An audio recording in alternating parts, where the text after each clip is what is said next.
Peace and love, everyone. I hope you're having a good night. I'm Dulcinea. I'm Dot, daughter of the Sweet 16. Happy Saturday, y'all.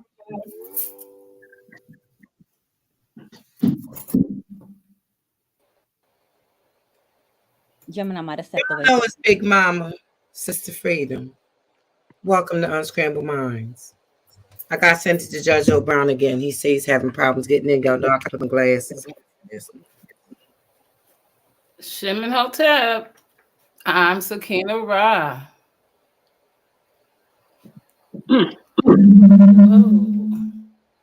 I'm Gemini the Goddess.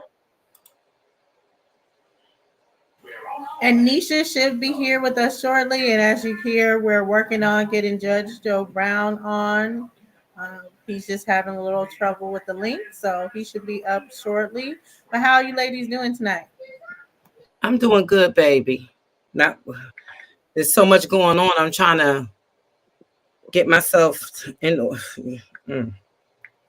I'm not gonna lie.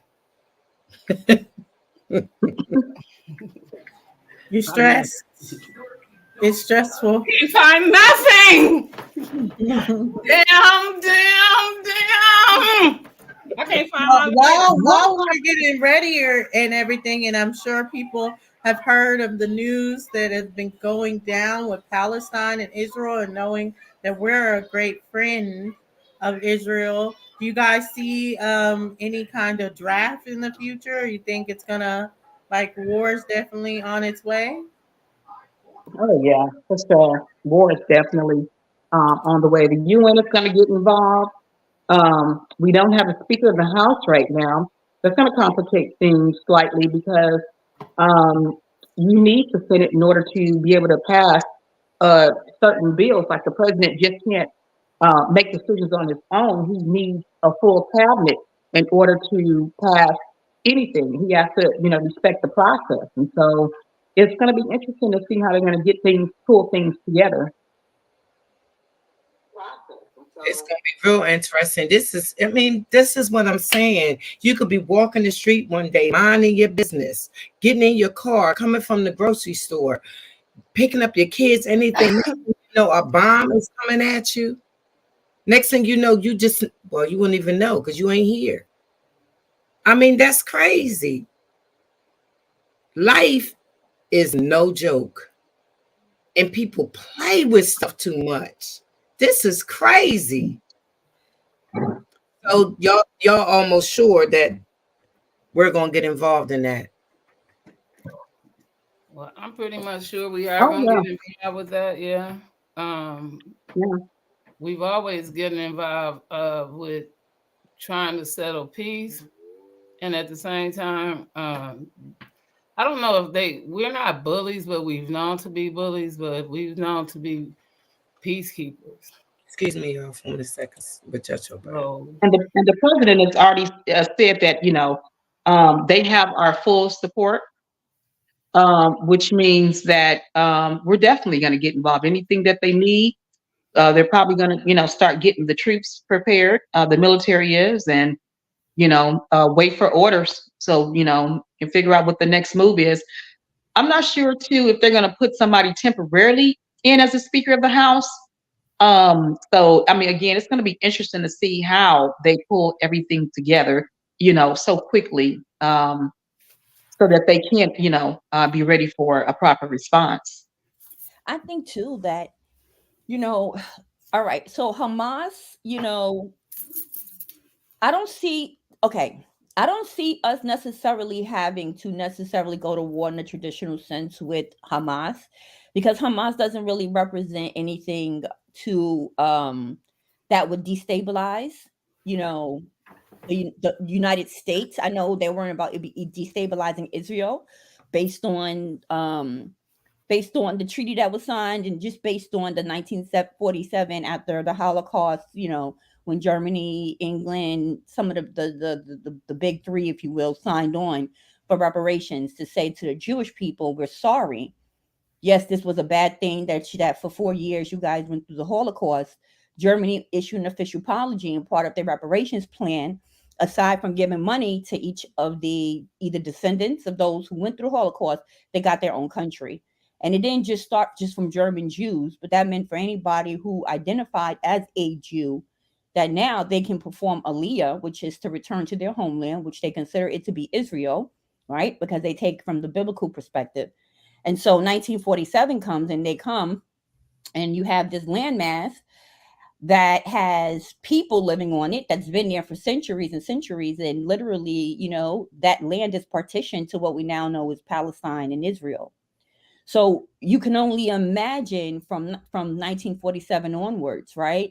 When we talk about apartheid in South Africa, right? From Black South Africans or the Black South Africans, if you will, versus the Germans that came in and that lived there, would have the same thing applies in Palestine/Israel. And the problem is, to the day, you still have this issue of the settlers, the Jewish settlers, because remember, Judaism, just like any other religion, today you still have this issue of the settlers, the Jewish settlers, because remember, Judaism, just like any religion, today you still have this issue of the settlers, the Jewish settlers, because remember, Judaism. I don't. What happened? What is going I have on? no idea what happened. I don't know what happened. But so then you have under Judaism, right? You have many different sects of Judaism. You got the Hasid Jews, Orthodox Jews, Ashkenazi Jews, Sephardic Jews, right? The same way how under Christianity you may have different sects of Christians. It's the same thing.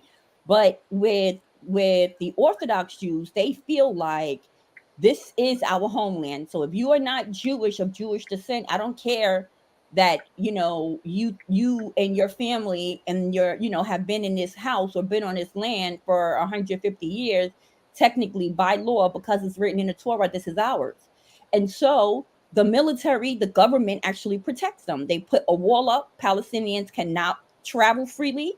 They leave their homes. Literally, it's like an insulated ghetto. So what happened to the Jews, in my opinion, during the Holocaust, right, in essence, has been happening to the Palestinians. So Hamas, although they did this quote unquote attack, this is not new. This is not the first time this has happened. This has been going on, right? We're in 2023, going on 50 plus years. So yeah, it's not new, but then again, it is, because this is 2023, so the war looks different. If we were to go into war, it would look slightly different from 1947, Right. and so we have to take into consideration, a lot of brand new things. Right. Well, How are hey, you how you doing? How you doing, Joe Brown? How you doing? Hi, lady. How are you tonight? Hello. Tonight. Yes. We had a date last night. Guess you'll manage. I know. Wow. I'm so What do you think about upset what's going that I on? didn't get to deal with You kind of breaking up a little bit. in Ukraine And Palestine, Israel today. and with the Israel, Hamas, well, there's always something going on in Israel, one way or the other. yeah, But the main thing you need to worry about is Kosovo and Serbia, which are likely to uh, really get to be a mess. They kicked off World War One, so to speak, and had a great deal to do with the start of World War Two, and they're about to hit at it. So that's what we really need to worry about. But Israel, you Israel's know, going to be Israel because they are so they're so politically backed, financially backed. They're going to be fine. Israel's going to be just fine. right, there's a thing over there. See, that's the oil industry. You have Egypt, Israel, and then unofficially Saudi Arabia. The three of them, they dance this delicate tightrope act between offending the Islamic community and doing what they do. So let's see what's going on.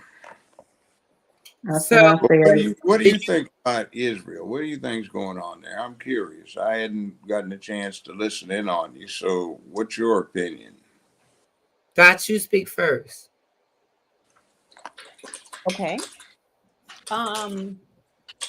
So I was saying that I knowing the history of how the country of Israel was formed, and how they, how that, like I said, how that country was formed and how new that country is, and just knowing about the fighting between the Palestinians, that has started in the Israelis or what have you. Like I said before, this is nothing new. I think it's very unfortunate. I personally have never agreed with all the money and the support that is sent from the United States personally over to Israel. I mean, I understand why we have to say something, and I understand, sort of like our response. But I think that it's a little bit, it's time to kind of set back some, you know. I really do. And if you want me to be completely honest, I don't see that this is going to stop. You know? So, in other words, that's what you're saying is they pretty much stole their land and they trying to get it back, and they're pissed off about Right, it. but remember, well, right, well, and it's from a biblical perspective, right? Because again, they feel like this is their homeland, that this is where they were meant to be, that it is written in the Torah, right? So you have that religious element as well as the historical element, which makes it really, really, really complex. Um, and on top of that, you still have that population, even though let's say most Palestinians identify as Muslim, they still have been in that landmass just as long as those who identify as Jewish have been. And so it's very complex, it is very multi-layered. It So I is. know that we can't really oversimplify it, but in terms of like next steps, I don't see that this is going to stop, when Wow, people, yeah. this is crazy. Well, this was Yeah. also I, written I in the mean, Bible go too. ahead, Christina. It wasn't just written in the Torah; it was written in the Bible too. This was also the same land that was fought between the wife and the. I'm not sure how it was the two people, but it was a wife and a maiden that had the wife allowed the maiden to have a sex with her husband in order for him to get a child, and then Mm. the, and then the wife later Sarah and on. Hagar. You All talking right. about Sarah and Hagar? Exactly. And then this is the same land that they refer to in the Bible. And so this is the same land in the Bible that they still talk about as well. So it could be in the Torah, but it's also in the Bible. So again, this is the same war they've been fighting over since Israel in the Bible. You see what I'm saying? So we still having the same wars. And even more so, this is what makes all of this foolery. I ain't gonna say foolery, but it's about the property, it's about the land, it's about the resources, right? And so it is deeper than that. This the soil, the agriculture, the farming, Remember we just said the Pangea of it. Remember, because of that land again, it's finna crack and it's about to break again. Right? They just had an earthquake over there. Excuse me, and again, it was worse than the San Andreas fault line. It stretched out. It went deep, but it's also stretched out.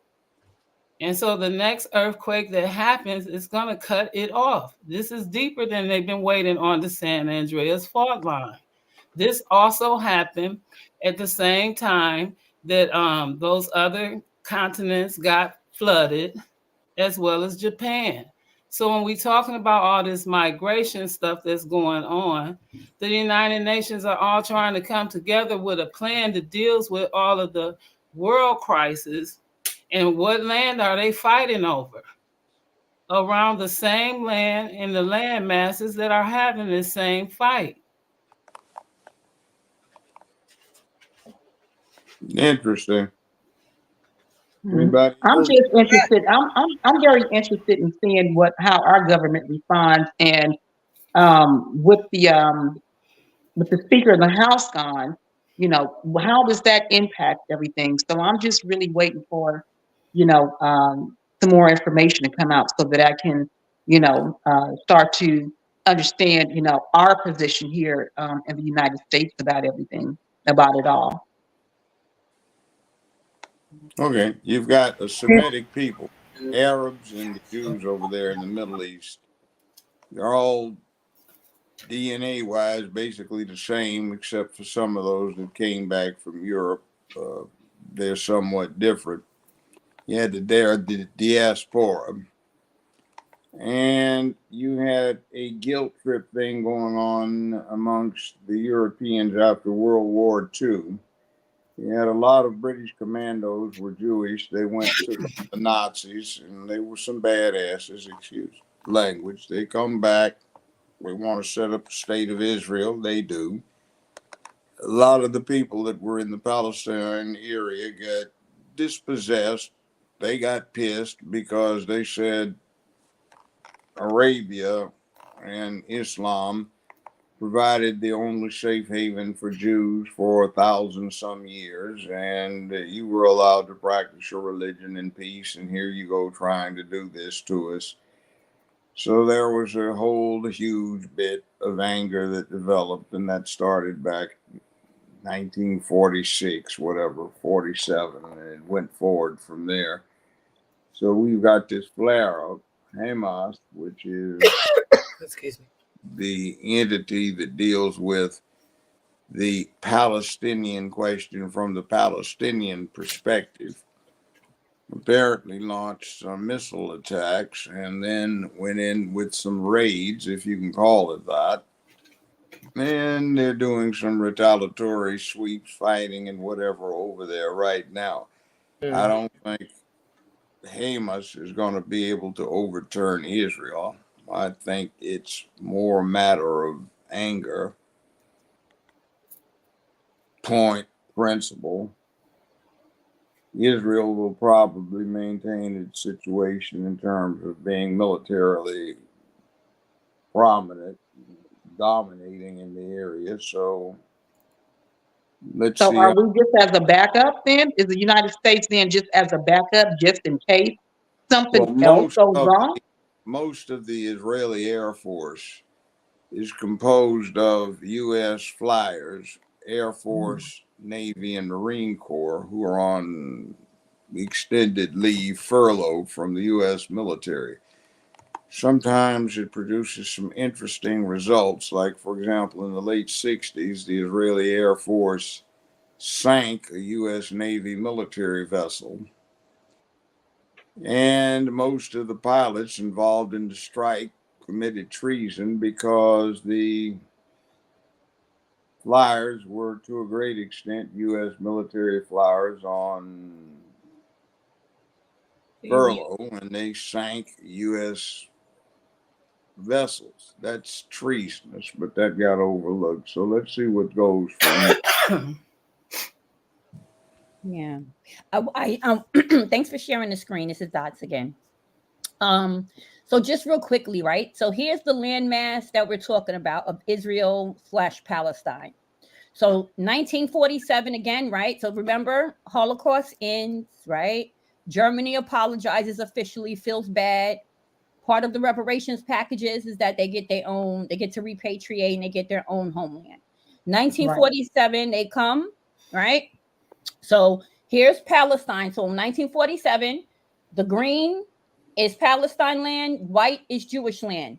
This is 1947. So you see how much look at right Palestinian. Let's now go to the United Nations plan. So 1947 comes, and this is how Palestine is now chopped up or separated, so Mm. that Israel can come in. And if you notice, what they did was just you could look at the color visually, you could see it immediately. Yeah. How they destabilized the Wow. Palestinians. That's 1949 to 1967. Israel begins to gain more. Now, again, war is still going on, right? I just want y'all to understand this is not like a peaceful time at all. And the Palestinians at that time was also getting backed by the other Middle Eastern nations in that area. They were trying to support Palestine against the formation of Israel. And so a number of wars formed. But now you look at 2005, look at how much Israel has taken over Palestinian land, and look at how small now the Palestinians, what's left for Palestinians to live in, has gone. Now we're in What 20. Now you're we're in. saying Palestinian land, and but that's what the fight has always been over. So how can we conclusively say that it's Palestinian land when Israel is saying it's their land? Because Well, this is what the fight has been about for so long. Is this little this strip of right, land? but it's easy for you to see here that the Israel didn't come over into that land until 1947. No, So but they've been claiming it's been theirs though for the longest. That's what the whole they issue haven't. has been about. But remember, you must remember that um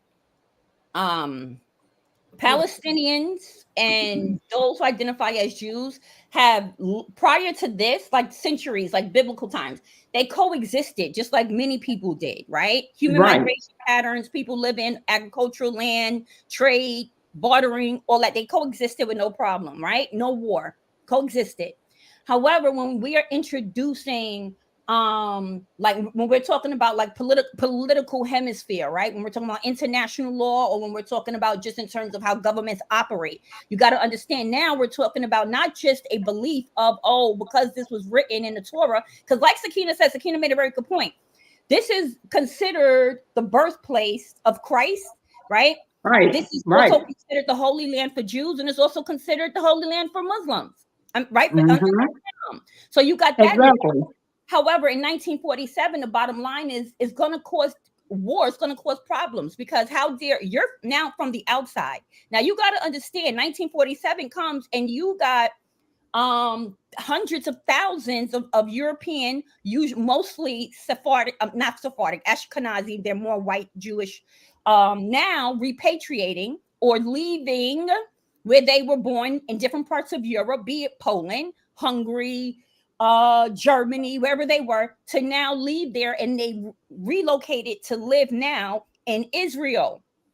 But people were living there already, right? There was already a functioning political system there. It was a country. And then 1947 comes, and what you know as a country is now taken from you.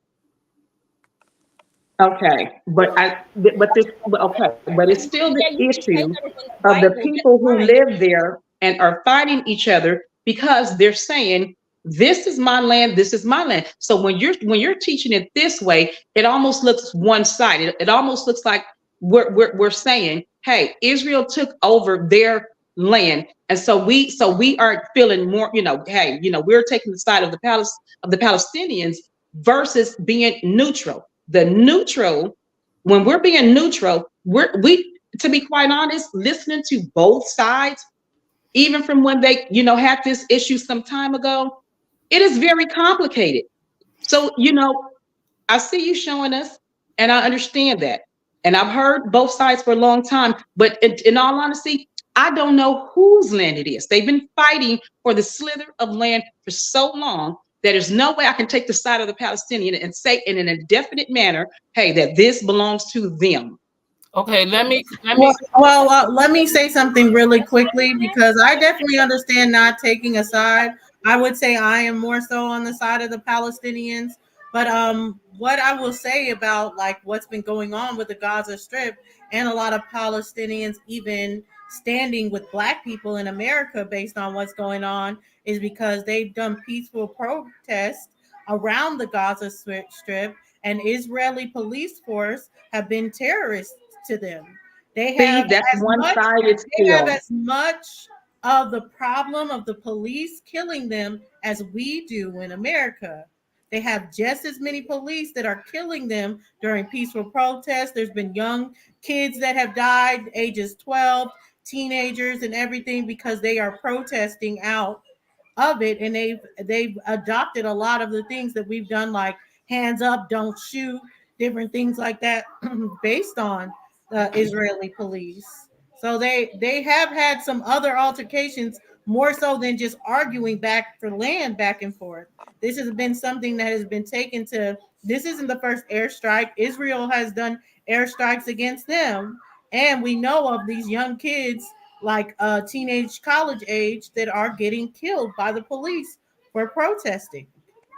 Yeah, but they have their own side of this of their story too. And that's why I'm saying, see, that's why I cannot speak in no definitive matter about whose land it is because of the interfighting for so long. You can sit and say, but when you talk to them, when you listen to the stories of both sides, they both have valid points. There's no way to know. There's no way I can sit here in my chair today and say, hey, this is yours, this is yours.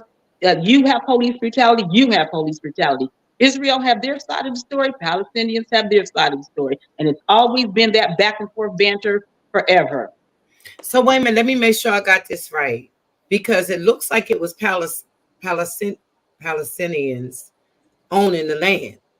Then, okay, it sounds like what Dots is saying after the Jews were in, where were the Jews before they were in Germany and they went through all of the Holocaust? Oh, Where, Sakina was gonna say something too. I'm sorry. Sakina was talking. I'm sorry, Sakina, because I think I cut you off. it goes with what wait a freedom. minute, let me get the question asked and then Go Sakina. ahead. Go ahead. Where were they before they went back? Okay, they were in Germany with Hitler and all the Holocaust, right? They So were all over Europe. A lot of them had been in Europe. Spain when it was known as El Andalus, but you heard of Christopher Columbus, 1492, Ferdinand and Isabella finance his Come on. exploration. Well, the house that Seville and the House of Savoy that Ferdinand and Isabella represented conquered finally Spain. And after 1,000 years of harmony between Islam, Judaism, and Christianity, the Islamists and the Jews were given the opportunity to convert to Catholicism. You have Torquemada in the early 1500s during the Inquisition to see if anybody flip-flopped back. But going further, if you read the Old Testament in a more detached fashion and you deal with the historical reality, Historical, yeah. when you get the Mosaic traditions arising about coming out of Egypt with There Exodus, you go. That's why I'm what winds up happening is you get into a lesson and what goes around comes around. That whole thing that you are observing is effectively ethnic cleansing that's going on as the Mosaic followers leave Egypt and get back to Israel. Israel was not unified, and the returnees wind up imposing themselves on Egypt. Not Egypt, on Israel. You get the thing with the house of David unifying Israel, Hebrews, Jews, and the Israelites. And it's an interesting thing that happens. So they get displaced. And a lot of them wind up going, when Islam takes over, they go to Spain, they go to other places in Europe. Okay. Mm-hmm. And what winds up happening is you get the Crusades in the 11th century, 1099, Mm-hmm. the first Crusades, and you get a lot of Jews and a lot of other people displaced by what the Christians did in the first Crusade, and they started going to Europe, and they'd gone there before, but I mean, it got really bad, so they had their safe haven in Spain, and to an extent, Saladin in the early 12th century, late 12th century, he winds up giving them solace and a safe haven as well. So they looked at themselves all as people of the book, or at least the Jews did. Not the Jews, the Muslims did. So it got really nasty. We are where we are, and there's this thing about oil.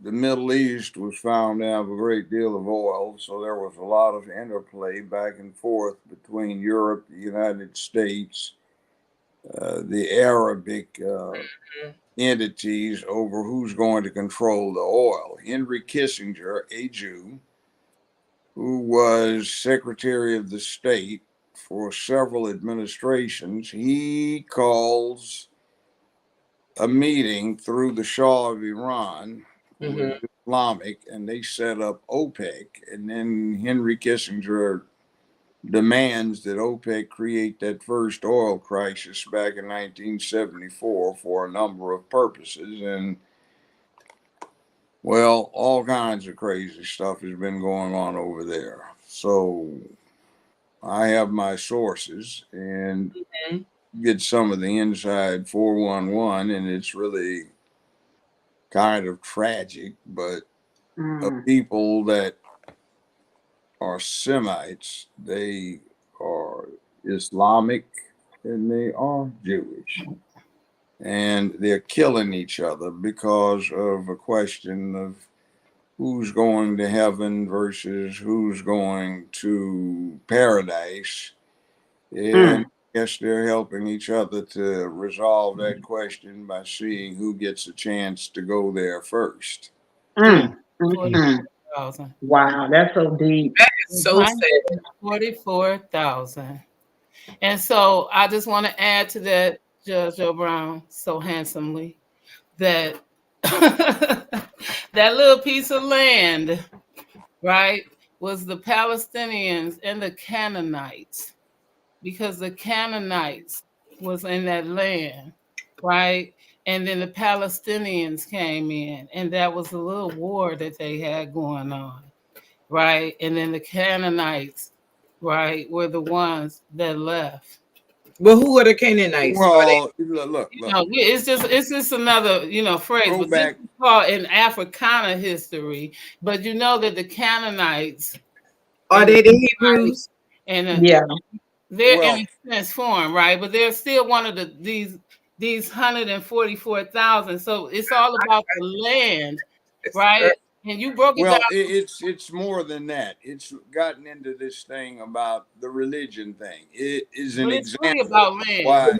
1,000. Yeah, It's but really it's about an land. example. It's also about religion. It's an example of why, when the Constitution was written, the people that wrote it tried to ensure that religion did not interject itself into the way stuff was run here, because they did not want to allow a situation such as you see right here to interject itself.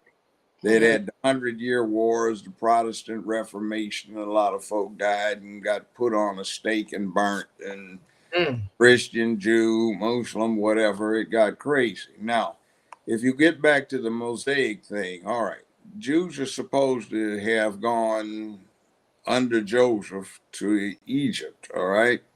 They considered themselves to be slaves, but if you cross-check what they're talking about with Egyptian historical sources, This is not quite the way it works. It looks like they were mercenaries, the ones that went there, and a whole lot of them stayed in what's now Israel, in the Palestine area. Okay, the ones that went to Egypt were mercenaries for the most part. They became the palace guards for the pharaohs, and then there was this pharaoh Akhenaten, famously known as the father of King Tutankhamun, King Tut. Akhenaten decided to totally revise the Egyptian religion, and he imposed a deity known as Ra, the sun god that had no form, rather than your traditional Egyptian gods that look like anthropomorphic creatures with beast heads to reflect their nature. That caused a lot of upset.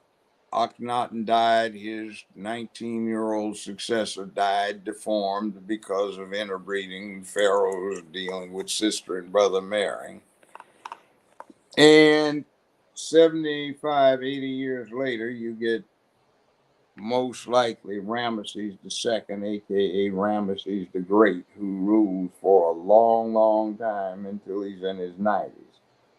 Well, it develops that Ramesses II, as per Quranic tradition, surrenders the active role in governing Egypt to his son. You get Moses, who looks like he is a mercenary commander, which would be a high official in Egypt. And they clashed. They called themselves slaves because they are put to work on monumental architecture. Everybody in Egypt was put to work on that because under the Egyptian religion, it was interesting. When the Pharaoh died, he could get to the afterlife and vouch for everybody that was alive while he was the Pharaoh, supposedly. So the Egyptians wanted the Pharaoh to get to the afterlife so they could too. So they turned in all of these monumental structures, the pyramids, which incidentally were built about 1,000 years before all of this clash between Moses and Pharaoh Ramesses II occurred.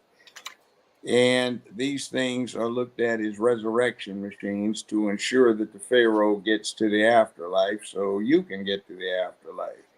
Well, by then, the Jewish contingent functioning as mercenaries in the Middle East for the Egyptians is looking at this old religion as something bad. So they look at the mandatory service to work on these structures as a form of slavery. They wind up leaving, but if you read the Old Testament Exodus, what they're doing is like Passover. They put the lamb's blood on the door, but what happens looks like some commandos go in and do a terror strike.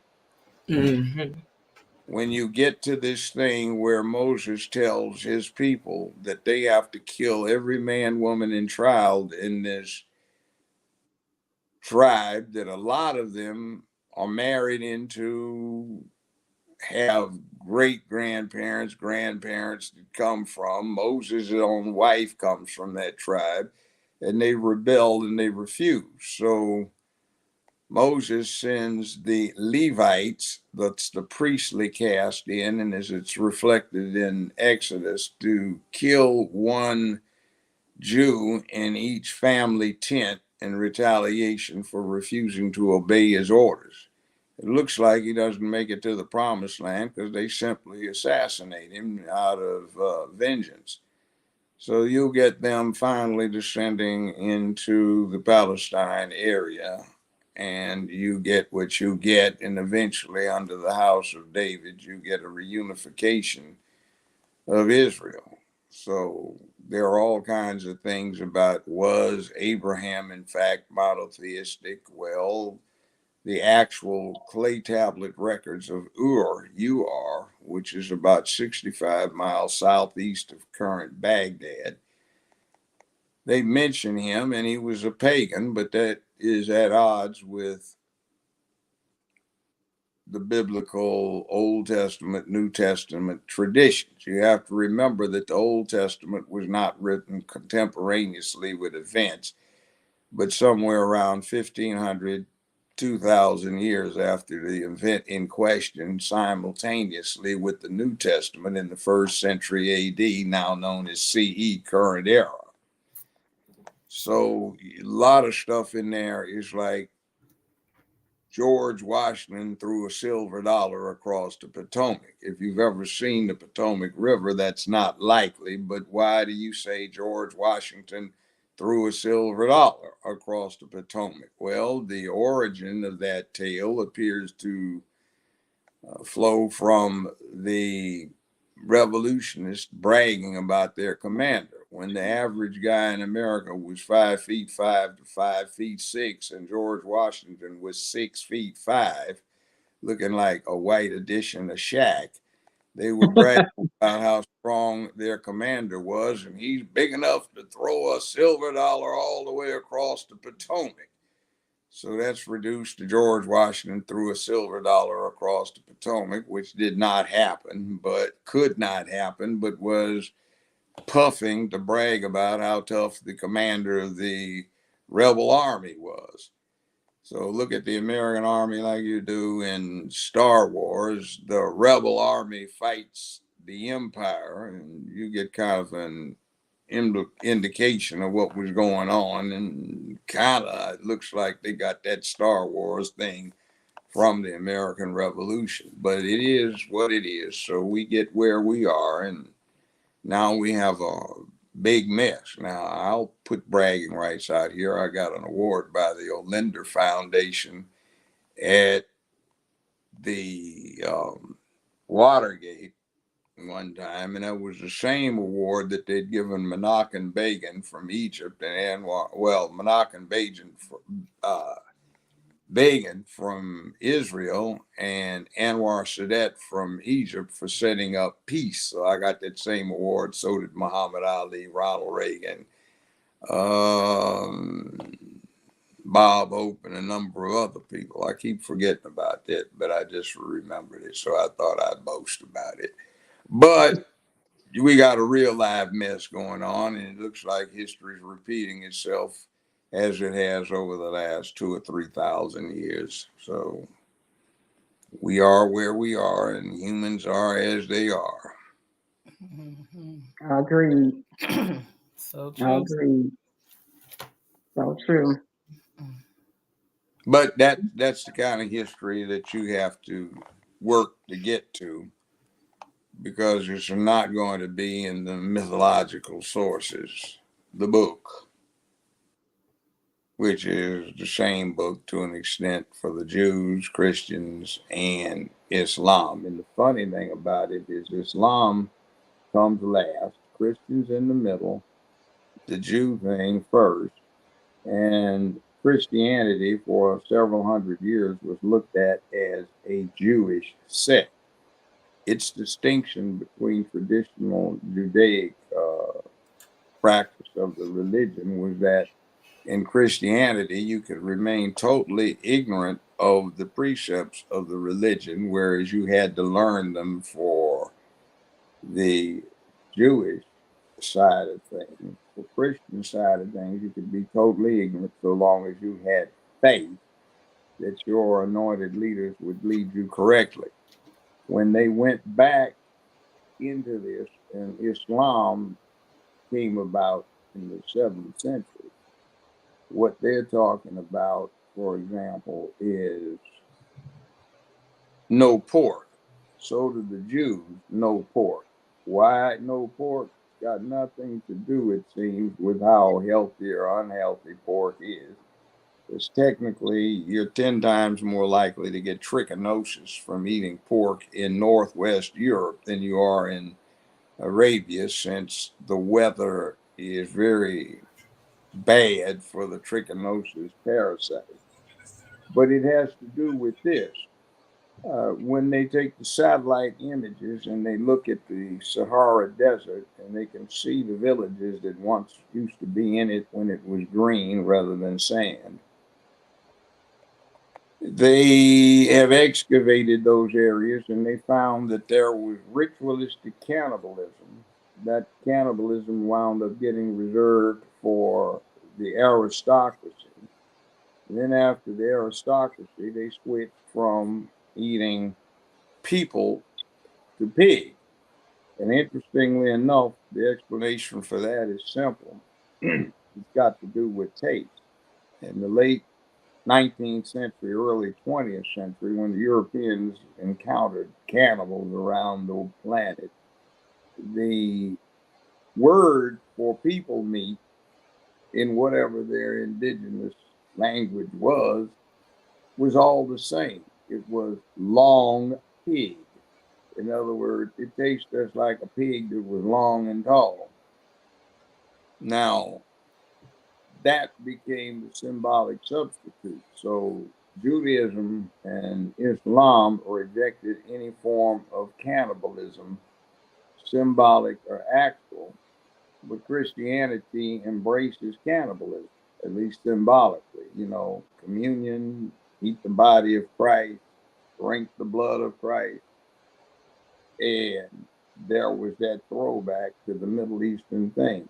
The veil that the women wear, that's nowhere demanded in the Quran. That's just the same local traditions that for Jew, Christian, and Muslim, you know, women, if they're Catholic, cover their heads when they go into the church.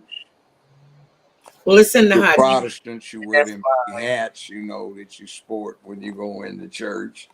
And if Jews, you cover your head too. So that's where that came from, not anything out of the formal religion. It was just tradition. So it's all kinds of crazy stuff that's mixed up and people kill each other and see who goes to heaven to prove whether or not they go. Gonna get 70 virgins. Yeah, 70. Well, that sounds more interesting than sporting around on fluffy clouds, drinking milk and smearing honey on whatever you're doing on. I can't. It sounds like hell. I swear, that sounds like hell to me. That's got to be the most boring going.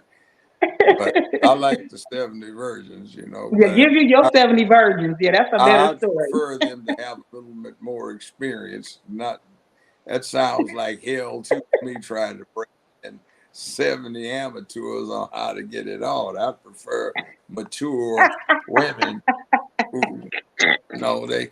Yeah, all right. That's real walkie-talkie, Judge. That's real walkie-talkie. That's real walkie-talkie. You know, I mean, Exactly. they're not trying to get me to go to. I don't want to go that place. It's like, really? Oh, hell. I like my exciting life. I have fun. Still do.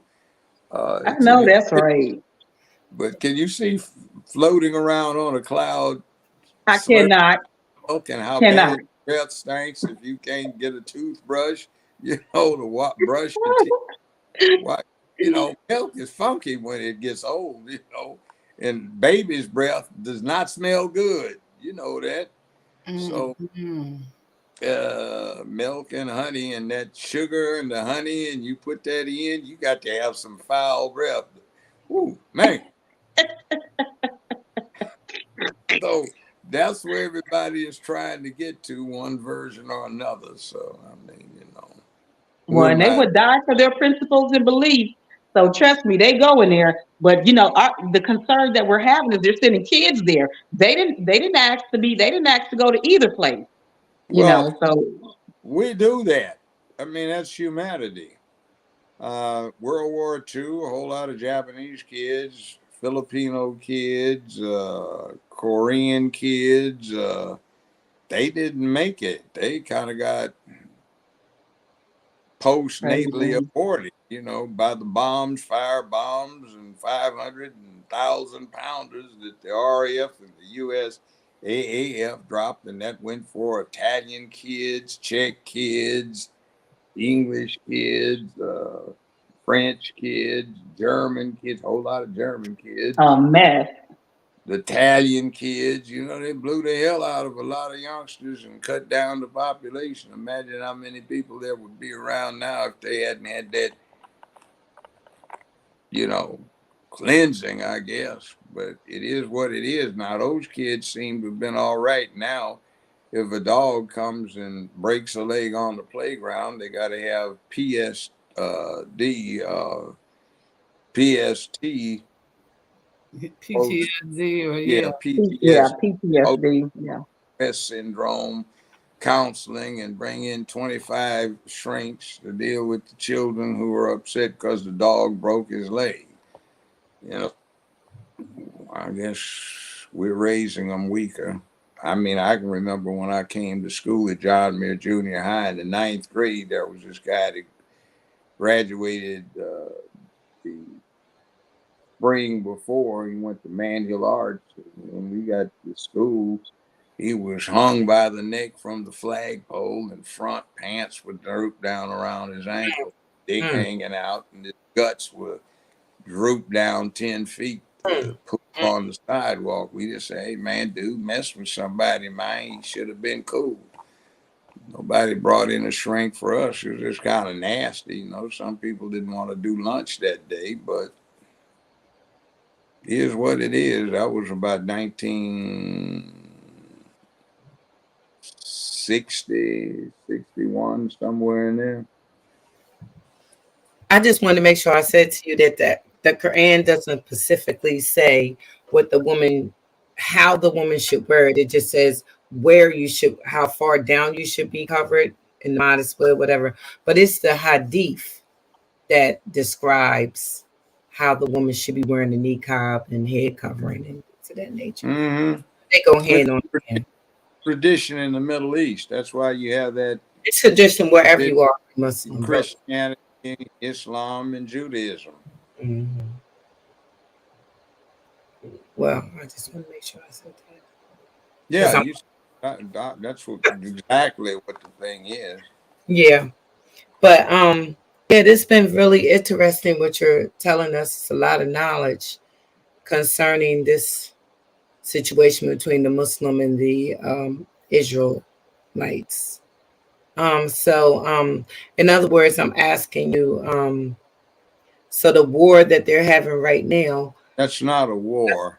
That's just a flare up. That's public disturbance. That's local insurrection. That's not a war. It's something they do. Hmm? Could it turn into a war? I'm sorry, Freedom. Go ahead. Well, if somebody gets involved in it, the Palestine contingent isn't sufficient to take on Israel. Israel has an armed public, and they can quickly mobilize, and what Palestine has to offer is not likely to beat it. Now, if Syria got involved, maybe. There might be some difficulties, but Egypt won't. Saudi Arabia is not going to at this point. So, but what about the people that they killed? 200 or more people. That used to happen back in the 60s right here in the United States. No, I'm talking about, today or whatever. I know. I'm just saying 200 people used to die in an uprising in the United States in a week or so when black folk were incinerating cities in America because they just got tired. Not this little lightweight BLM stuff where you get 150 people out there squawking around and getting disorderly, where you got the whole town and the whole city going at it, and they have to bring in 10, 15,000 members of the National Guard to put it down. Right. Would you think that would be, and I hate to say this, but I don't mind saying it. Let me soothe it off by saying, because McDonald's has over 144 billion hamburgers sold, and they did that probably within the first month. And so when they tell you that they starting to make a meat substitute, and we notice that all these people and children come up abducted and missing, and we know that people are, with the migration and everything that's going on, and wars are balancing out the economy, so we say, or whatnot. So what you think, and we know that cannibalism is They aren't putting them in Soylent Green. And so, with cannibalism being real, would you think that now that these all these people, do you think they're on the chopping block for tomorrow's dinner on some people? No, there's a high traffic in slaves, sex slaves, children slaves. I got to read the transcript for the Michael Jackson proceedings in Ventura County. The chief court reporter was a tenant of mine on some properties I had out there. And I went over and helped her proof the transcript. So there is a thing in there about those two kids not only not being those kids he supposedly had, not only not being his, but the mothers weren't the mothers, and it looked like they were purchased on the market. So there is a big thing on that. There is another thing that involves Ukraine. Damn. And what that's about is sex slavery. So they are abducting a lot of children, selling them as sex slaves. That was the background that never got reported on the Epstein matter. And that's going on right now. And a lot of women that come across the border, the pretty ones, are singled out from the rest, and ICE is complicit in slave trafficking. There's a center for that in North Carolina. Some came through Atlanta and other stuff, so they're sex slavery. They are doing this with Native American women who get caught in a weird trap if they try to go back and forth across the border. They're entitled to by treaty, but a lot of times ICE takes them into custody and holds them, and they've got a bad thing with ICE for everybody involved, which is they have some perverts, sex traffickers, sex operatives, and what happens is they send these women to these people as sureties that they will show back up for further proceedings, and they get drugged, beaten, used, and abused, and all kinds of stuff, turned sex things. And Ukraine has these notorious sex castles, which are actually hotels where they're surrounded by armed thugs so the women can't escape. And a lot of the women are of African extraction. Stalin, back in 1950, to court favor with the Africans, brought a lot of them over to Russia. Now, if you were around Moscow, it's 40 below zero a lot of times during the winter. So the Ukraine was the southernmost state in the Soviet Union, and it was right by the ocean. So a lot of the African immigrants went down there, and now their great granddaughters, they're getting kidnapped and put into sex slavery, which was why they wouldn't let those black folk get on the trains at the beginning of this fracas, because a lot of the black folk who are now citizens of Ukraine were calling for the Russians to come back in and restore peaceability and safety from having a child or daughter, granddaughter, niece getting abducted and turned into a sex slave. The other reason, by the way, are they eating the rest, Judge? That's what I'm asking. We know about the sex slavery, but no, we don't, because I thought they were med students. I thought all those black people were med students, is what they were saying on TV. Too, but I wanna get to that. But I want you to go from there and go into this cannibalism, because that part is real. 30 seconds on this one. If you listen to what Putin is talking about, he's saying the Russians over there for three reasons. One, to stop the resurgence of Nazism, because some of these Ukrainians that you see hobnobbing with the White House and Congress, if you looked at them in their pictures from 6, 7, 8 years ago with their wife beaters on, they have all of these swastika tattoos, and Mein Kampf, Hitler's book, sells out every time they have a printing in a few days. Next thing is he's trying to stop the sex slavery. And the third thing, he's trying to stop the spread of the cult, LGBTQIA+. And that's what the Russians are putting out and a lot of the world is buying, but that's not what we hear. And what I have seen from actually getting a chance to read downloads of the 3, not 1 laptop of crackhead Biden. There is a great diversity in what Joe Biden is doing, trying to aid Ukraine, not because they deserve it, but because he's trying to bribe his way into getting an indictment dismissed. They published the indictment. It's a long organized crime indictment that was in November 2020, early November 2020. And it lists Joe Biden, Hunter Biden as defendants charged with extortion, embezzlement, forgery, fraud, bribery, solicitation of treason and perjury and a number of other things. And under Article 6 of the Constitution, it says ratified treaties are part of the supreme law of the land, along with the Constitution, etc. And in 1999, President Bill Clinton negotiated a treaty with Ukraine that was ratified by the U.S. Senate. And it says Ukraine and the United States agree, etc., etc., etc., that if any process of the other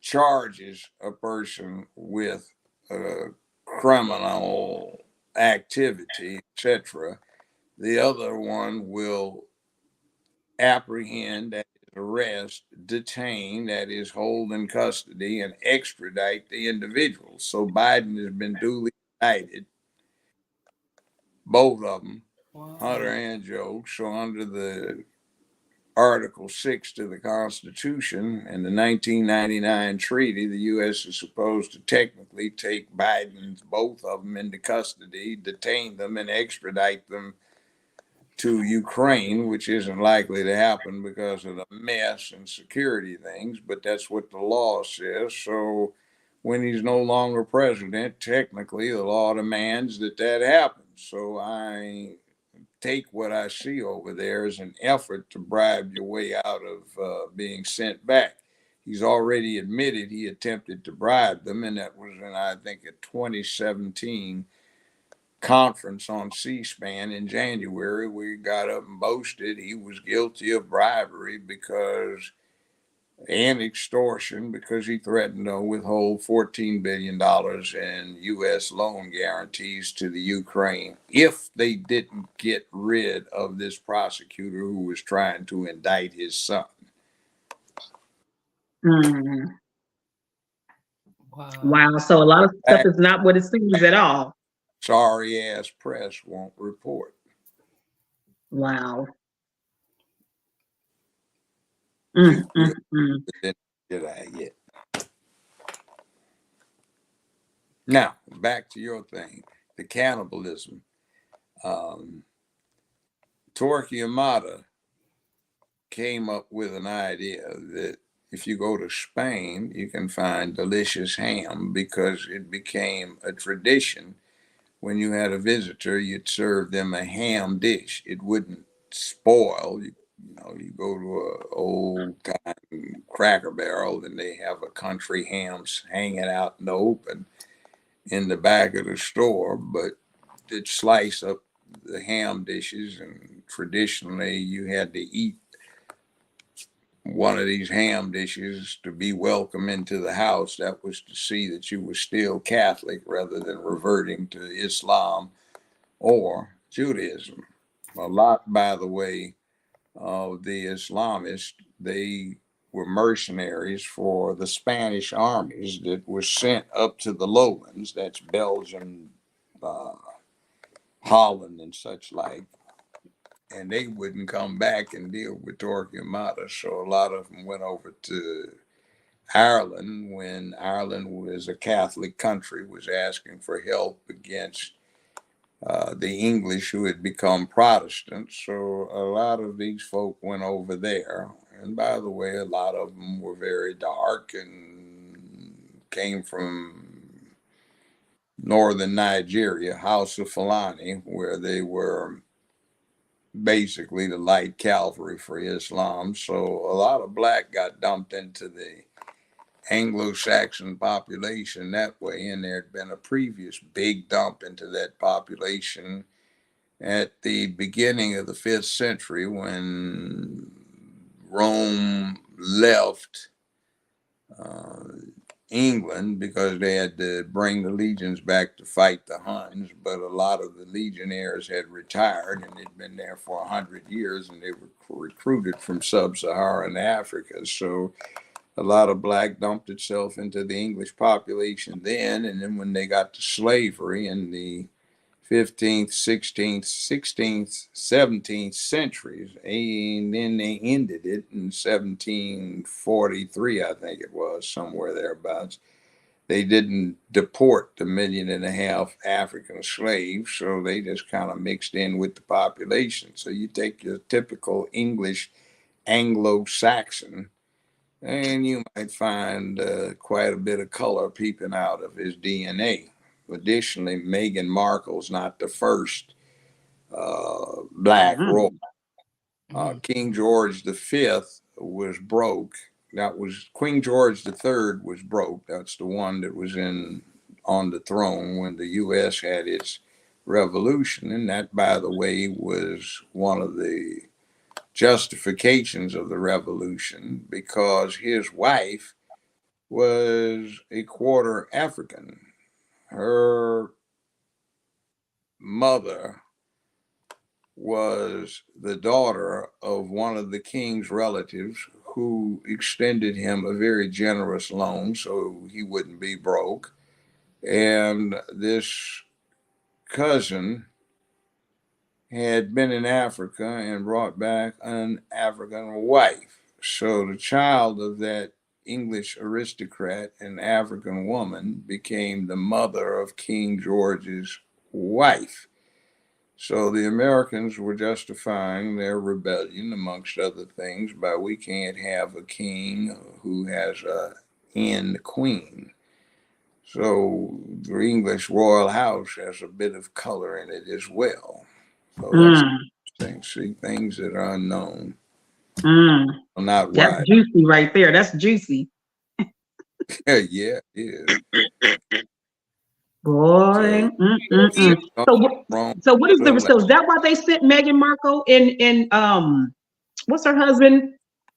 That's why they got sent away, right? They got sent away because we kind of figured that they. Excuse me. The truth of the matter, the damn fool got pussy whipped by this colored woman from America who didn't know what the hell the about to be.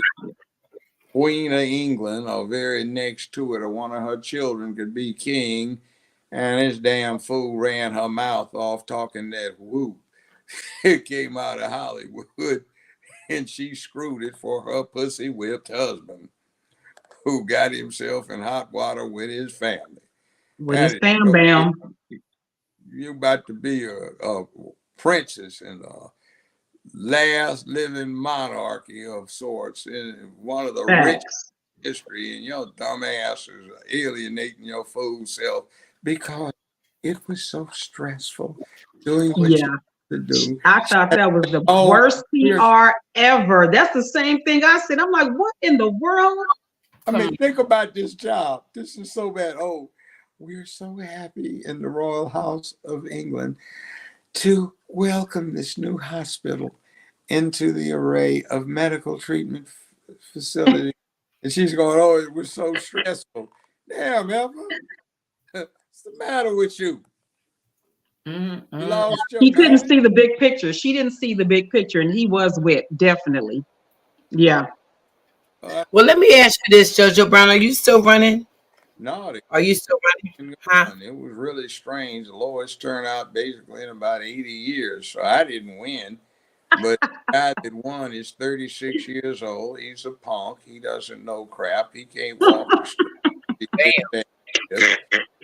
Some of the folks said he'd do that. And he and 5 other people that were out there all got the same amount of money from the same groups.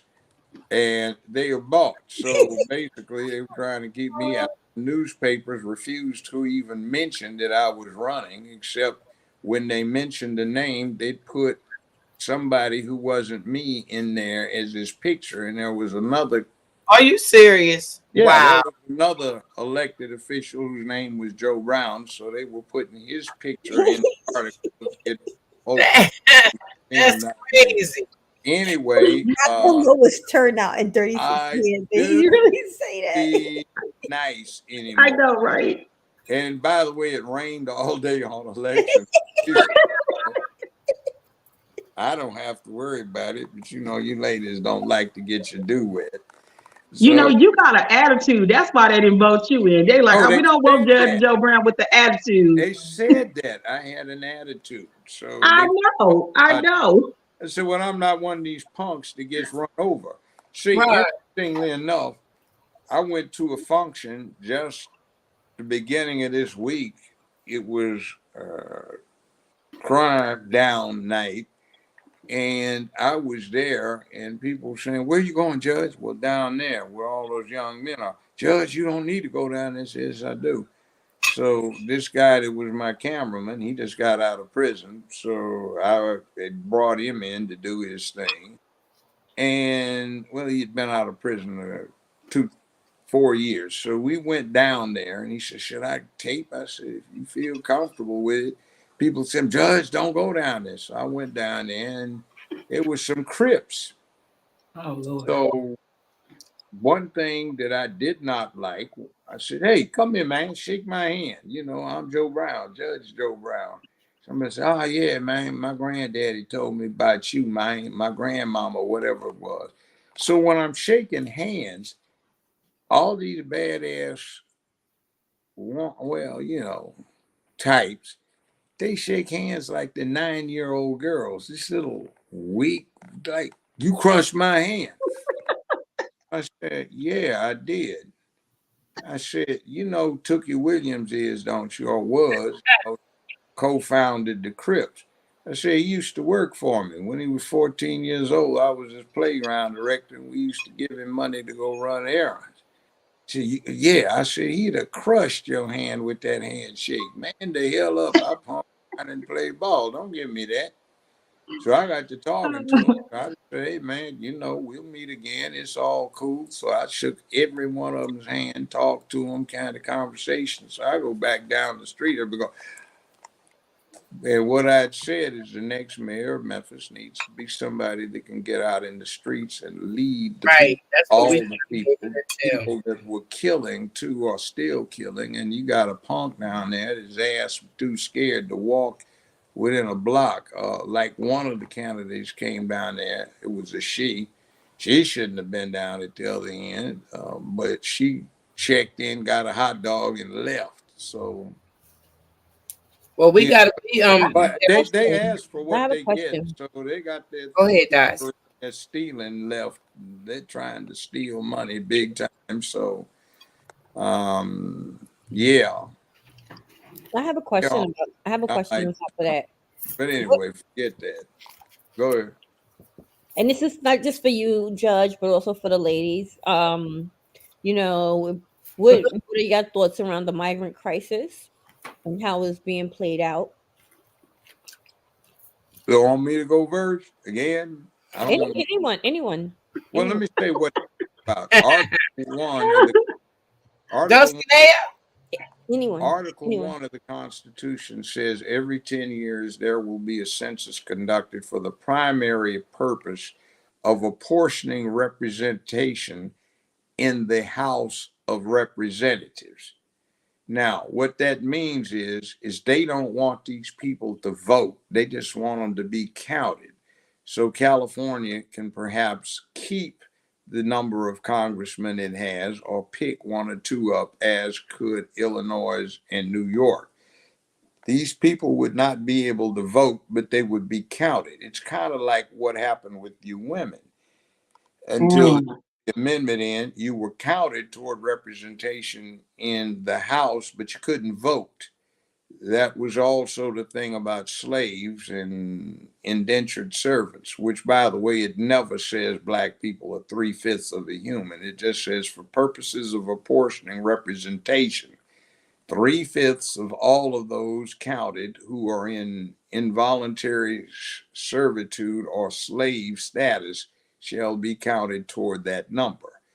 So, in other words, whatever the total number of slaves, whether indentured or brought over and off the boat, 3/5 that number would be counted toward how many members of the House that the South got. That's what they're trying to do with the illegals right now. They want to count them. And the guy that won and the sheriff here were open about trying to convert Memphis into a sanctuary city to harbor these fugitives, like New York did. Maybe they'll change up since New York has found the problems it's found. Chicago's finding the problems it's found to be significant. But anyway, that's what I think is going on with the. But New York said they didn't want them there. So why? So what would New York have to gain by saying they didn't want them and then keeping them there as a county? Well, here's what's happening. New York, the city wants them because they wanted more congressmen for this to represent the rainbow interest in the city. See, I'm not down in gay folk. Get your freak on in the bedroom. That's your own damn business. But the bottom line is, LGBTQIA is a cult. That I stands for intersectionality, where, all of that goes. Transsexuals, pedophiles, and all of the rest of that mess. All is supposed to be in this thing to add strength in numbers. And that is the group that controls New York. That's also the group that's pushing statehood for DC, which I think is a very bad thing, because you don't want to give a town of 400,000 people 2 senators and 2 congressmen like they are a state, and give that rainbow cult that exists there the clout that it would get for having 2 congressmen and 2 senators to push their agenda. That's what DC statehood is about. If you want the residents to be able to vote on congressmen who can vote and senators, then all you have to do is reseed DC back to Maryland, and they can vote in Maryland, and you keep the Capitol Mall as the very much diminished district. That's all you need. That's administrative. Congress could do that with an act signed by the president. Be no problem.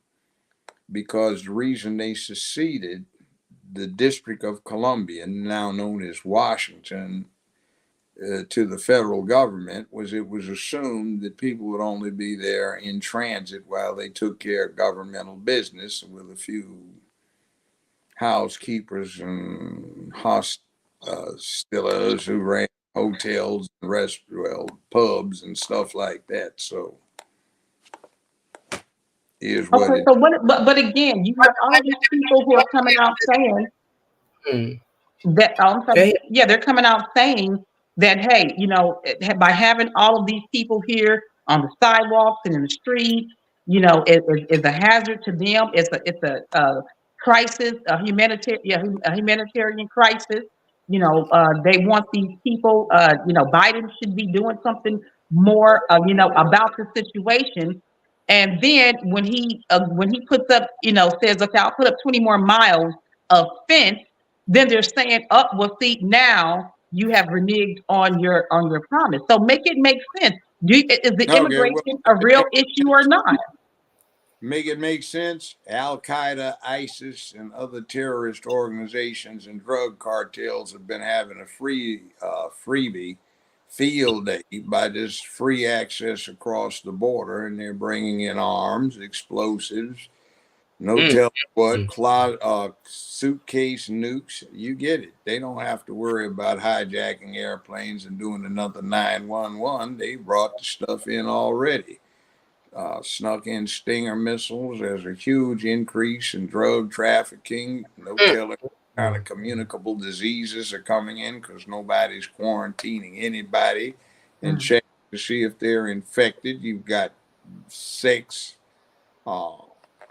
Trafficking. and perverts, all kinds of other things. Sex trafficking again is going back and forth. There was a big thing with ICE about selectively snatching people, pretty young women, and basically doling them out or renting them out as sex slaves, and that goes on badly. So it's a real mess, and somebody is beginning to pick up some information from the CIA or NSA, Mm-hmm. and they're saying, "Oh boy, what did we do? So we better get back on it." But you see, all of these people are now loose, and I'm all for law and order.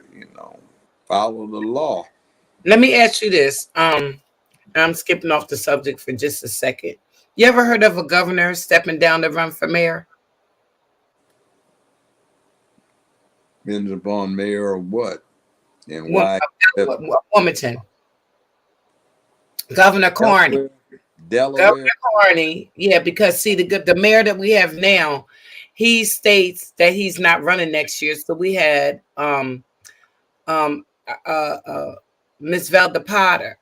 She is running for mayor, but because she is, and she done beat out the mayor that we got now. Governor Carney stating that he's thinking about running for mayor to try to run against her. How many terms has he been governor? I'm not sure. I think two. Then he's got nothing else to do. He thinks of himself as young, so he's going to run as governor, a Oh, mayor. he's definitely not Oh, young. well, what do you call it not young? Governor Carney, I don't think he's young, like in his 40s or 50s or nothing. I don't think. 60? Well, that'll work. Something around Good there. health. Yeah, well, I can look it up real quick, but it doesn't make a difference. He wants to be mayor of Wilmington, Delaware. I was just there at the beginning of end of last year. and we, But we're going to fight it. Everybody's going to fight it, though. Well, Because problem he is, did nothing for us. For us did to you get permission from DuPont to do something about it? from who? DuPont. No, we don't. No. DuPont owns your state if you're talking about Delaware. Well, we DuPont's. I don't know if they own They it, but build all the schools, all the roads. They control all the politicians. They control Biden's and all of the rest of it. So maybe he's got instructions. And by the way, what do y'all go get an airport for that state? You need an airport. we already have an airport. What kind is it? An international or a national one? Every time I go in. Well, I mean, I know that they got airplanes going from here to Florida. They got airplanes going from here to Florida. I haven't been on their airplane yet, but we have our own airport that takes airplanes from here to several places. But that's good. You put one in. DuPont has always been a big part of Delaware. I don't know about them owning Delaware, but I know they're a big part of Delaware. Most of your politicos have to get permission to do anything from DuPont Industries. No, I don't know nothing about something new every day. Well, that explains why DuPont was so big out there. I remember. Now we know that the DuPonts have money, and but I'm not saying that there was the family that was messing with each other and all that kind of stuff. They make explosives. The U.S. government buys a lot of that for howitzer shells, for rocket fuel, for solid rockets. And she's running for the city, so the city. So they got long money, is what she's saying. Long money. They supply most of the explosives for NATO. Wow. They sell gunpowder, high explosives, all kinds of things. Did you know that, Freedom? Propellant.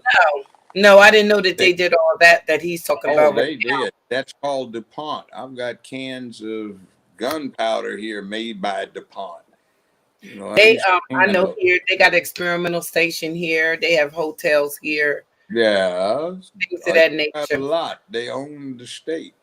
If you want to find out what's going on, check to see what DuPont is talking about with its stockholders newsletter, and you will see a mirror that will reflect back politics in your state for the period between what you read and the next stockholders newsletter. I'm just saying we're going to fight Governor Carney. Everybody here is pretty much voting for Velda Potter. We are the Good city, for you. the city is tired of the people that we put in the office doing nothing for the actual the bad, I guess, the bad parts of the city, and for people of color here. They just building up the riverfront, but not doing anything in the city, not keeping up with the rules that we're supposed to go by. And we just gonna try to see if we can get her in instead of someone else. I would love to hear what some of the ladies think in regards to with the migrant question before. Okay, I want to build off of that. I mean, of course, I was gonna get back to it, but I wanted to ask him that question because DuPont. Okay, well, my ex sister-in-law used to be a DuPont executive, so, and her husband used to be a DuPont executive.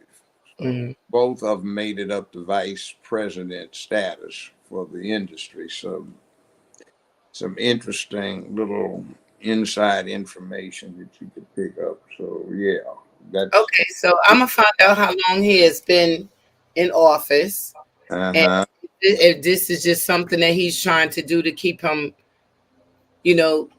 still in office. Actually, Yeah. see, here's the thing. Mm-hmm. Look at what they get paid for holding the office. It's not that much. Mm-hmm. Right, So right. you go through a whole lot of effort to Mm-hmm. basically have a hobby.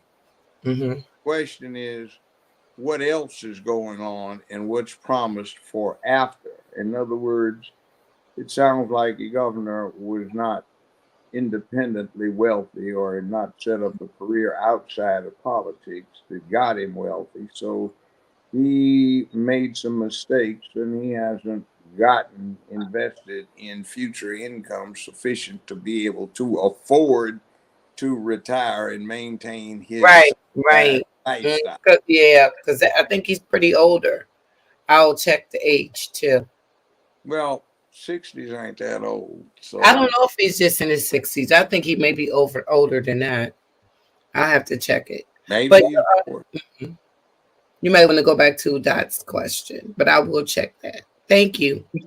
Well, can I say one more thing? I want to ask one more thing in concern of DuPont, though, because Miss Velda, when we had Miss Velda on the show, Miss Velda said the schools hadn't been built, and this school hadn't been built in 50 years.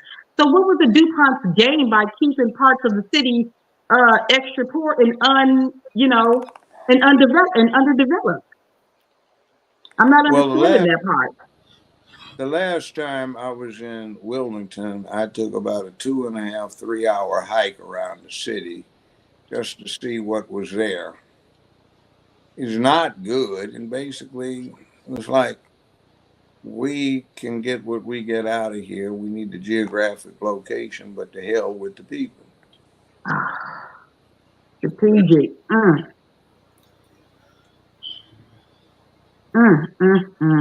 It's Oh just, man, but they'll that's fix, deep. they'll fix up the down there, like she said, down by the riverfront and everything. It all looks nice and all pretty, building up these big buildings. But in the city, it looks a mess. And that's that gentrification they said, that's happening down there by that riverfront. But Mm. again, it's the geographic location that DuPont needs, and then they're not putting in any type of resources back into the state. That is just Your president is from Delaware, or he Yeah, transferred it is. And he Philly. is 67. He's 67. Okay, well, that's not that bad. Right.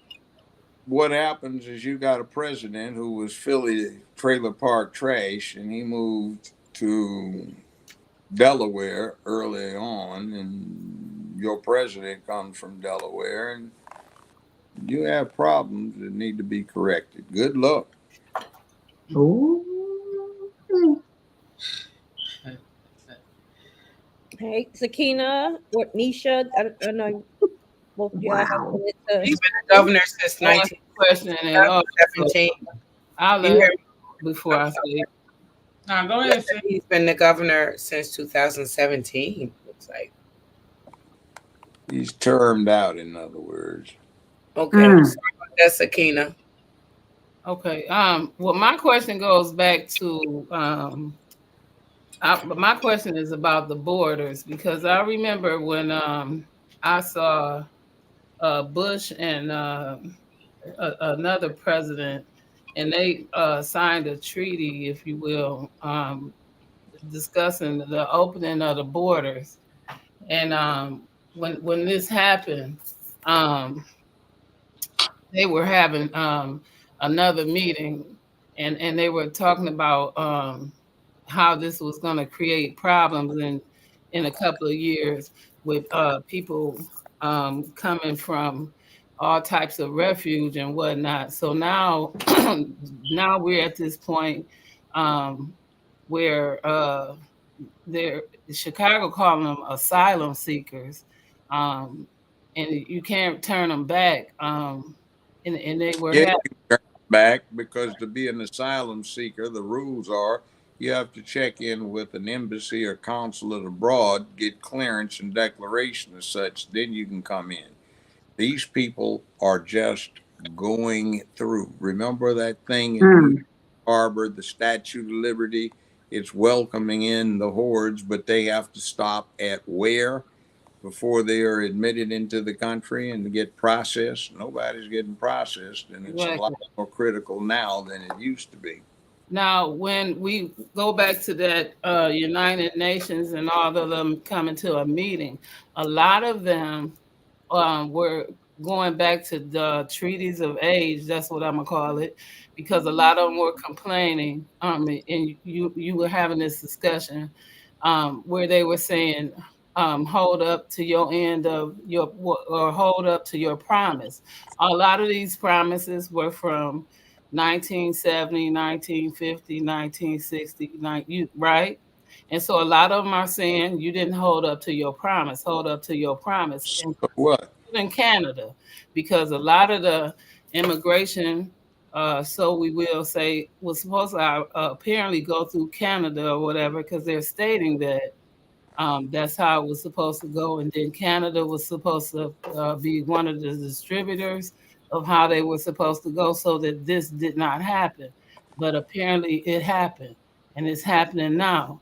And so, um, how do you think we were supposed to handle that without two people coming to the board and signing a treaty to open the borders versus the way that this congressional meeting is going on and they There's made a decision?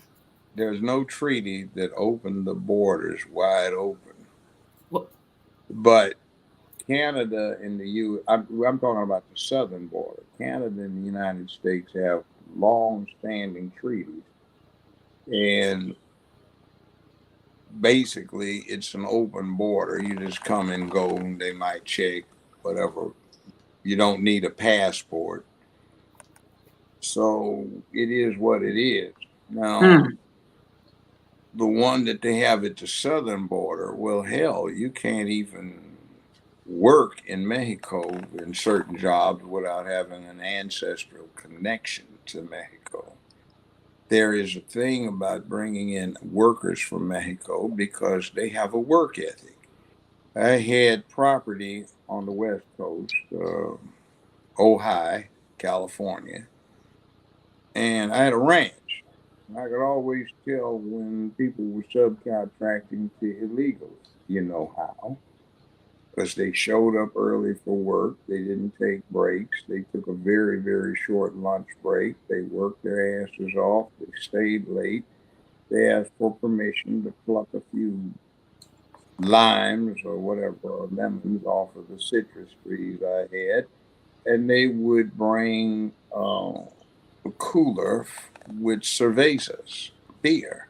And they'd sit there and have a little after work party at 7 o'clock when they worked 2 extra hours when daylight savings time was going on. And they were very industrious. Now, their cousins, uncles, whatever it may be, nephews were just like any other Americans. They were comparatively lazy. They wanted to take extra time on the breaks. They wanted to lollygag around and waste time. And they were unreliable. But the ones that did not have the green cards, they worked their behinds off. So there's another thing in there too.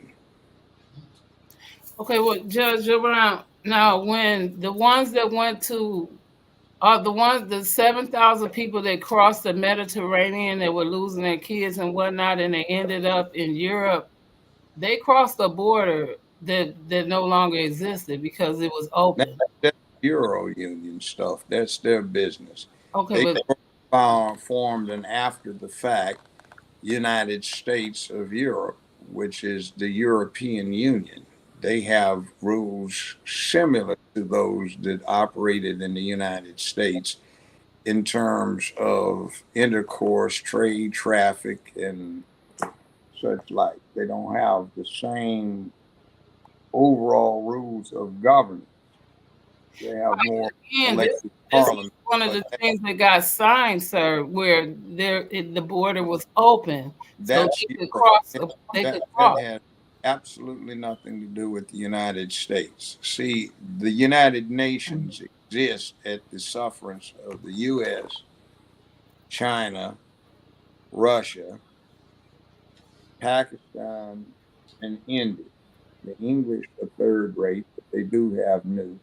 France has nukes, but it's third rate. Germany is third rate. It does not have nukes. Japan does not have, got a lot of trade and industry that counts. Okay. So you also have now BRICS, Brazil, Russia, India, China, Hmm. South Africa, and other affiliates who are setting up another alternative to the economic pattern that's been dominated by Western Europe, with Japan and the United States joined in. So that's being challenged. So there's going to be something new going on here. And that's how we get them. No, it's not. We're going to get them. We have them Right. though. They're all in New York. They're all in Chicago. I know. Oh, you're talking about the immigrants. Well, Yeah. there are rules, and see, you have to get off of a boat to get in from there. You just can't come in. So when the boat docks, there is a custom function that everybody is going to have to go through. So that's ICE and immigration and everything else. But you see, on the southern border, you can just walk across. Nobody checks you. Nobody does anything. Nobody touches you, maybe. So now they're building the wall again to cut back on it because it's getting a little bit out of hand. It's kind of be careful what you ask for. You just might get it. And what you got was not something you can handle. So it is what it is. Yeah, 20 more miles they're getting. Uh, you think 20 Yeah. miles is going to make a difference? Or you think And, he's going to add more? well, have you been down to Texas in the high summer and in the high heat? Walk 20 miles. Mm, Wow. And that, Drive 20 miles in the back of a truck. Hot. yeah, yeah. I see what you're saying. See, Mm-hmm. it's pablum. In other words, it's BS. Mm, It's not real. It's just a gesture because things are getting out of hand in New York and in Illinois, and a lot of their core group that they're counting on, black people supporting the Democratic Party, are not pleased with what's going on in either Chicago or New York, New York. So then let me ask you this then, okay? So because I know I'm here in Missouri, like I'm from LAP, right? But I'm here in Kansas City, Missouri, and in the beginning they passed when they were redeveloping our downtown and building a bunch of brand new things. We had quite the homeless population downtown, which is where I stay at. And so they passed two laws. One that said if the homeless stayed in the park, they would go to jail. right? They now they can go to prison, and if they stayed under the freeway path, they can go to prison. But what we have noticed here, since they now have developed downtown, the homeless population period is gone. They're not all in jail; they're gone. So we heard that you know they were being bussed all over the place. So how is that, how is that legal to be able to take all of your homeless population and just bust them wherever just to get them out of your state? Do it and don't worry about it, and they're not going to complain. They have no access to complain, and somebody in charge who's supposed to see to it is not seeing to it. Have you got a zombie problem there yet? No, no, well, you know what? Before we had homeless people, but now we have zero homeless people just about. No, I'm talking about the zombie problem. You see them in places like Philly, Baltimore, Oh, Minneapolis, and they're bent over double, standing up with their hands drooped down like they're trying to touch their toes, mm, pulled by their feet, and they don't seem to fall over, and they're high off or something. You don't have those. I got no, a connection with the city. My old man's from there, and I grew up in Los Angeles. Yeah, that but is you see wild. that they've been over, like, damn, that's a zombie, man. This dude come back from the grave. What's wrong with dude? And they I stand don't out think in I the want middle. to see nothing like that. That's okay. I don't need to see it.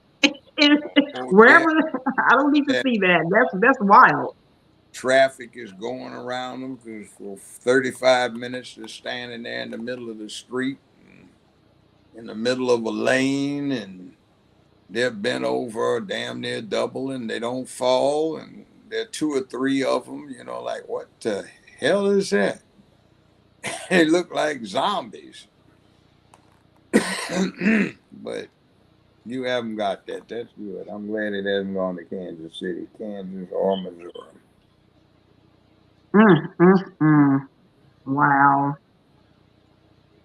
Okay, so what about this? Nobody else have a I'm asking about the work visas. What about this temporary work visa that they, were able to get, all these thousands of people right fast? I'm like, well, wait. So they're on the sidewalk sleeping in New York. Now they all have temporary work visas. Yeah, and the Is that people feasible? on the sidewalk who are American citizens can't get a job, and they're giving the Yes. a job. Yeah, see, this is the game. See, these clowns do not give a damn about the people. They want to spread their cult. See, what's happening with America is not understood. The Constitution forbids there being a religion established, but a substitute for a religion is being established. See, when you think of Buddhism, it's an established religion, right? Anybody disagree? Yeah, No. No. Okay. Does it have a God? it's an established religion. Yes, Yeah. It does not. it's been Technically, around yeah, forever. It does it's a not. different concept than the Yeah. God It does meeting have Abraham. a God. All right. Now, that's step one to understanding what's happening to us. LGBTQIA is a cult that does not have a God, but it's a system of philosophy like Buddhism. Whereas Buddhism is an established religion, what is going on is the U.S. government, certain state governments, certain municipal governments are trying to impose LGBTQIA as a cult on the American public. We don't have shaming, we don't have guilt, we have participation ribbons. It's an Nobody's agenda. yeah, nobody's supposed to feel like they're not entitled and anything goes. There are no principles. So the American public is drifting and it wants something to anchor them philosophically. So here's this cult that says anything goes. Do what you want to do. You have no requirements. You don't have any obligations. It's all about yourself. That's like a preacher getting up on the pulpit and saying, if you give me this, I'll guarantee you that you can be a That. senator, Mm, steal from people, sell drugs, You can rape people, you can exploit people, pimp them out, and you'll still get to heaven. Mm. That's what they Ain't have. that deep? You go to DC and you see the rainbow flag under the American flag, but you don't see a cross, a crescent, or that six-pointed Jewish star, or the six-limbed Hindu god, or even a representation of Buddha. But you see the rainbow, the symbol of the cult. If you look at something interesting, look at the LGBTQ uh, caucus in Congress and see that it's almost identical with the Black caucus. And then Mm. we talked about reparations before, and I said you had to get representation in Congress. So guess what? I was rather unsettled to discover that the congressman from Memphis over the ninth district is the chairman of the Black Congressional Caucus's Reparations Committee. Our congressman is a gay, white, Jewish person. And his landmark piece of legislation over 19 years is introducing a binding resolution requiring that the congressional cafeteria use nothing but paper straws. Now, that's who's chairman of the Reparations Committee, not somebody black. He's also a charter member Wow. of the Congressional LGBTQIA Committee. Wow. Look them up and compare the pictures. You'll see just about all of the Black Caucus is a member. So we elect somebody we think is going to protect and represent Black interests, and actually they just happen to be a colored edition of the rainbow. Wow. Probably why they haven't introduced anything. 45 years ago, they had a 2-week long debacle. It was a circus where they had hearings on whether or not they should have a study on reparations. So they just squabbled back and forth, put on this show. Nothing came of it. And 2 weeks later, we're on the first voice vote without debate. They passed an act that is styled the Gay Reparations Act. And Mm. everybody that supported that is on the LGBTQIA Congressional Caucus. So all of those Negroes that were in there are on the LGBTQIA caucus. And they pushed it. It was unanimous from their perspective. And they passed the Gay Reparations Act. It was chicken change, $58 million, I So they're seem to getting money, is recall. what you're saying?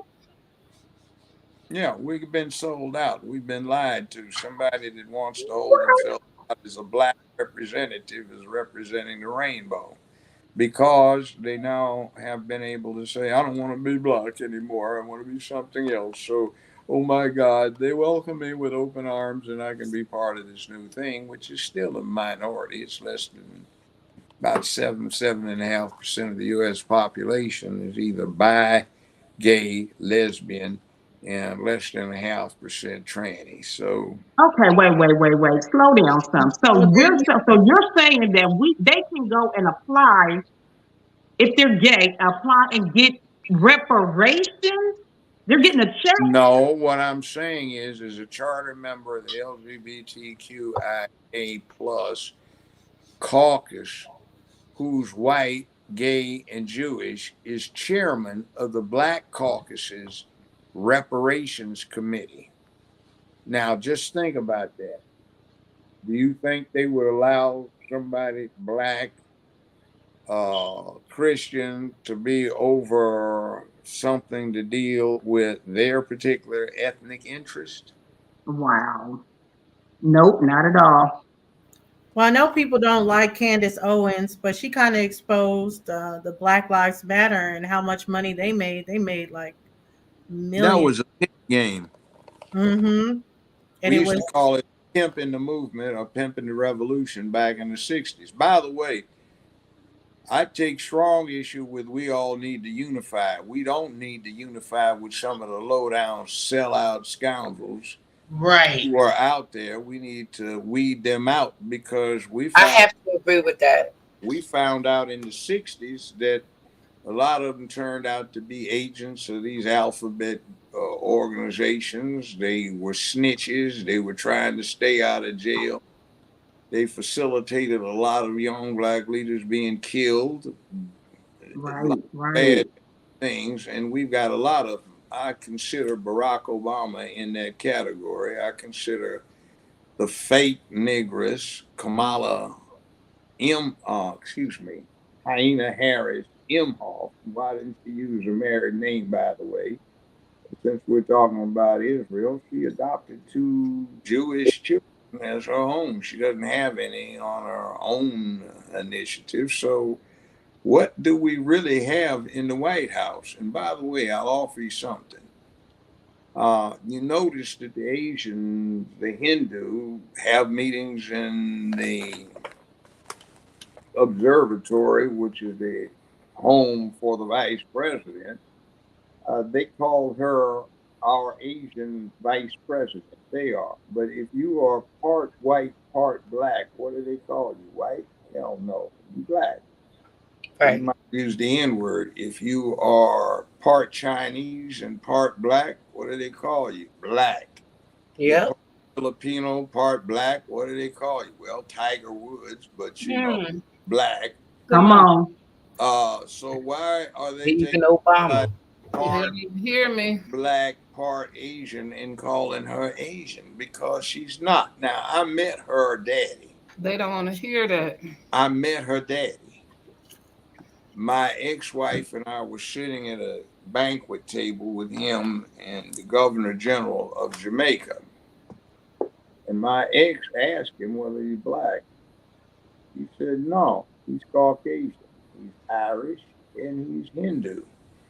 He said, sometimes people wanted to call him black because he had a grandmother who was a Hindu house servant who was kind of dark, like a lot of Hindus.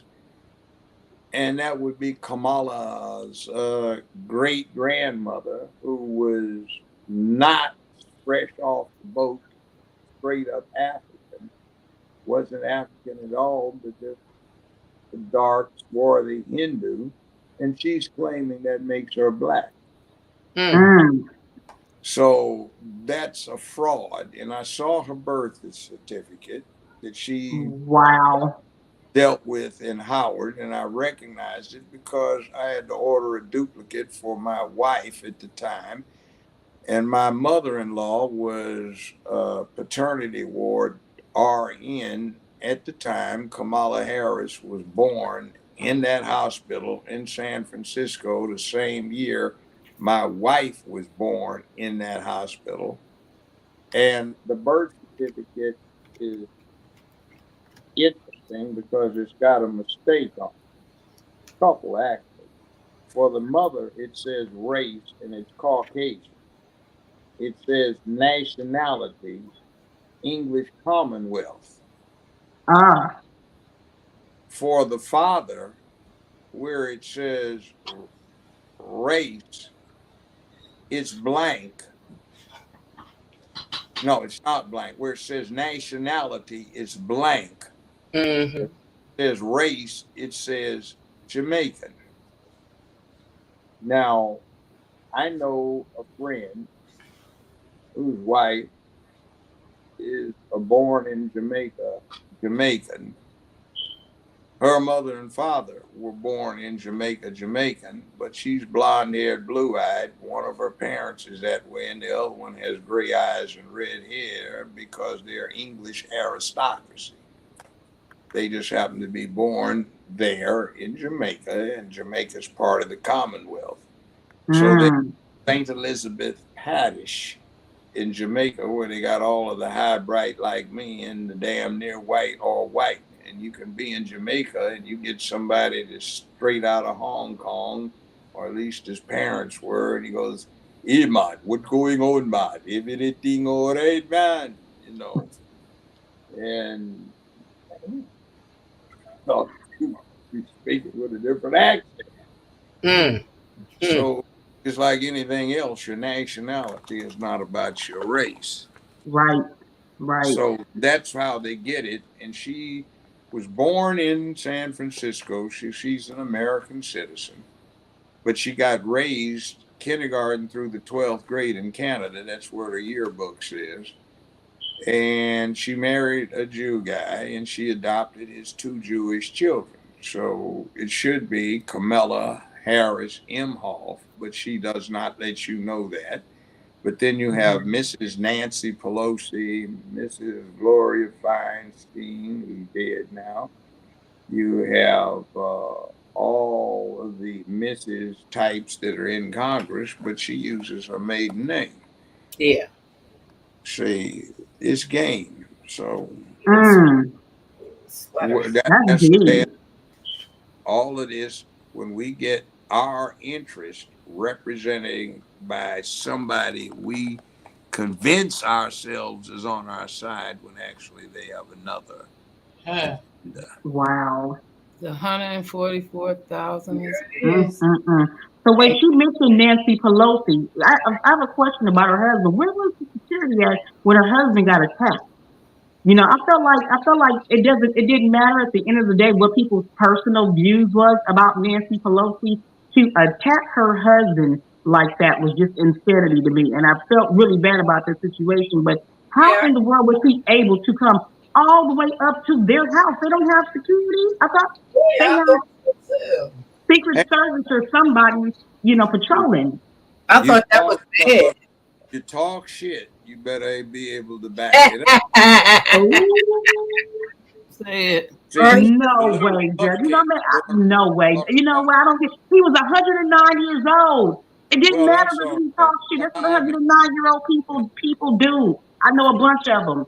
But So you don't see, go and hit his ass inside here with a I bat. I know understand. that's right. But that's why I was a judge over criminal court for 2 8-year terms. I had a lot of business. Why do you think that was? Oh, Because humans don't always follow the law or the rules. That's a right. reality. Anybody have had a steak in the last week? No, No. Hamburger? no. Fish? What? Fish. Anybody? You had some salmon. I had salmon. Salmon. I Yeah, had salmon. yeah. Something had to die for you to eat it. Oh, I had Lord. steak the other day, some barbecue too.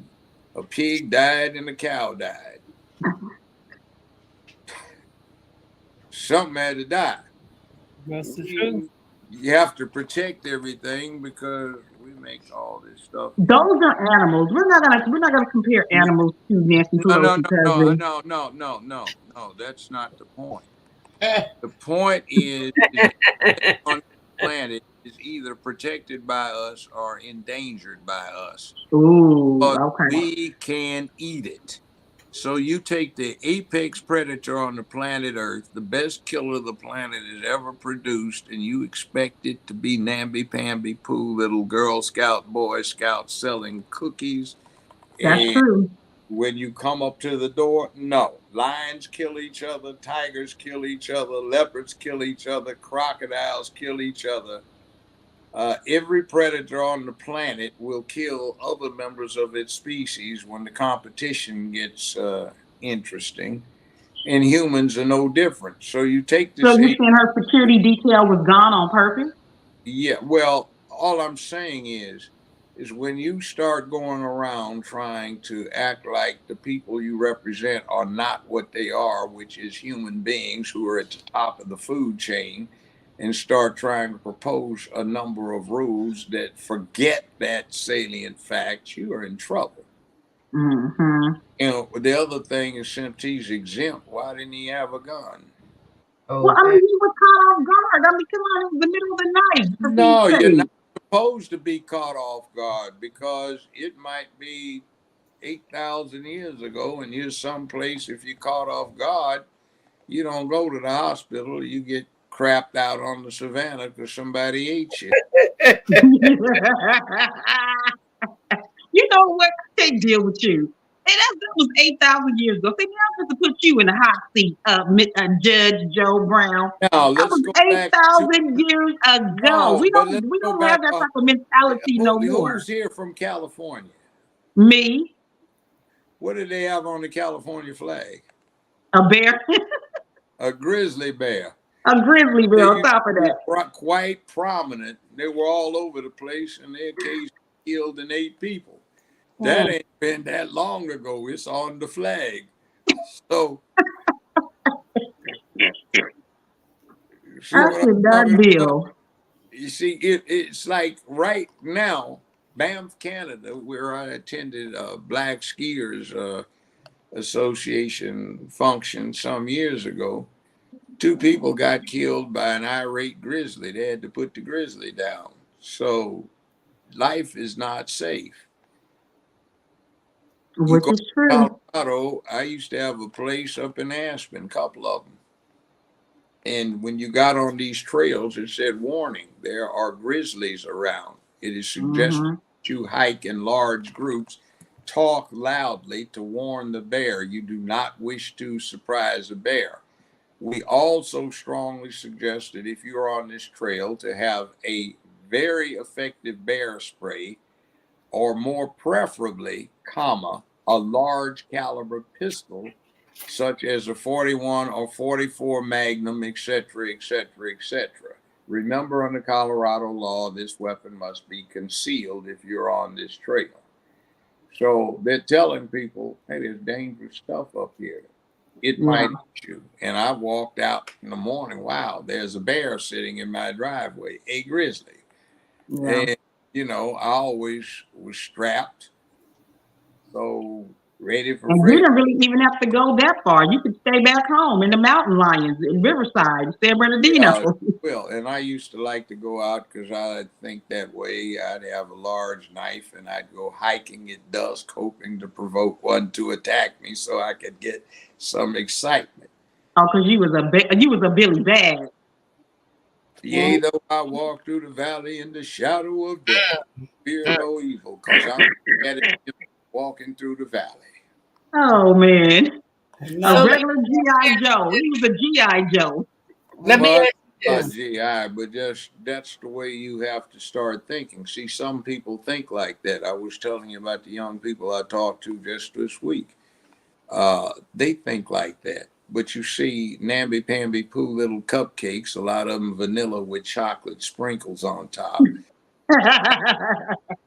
Judge Brown. And they forget. I don't understand why there's, well, that you don't understand does not stop them from being what they are. You got them on the bottom. They ain't got daddies around, and you stupidly telling me we don't need to have any more of this toxic masculinity. Oh, hell. Oh, But damn. let me ask you something, Judge Brown. Do you think that Oh man. we all know that it's might be impossible? Do you think that Trump has a chance in becoming president again? Yeah, big one. He's Still? winning by 10 points. And the interesting thing is, if you take Wow. A criminal becoming president. no, wait a minute. If you take everything, I say this from being involved in criminal law for about 50 years, being a criminal court judge, prosecutor, ran the public defender's office, criminal defense lawyer. If you take everything they're accusing Trump of and you prove it, he still hasn't committed a crime. Wow. Okay, let's take New York. Bragg's got him. No, hold on. Stay right there for a second. Listen, when they were on George Stephanopoulos, all of those, every last running president, all the people who were in the running for president, when the question was asked, would you, if he gets convicted if he is a convicted criminal, would you still vote for him? They all said yes, but one. No, but the point is like I told people with Cosby, Dr. Cosby. I said he got convicted at trial, but there's no way an appellate court is going to let that conviction stand because of the egregious violations of the Fifth Amendment. And that's what they overturned his conviction on, the Fifth Amendment. I'm not saying he won't get a trial court conviction, but it ain't over till the fat lady sings, so to speak, and that's Woo! court. So But let's that's take. bananas. Well, let me For give you what every I. crime Let that there is, you get a plea, right? With No, every no, no. Forget the plea. He's going to have to go all the way. Let me give you an example. crime. Bragg in New York has indicted him for supposedly bribing Stormy Daniels to be quiet. Well, he's a dumb Right.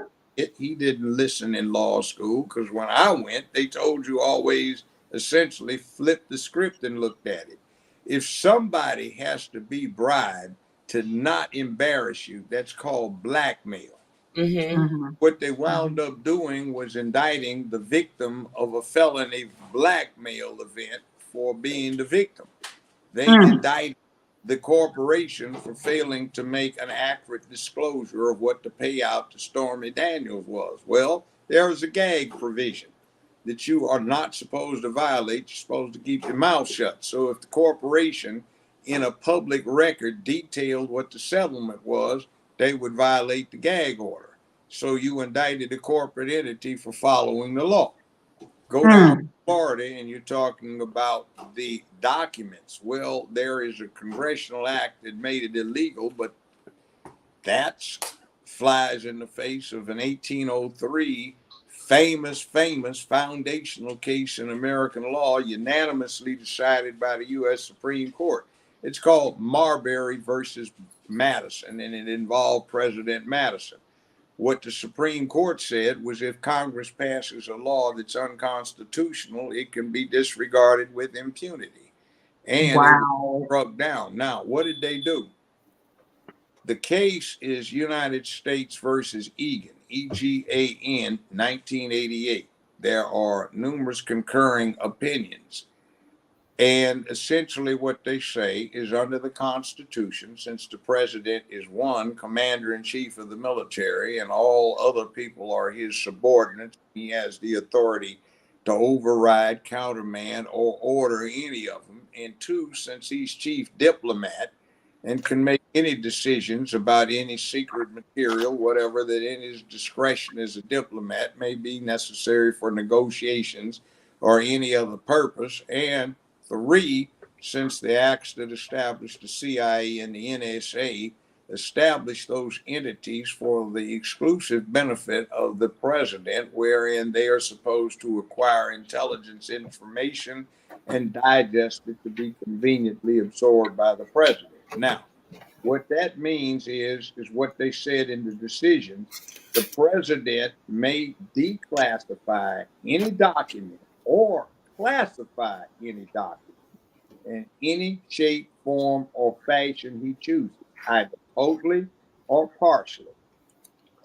He has the same authority that cannot be questioned in that regard that he has when it comes to pardoning or commuting a sentence. Nobody can gainsay him and go back and say you couldn't. It's not subject to review. So when he removed the documents as president, he was not bound by the congressional act that was arguably unconstitutional for restricting his constitutional power and authority. And there's also this other thing, pragmatically, the White House was guarded by the Secret Service, only the Secret Service. And Millargo was guarded by the Secret Service, the same entity. And when the archivists wanted it, the act that gives them the authority to make that demand on the president is unconstitutional because they can only make a request.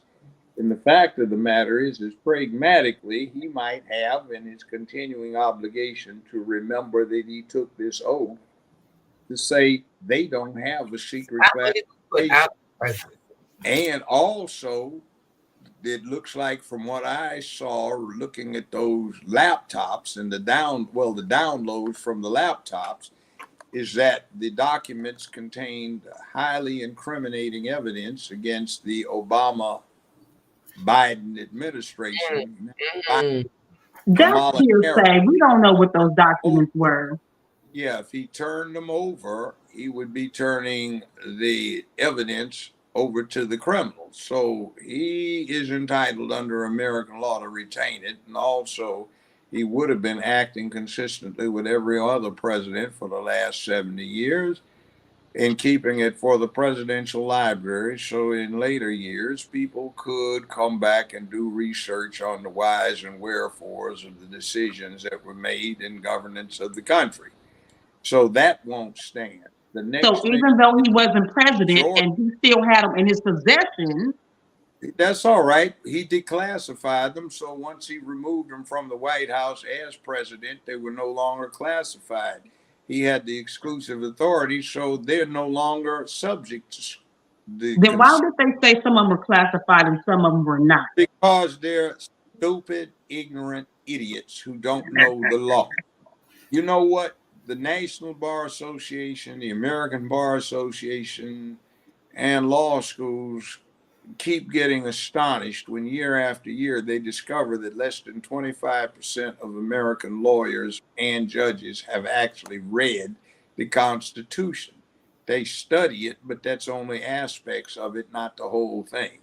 Next thing is it's dropped down to somewhere around just 15% of the people that represent us in the House and Senate have read the Constitution that they sworn to uphold. And it's amazing when you look into it, and also the fact that now law school is not as rigorous because you don't want to upset someone's dreams of being a lawyer.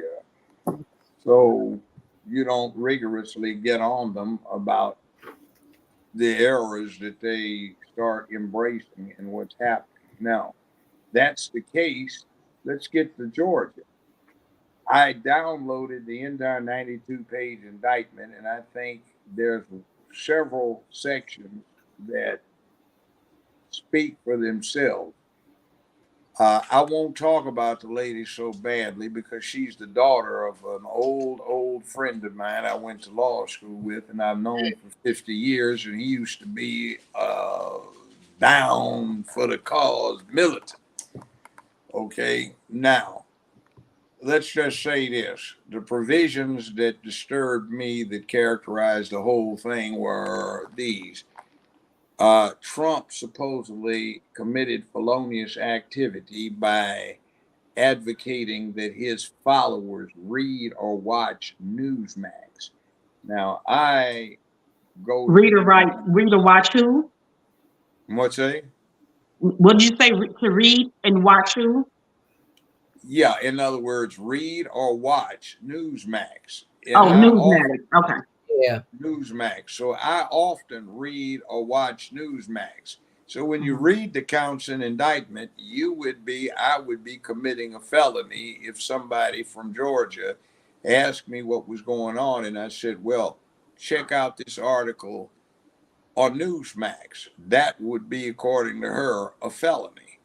Mhm. So, in other words, it's thought control when you acted in a line that they didn't approve of. Now, find me some votes. That sounds damning, right?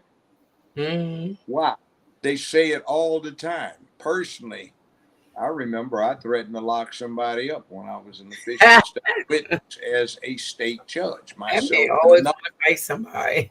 It was an election, and some of the people for the other side claimed that the electronic record got lost, but there was a hand count, and it showed the person who eventually won losing by 92 votes. Well, Mm. what happened was the janitor said the electronic record. He said, "Y'all gentlemen looking for a little silver record like that?" I said, "Yeah." It was right over there in that desk. Show you that little drawer. We said, "Who put it in there?" He identified them, so I sent one of my uniformed bailiffs over. The other judge did too.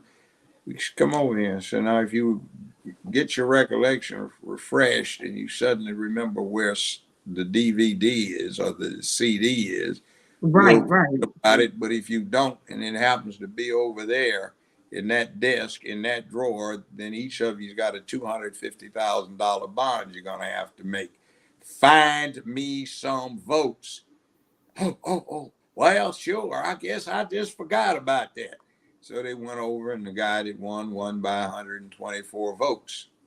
Now, uh, that's happened. Another time, the position that the gay white Jewish congressman who is chairman of the reparations committee occupies was captured in 1974 by Harold Ford Sr. They were telling him that he was losing the election, so he came in and said, I'm going to find some votes. And he tore down a screen, and there were 42 ballot boxes that were uncounted that were being hidden behind him. He found some votes. So that saying, find me some votes for somebody at Trump's age is what gets said, because a lot of times mysteriously votes vanish only to be found. So Okay. I find what they're doing is just, it's very reminiscent of the National Socialist Workers Party. So you think they're railroading Trump? Well, yeah. And the other thing is when the Justice Department in January 2021 issued a report early in the week that there were no discrepancies in the national election.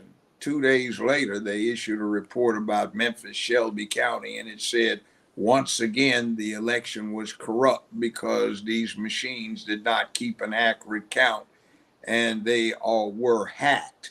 So you take the 14th largest city in America, the largest predominantly black city in America, even bigger than Atlanta, and you say the vote count was hacked there, but then 2 days before you say there were no discrepancies. Something's wrong with that picture. Yeah. So, Just to let you know, I did drop Something the is wrong with that picture. I dropped a link in case anybody want to come in, because we're not going to keep Judge Brown here all night. Right. Anybody wanna Hold on, come because in? I want to talk about that. Wait a So minute, you answer my question. I did drop the link. That's all. okay? So you think it's perfectly okay for him and members of his administration to harass that woman and her daughter when all they were doing was counting ballots? they didn't harass her. What did they do then? That's not She harass. said they threatened her, they harassed her, Like this. It's like this. ruined her Have reputation. Have you ever walked in one of these bureaucracies? Oh, Department of Motor Vehicles, DMV. Or walked into some establishment and somebody's acting, yeah, what you want? And you say, excuse me. Right. See, when you start getting on them about, hey, do your job. This is what you get paid for. These are two women who have been working the ballots forever. What Well, that then have to do quit your with the job. prices of being China? Didn't anybody ask you to do that? You did it. You brought it on yourself. Do your job. So Okay, if so what was somebody the payout for? Because they won their case. see, but yeah, I know, but that's civil, and it's not against him personally. Bottom line is that you have all kinds of things going on in the law now because people's feelings are so damn delicate. It's like I'm sick and tired of walking in a store, and instead of the customer being right, it's the employee's sensitive feelings have to be But protected. look at what Hell they no. were doing to them. She was literally having people from the United States government. They were fearful for their lives. She's an average citizen. So what's she supposed to think about that? Well, Her daughter. when I was in undergrad school at UCLA, the FBI used to haul us black militants out of there every few weeks. We'd get taken 30, 25 miles downtown, all our money taken, and have to get a hike back to our cars or get a ride because we were just saying we want some black people up in here. So the Okay, but FBI let's can keep it real. Let's keep it real, Judge Joe Brown. no People, if they get a call from IRS, people are pissing their drawers, let alone get a call from the United States government. why you do that? We used to have it happen all the time. Oh, people are weaker. I forgot. They've changed. Not the same human anymore. Because the average citizen don't understand what that Well, the means. average citizen used to have to deal with it all the time. Now you don't. And the No. average citizen is about to run into it again. Is this on YouTube? Yeah. Okay. YouTube will demonetize you if you say certain things. You can say the N word all you want, but don't say anything about the other group. Don't say anything. That's true, because we say that all the time. Yes. Yeah. So you mean to tell me that you exercising totally appropriate First Amendment rights on an organization, on a venue that has a lock on this, that can be restricted? What's the difference between that and what got happened? Who do you think is doing that to you where you can't say, and I've held up on making certain points here because Yeah. I they will get you, that'll get you demonetized. So I'm not saying Right. them. And they're Right. totally Right. appropriate because they're on the front page of half the newspapers in the country. But you can't say them because Mm-hmm. somebody's delicate feelings might have been hurt. So free speech is less important to this crew than somebody's feelings. I'm so damn tired about somebody's feelings being True. protected. It's getting ridiculous. Yeah. Now, I would have to agree the with you on that. other thing is at base, this administration that's in right now, how many people are dead now that don't need to be because this administration has the seats? You see, how many black folk who might have gotten reparations didn't? How many black folk might have gotten meaningful prison reform but didn't? How many black folk might have gotten an employment market that was interested in the fact that they are American citizens rather than giving work permits to people that snuck across the border illegally? Mm-hmm. When you're doing that, what about all of these millions of people who are suffering and we get all worked up on two people's feelings? Well, they weren't just two people. They were two of us, and their feelings mattered. They were women. Their mothers.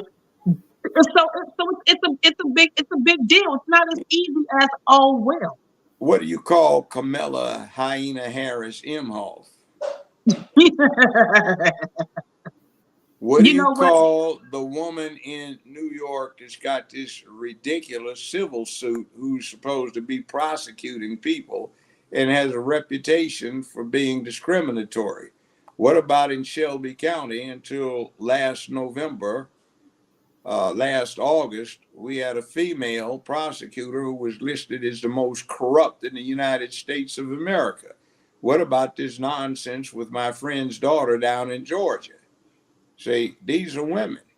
So we got to start getting off of that. It's like I would say we can't get on him because he's a black man, but Cory Booker is a punk.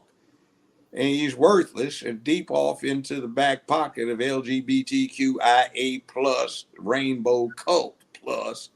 So I'm supposed to sit there and back off of his ass because he happens to nominally be No, no, and we he's no, black? we can only do what we can do wherever we are. So we don't Yeah. even know, and we don't know every issue that exists. Yes. So what I'm saying is the point of this exercise is we can't concern ourselves with the identity of the people that perpetrate the wrong.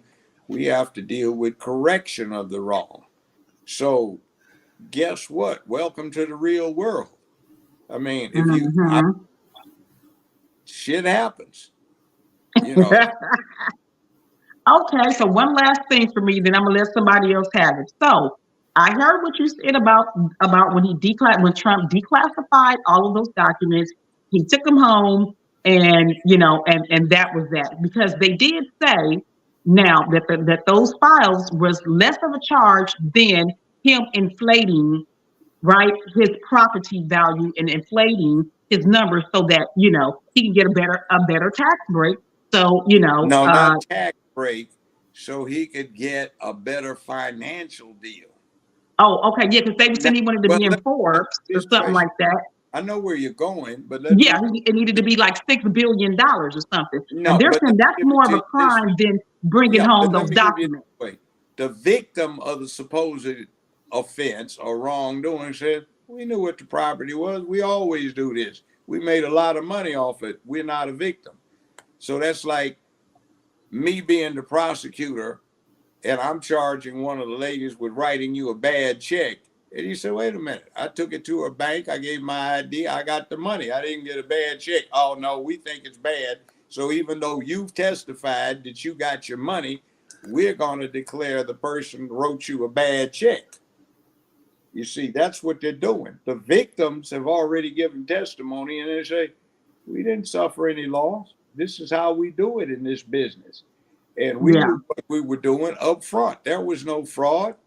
This is how you do it. Because when you supposedly inflate the property value in New York, part of that's based on your tax assessment, but the tax assessment under assesses your property. They do that in Tennessee too. In other words, you got $1.5 million property, and they're going to assess it at somewhere around $650,000. So if you inflate it to its true market value, they could come in and say, okay, well, it says 600,000, so we're going to prosecute you because you defrauded the bank. The bank says, hey, we issued the first mortgage on this. We know exactly what it's worth. So when we issued the second mortgage on it so he could finance a business, there was no fraud. We knew what it was. You see, that's what the problem is. This judge acted like a complete ass. And what he did is he interjected things not in the record. He decided to make a decision stripping the business license of Trump's corporate entities and also order their dissolution on a sham because the alleged victims of what brings Trump there said we aren't victims. We have dealt But with why would I it. be mad at that though? He ain't doing nothing for me. So why would I be mad at the little man? Because see, I knew when you said 1.5 million, so what you're talking about strictly is for people with money. That has No, nothing we're to not do talking with about money. because no, I'm saying if we were to do that, right? And I happen to work for an agency that if that was done, you are so they're gonna find you, throw you in jail, and take your Yeah, property, but they're right? not. But you gotta have some money They're in order for these things to be just okay. so. But you see, here's the thing: it's never been done. So why do you pick this person to do it? And if they can go after the president or former president, they can definitely go after you. See, when you deal with No, the they were already going after the little man. That's my point. Because no, you're no, talking about people with some money. Because no, the no, little man, I happen to know they go after the little man all the time. not for that. Because what it's presumed is that the lending institution will do an independent title search. And if they're interested, they will make an assessor go out there, their own, to give an assessment. I've had that happen quite a few times financing properties. So what happens is they have their own mechanism to verify what they're loaning the money on. So they have firms that do that kind of thing. So if you want to, you can go do it. But the point is, this man's always paid back his loan, so we don't care. We We'll don't loan know that. him. I don't know what he paid back. No, no, no. The bank has said we knew that we would be paid back. We got paid back. We got our interest. We made money. We did not get defrauded. This whole thing she brought was because he defrauded a bank that says it was not defrauded. Now, A that's bank what who got paid up under the table was more well, it likely. doesn't make any difference. It's like if like I said, if she writes you a check and you went in and you cashed it and you don't have a problem with it, who am I as the prosecutor to come in and say she wrote you a bad check? When you say, no, I cashed it. See, that's what you have in essence. And what's going on is you're making a bad mistake. You don't like Trump. And What's going on is that again, I work for an agency who is finally going after the right people instead of the little man. well, why Because don't the they little go man has after been Joe getting Biden? railroaded for Wait a minute. so long because you would rather sit here and talk about all the things and all the loopholes that a rich Well, man can that's the jump law. through and nothing talked about That's for the the little law. man. So That's this the year, law. hold on, let me finish. So this year is the first year. This year is the first year, not that has been done before. This is the first year they would not go after the little man for said monies. They're going after the right people this year in 2024 for the right people. Finally, but it only took Excuse what me. 50 million billion years to leave the little man alone and go after the Oh, middleman come on. finally. Do you feel safe walking down the streets of New York? I don't live in New York, so yeah, Well, are the streets safe? Answer: no. It's a high no. area. So she is devolved into going after Trump for political purposes, and she's not prosecuting all of the criminal elements that are making New York a hellhole for the people that live there. He got the most money. He's the most comfortable. No, that's not the point. See, Yeah, here's what. that is the point. I'm Okay, part of the little man crew. you know It what is your definitely Miranda the rights point. are. You know what your Miranda rights are. Yeah, You heard it. that, You have a right to be silent. Anything you say that's can right. and will be evidence against you. All right. Right. Miranda was a very bad guy in 1964 when those rights got associated with his name. If we had the thought process in 1964, we never would have had those rights articulated that way because Miranda was a bad guy. So the problem is that when you set people's rights, 9 times out of 10, the person that causes those rights to be articulated or clarified is somebody that is not one of your ordinary people because they behave themselves, they know people, they're on the right political party. But you see, every time I had a motion to suppress, it generally came out of somebody being accused of some kind of felony, which if we had the attitude we had now, he wouldn't have gotten justice. And if I had ruled based on who he was rather than what the law was, I would have set a whole lot of negative precedents that you could go after the small man with. In other words, the problem is that the Bill of Rights was formulated and ratified in 1791 precisely to prevent a government from using its power to abuse the political circumstances, social circumstances, and economic circumstances of ordinary people. Fortunately for this country, for the most part, the only people that ran afoul of this, generally outside of us, black people, were those charged with criminal offenses. So what wound up happening is that we associate the Bill of Rights with criminal rights when actually they're civil rights. So what goes on is what they're doing is in an unprecedented fashion. They're trying to go after Trump, and they're setting a very bad precedent for what they're doing. But Now, why should we care? what? Why should I care? Because if they set the precedent with him, they can easily go after you.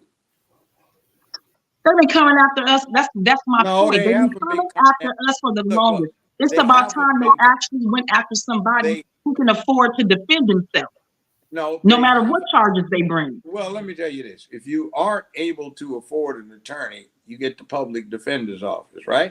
There you go. 9 times out of 10, the public defender's office will give you a much better defense than a private lawyer because, A, they get over there and they do it more often. They've memorized the rules and the cases. They've been in front of juries a whole lot, whereas the private practitioner nowadays, he may be out of law school 10 years and he's had 5 trials and they didn't go all the way through to the end and he doesn't know what the hell he's doing. Would you go into a doctor's office to get treated if you knew that the doctor had never done an internship or a residency in a hospital? No, you wouldn't, because all he's got is book learning. But your typical private lawyer today is like a doctor who has not done internship and residency because it's all in the book. He has not been in front of a jury. No. So you're trying to sell me Hey, on Trump doesn't the and public a public defender. You right? trying to Doesn't sell me the on public Trump defender and a usually public defender? No Look, way, give me a Jose. classic example. yeah, don't There's they a judge normally now. always go for a plea deal? They get the most No, plea they deals. don't. No No, way, no, they Jose. don't. No, they don't. And I'll give you an unsettling statistic. For the last 50 years, just a little more than 2% of the prison populations got found guilty by a jury. Just a little over 2%. 97+% pled guilty. 84 to 87% confessed. Now, what does that mean? Yeah, you might have had a bad lawyer, but let's take one person who was the part-time public defender in my courtroom for 10 years. He's a judge now, but he had 64 jury trials on major felony cases. 61 of them were not guilty verdicts outright. One of them was a mistrial, that's number 62, on a first-degree murder case that wound up being one of the 61 not guilty verdicts. The two remainder out of the 64 were guilty verdicts, but they got found guilty of a misdemeanor, 1129, already served, rather than the 10 years they got offered on a plea bargain. So the best record in the entire state was by a public defender trying cases as a PD. I would say, and Memphis had the 5th largest criminal jurisdiction in America at the time. LA, New York, Chicago, Dallas, Memphis, Houston, Miami, Detroit, etc. And I would say that with the exception of a handful of defense lawyers, the typical public defender was a much better lawyer. And they knew more about it. They had their system down when it came to voir dire juries. They knew what that meant. They had listened to the instructions that the court was going to give, designed their defense to deal with that. They knew how to interrogate folk. They had the public defender's office investigative staff to help them. And the main problem with a lot of criminal cases, when somebody hires a lawyer, is he can't afford the investigators, and the lawyer doesn't know how to do it, and he's scared of the people he's got to talk to. So I would say that with the exception of 9 or 10 lawyers in the Memphis area, you would be much better off getting the public defender's office. Now, some of the PDs were not good either, but the deal is that most public defenders are not there for the money. They're there for the cause, as a result of their concern with what happens to the citizens when the law is discriminatorily applied. Your children are not getting public defenders. Facts. Now, I've done this for 50 years.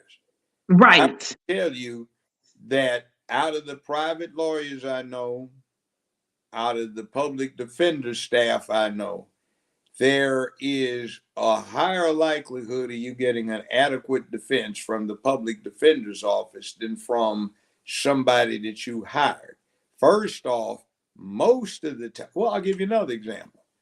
The prosecutor, one of the prosecutors in my courtroom and one of the public defenders in my courtroom asked to approach the bench. I said, okay. So they announced that they'd work this out on this guy, and the state was going to drop the charges. So jeopardy would attach, so another prosecutor couldn't pick it up. The defense lawyer, the public defender, wanted the client to pay cost. If costs were paid in Tennessee, it would cause jeopardy to attach. Now, we were discussing how long this would take when this private lawyer walked in and announced he was going to assume representation of the case. I gave him a couple of weeks to settle in, get an investigation done, and come back. He comes back, and on this case that the state was going to drop, he had negotiated a 5-year sentence for his client. I refused to let him enter the plea and took him back in my chambers with the court reporter and chewed his ass out. But you see, that happens all the time. I would have people who have these slick ads toward the end of when I was on the bench, and they'd walk in with 5 or 6 clients in my courtroom, and I'd have told these people they needed to get a lawyer, and they'd jump up and run out with him. And guess what? Comes back in, it's a miserable disaster because he's never tried a case in front of a jury. So he pleads everybody out. But they think he's a good lawyer because he got a bunch of clients, and he's a miserable fraud. So lawyers aren't confined to the courtroom as public defender opposites. It's a variance. And I'll tell you something else. The best criminal lawyers are not the ones that charge the highest fees. And that is a result of them doing what they do as a cause. So if they get a good representation, an aunt, uncle, grandparent, brother, sister will refer to the office a civil case where a gas truck hit somebody and somebody got 2 broken legs. All right. So that's the rule. The highest paid lawyers are not generally the best defense lawyers. The public defender will 9 times out of 10, or public defender assistant will give you a better defense than most private defense lawyers. But the very best make it in private law. The very best may or may not be in the public defender's office, and the very best assuredly don't charge the highest fees. Can you answer this on the screen? So what do you think of Trump and his father with housing discrimination in New York? Trump is 77 years old. And if you backtrack on his father, he wasn't doing anything that everybody else wasn't doing at the time. So I'm not going to hold him. You got a lot of excuses for this brother. No, you got a lot of excuses for this man. I'm not doing it for that way. But Trump has done a lot for black folk. Like, he ain't done nothing for me. Well, I don't know. I'm black, and I don't got nothing in my house where Trump gave it to me. Not a single thing. Prove that. Prove that. Do you have any children? Yes. Are they going to college?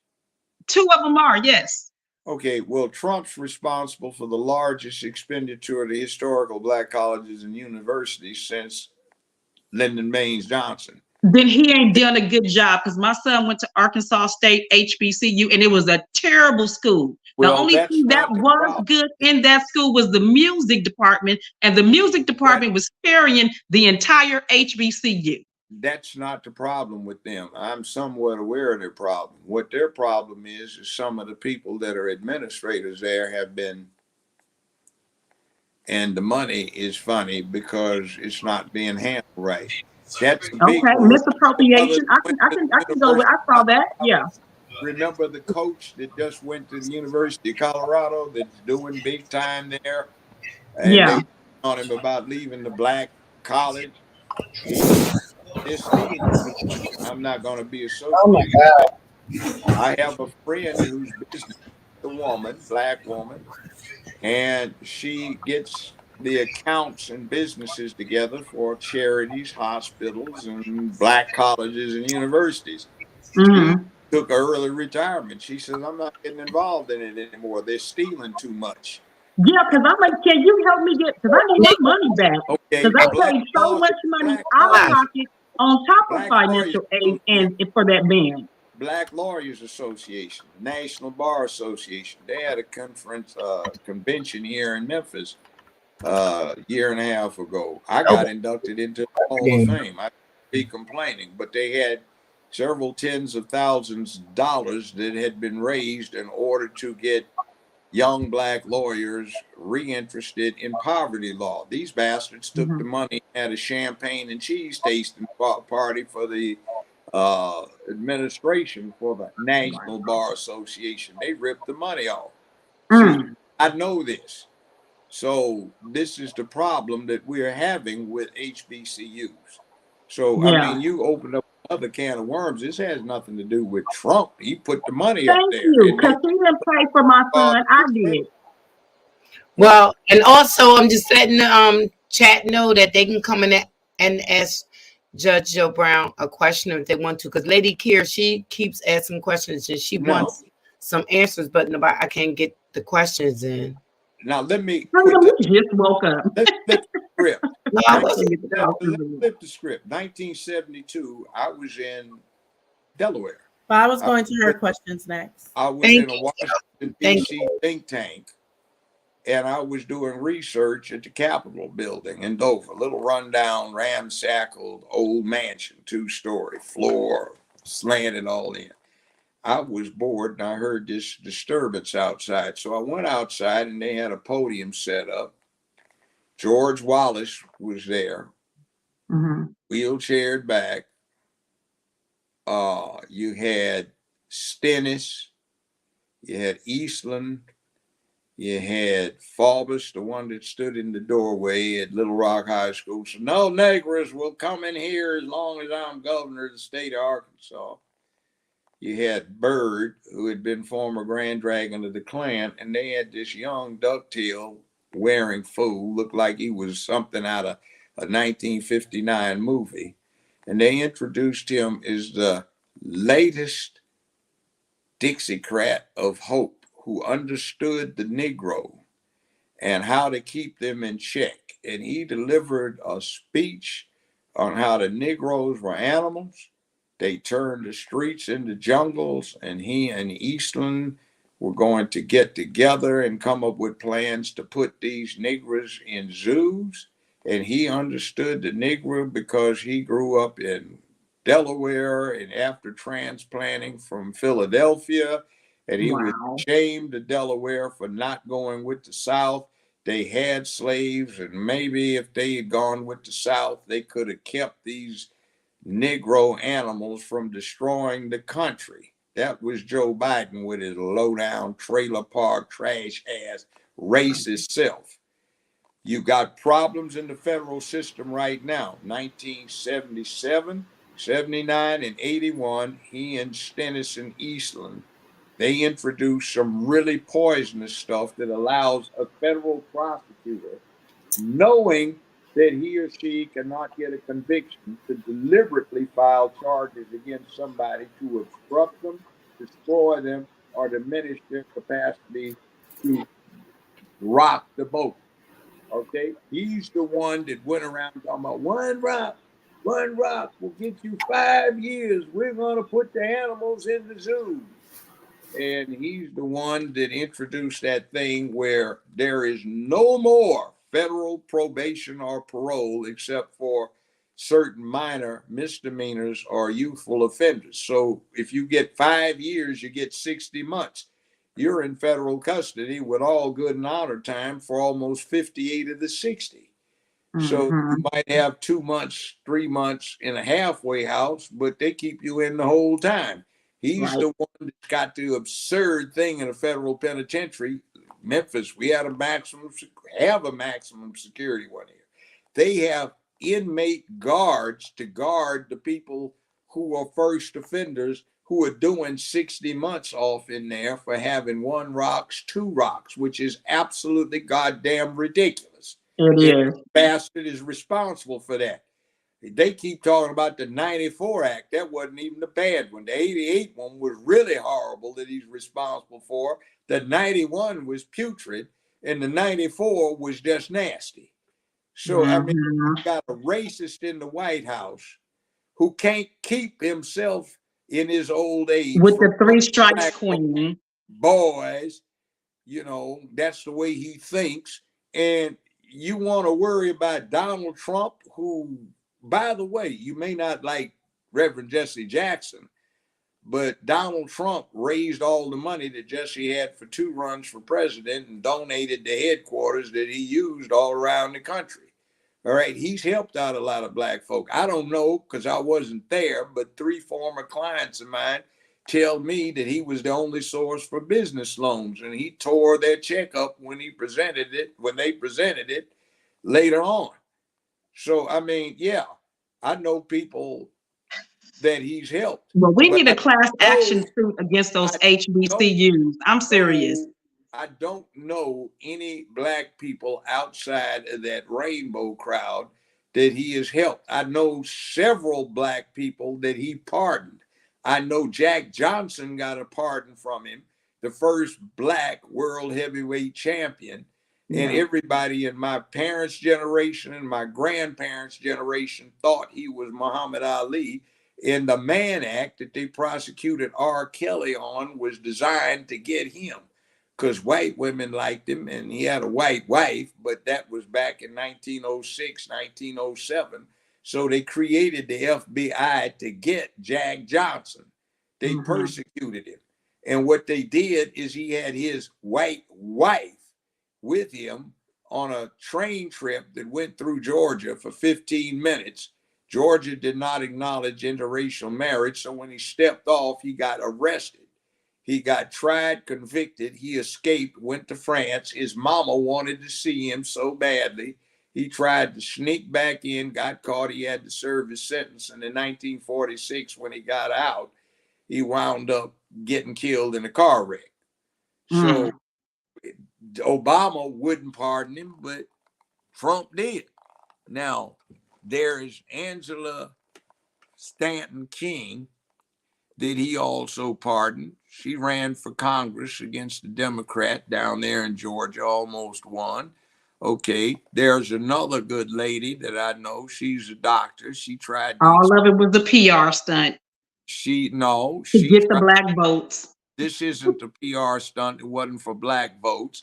Trump was set to pardon her, and what that was about was she had been persecuted for exposing the mortgage fraud.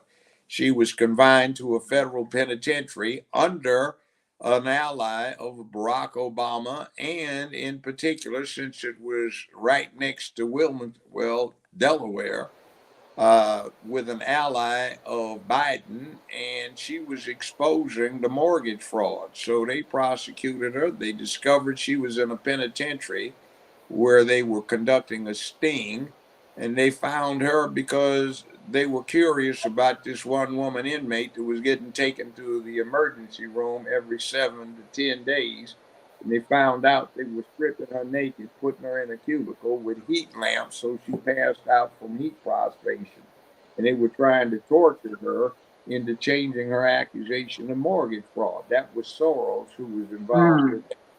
So, yeah, that's under the Obama Biden administration. Trump was in the process of pardoning her, except he didn't get elected and all this mess came up.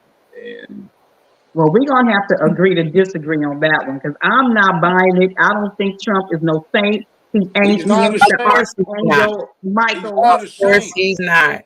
He's not. But wait a minute, because even Lady Kier got a question to ask you too. Yeah, but so right. But let me get my question. Let me come to the end. Start with mine, and then I see her. I see her. I'm not. Girl, I know you're not serious. You've been the man. I'm not. You know what? For Trump. We are talking. Hold on. No, I'm not advocating for him. I'm just expressing what I learned specializing in propaganda in political science at UCLA. My instructor I got this from was a visiting Soviet professor, a woman. She once ran the propaganda section for the KGB. So as a black man in America in the 1960s, her watching the racism, she said she was going to give me some clues as to how it worked. So what they're doing is they've got you going after a boogeyman, as they would call it in Russia, a Baba Yaga, as they do on the John Wick things. So while you're paying attention to the Baba Yaga, your rights are getting very quickly eroded. Your First Amendment rights in particular, which are most vital, are getting snatched. And a whole lot of precedents are getting set for setting up a draconian institution a la National Socialist Workers' Party, also known by the German acronym of NAZI, Nazi. See, this is beginning to look like 1932 in Germany when the Nazis were taking over. What you're seeing right now, there are counterparts that if you study history, you will see that the Nazis were doing in Germany. So they got a boogeyman, and Trump is standing in for the Jews. Hitler picked the Jews as the boogeymen, and what you've done is you are falling into the trap that's been set where Trump is a boogeyman. So while they're getting the boogeyman, they're snatching the rights. That's what you got to be worried about. Screw whether or not it's Trump. It's just nobody in America should be attempting to do these kind of prosecutions. They've also tapped into this other thing. We are used to everybody getting away with stuff, and black folk get hit. So we want some other people to get hit.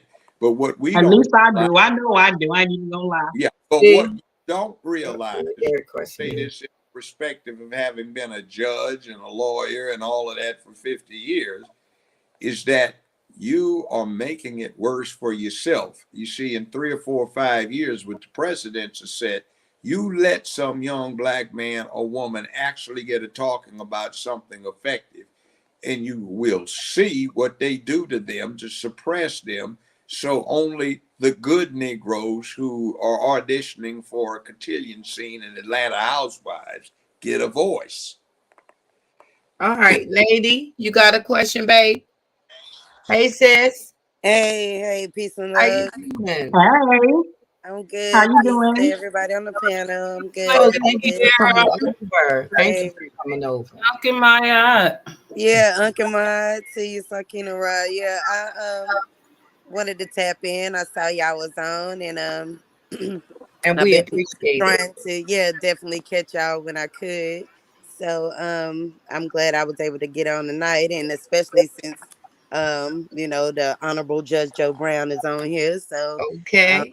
peace to you as well, Judge Joe Brown. It was Um, Gemini Day. a fan, of course, done seen your show as well as after your show, watch the different advocacies that you've taken in the community and things. So it's definitely a pleasure to have the opportunity to speak with you. I did have um, just a couple of questions or whatnot in regards to the Biden and the Biden administration. I don't know if anybody else has asked you already because I tapped in a little late, but I wanted to ask, what were your thoughts on the current Biden administration, and do you actually believe or feel that they are capable of leading the country, going into the next election and the next cycle of the 4 years I'll that we say would have? this. I'll say this. I actually got a chance to take my time going through the 3 downloaded laptops. It wasn't one, it was 3. And let me say this, as a criminal court judge, as a former prosecutor, as a defense lawyer, Mm-hmm. along with others who were involved in this, who were former district attorneys and now defense counsel, good ones, we looked at it and said, man, wow, there's all kinds of probable cause for all kinds of indictments in here. Mm-hmm. Now, about the documents, let me run down this one. There are references in the downloads to the box behind the vet in the garage. And Vice President Joe Biden was directing Hunter Biden to tell his foreign clients to be sure and look in the box. The answers were there. Now, Mm-hmm. we don't know what classified documents were there, but unlike with Trump, he was not the president at the time. He had no authority to remove those. He did violate the law. Right. And it's not a matter of he just forgot, because in the laptop downloads, it's clear he's actually directing people to that box.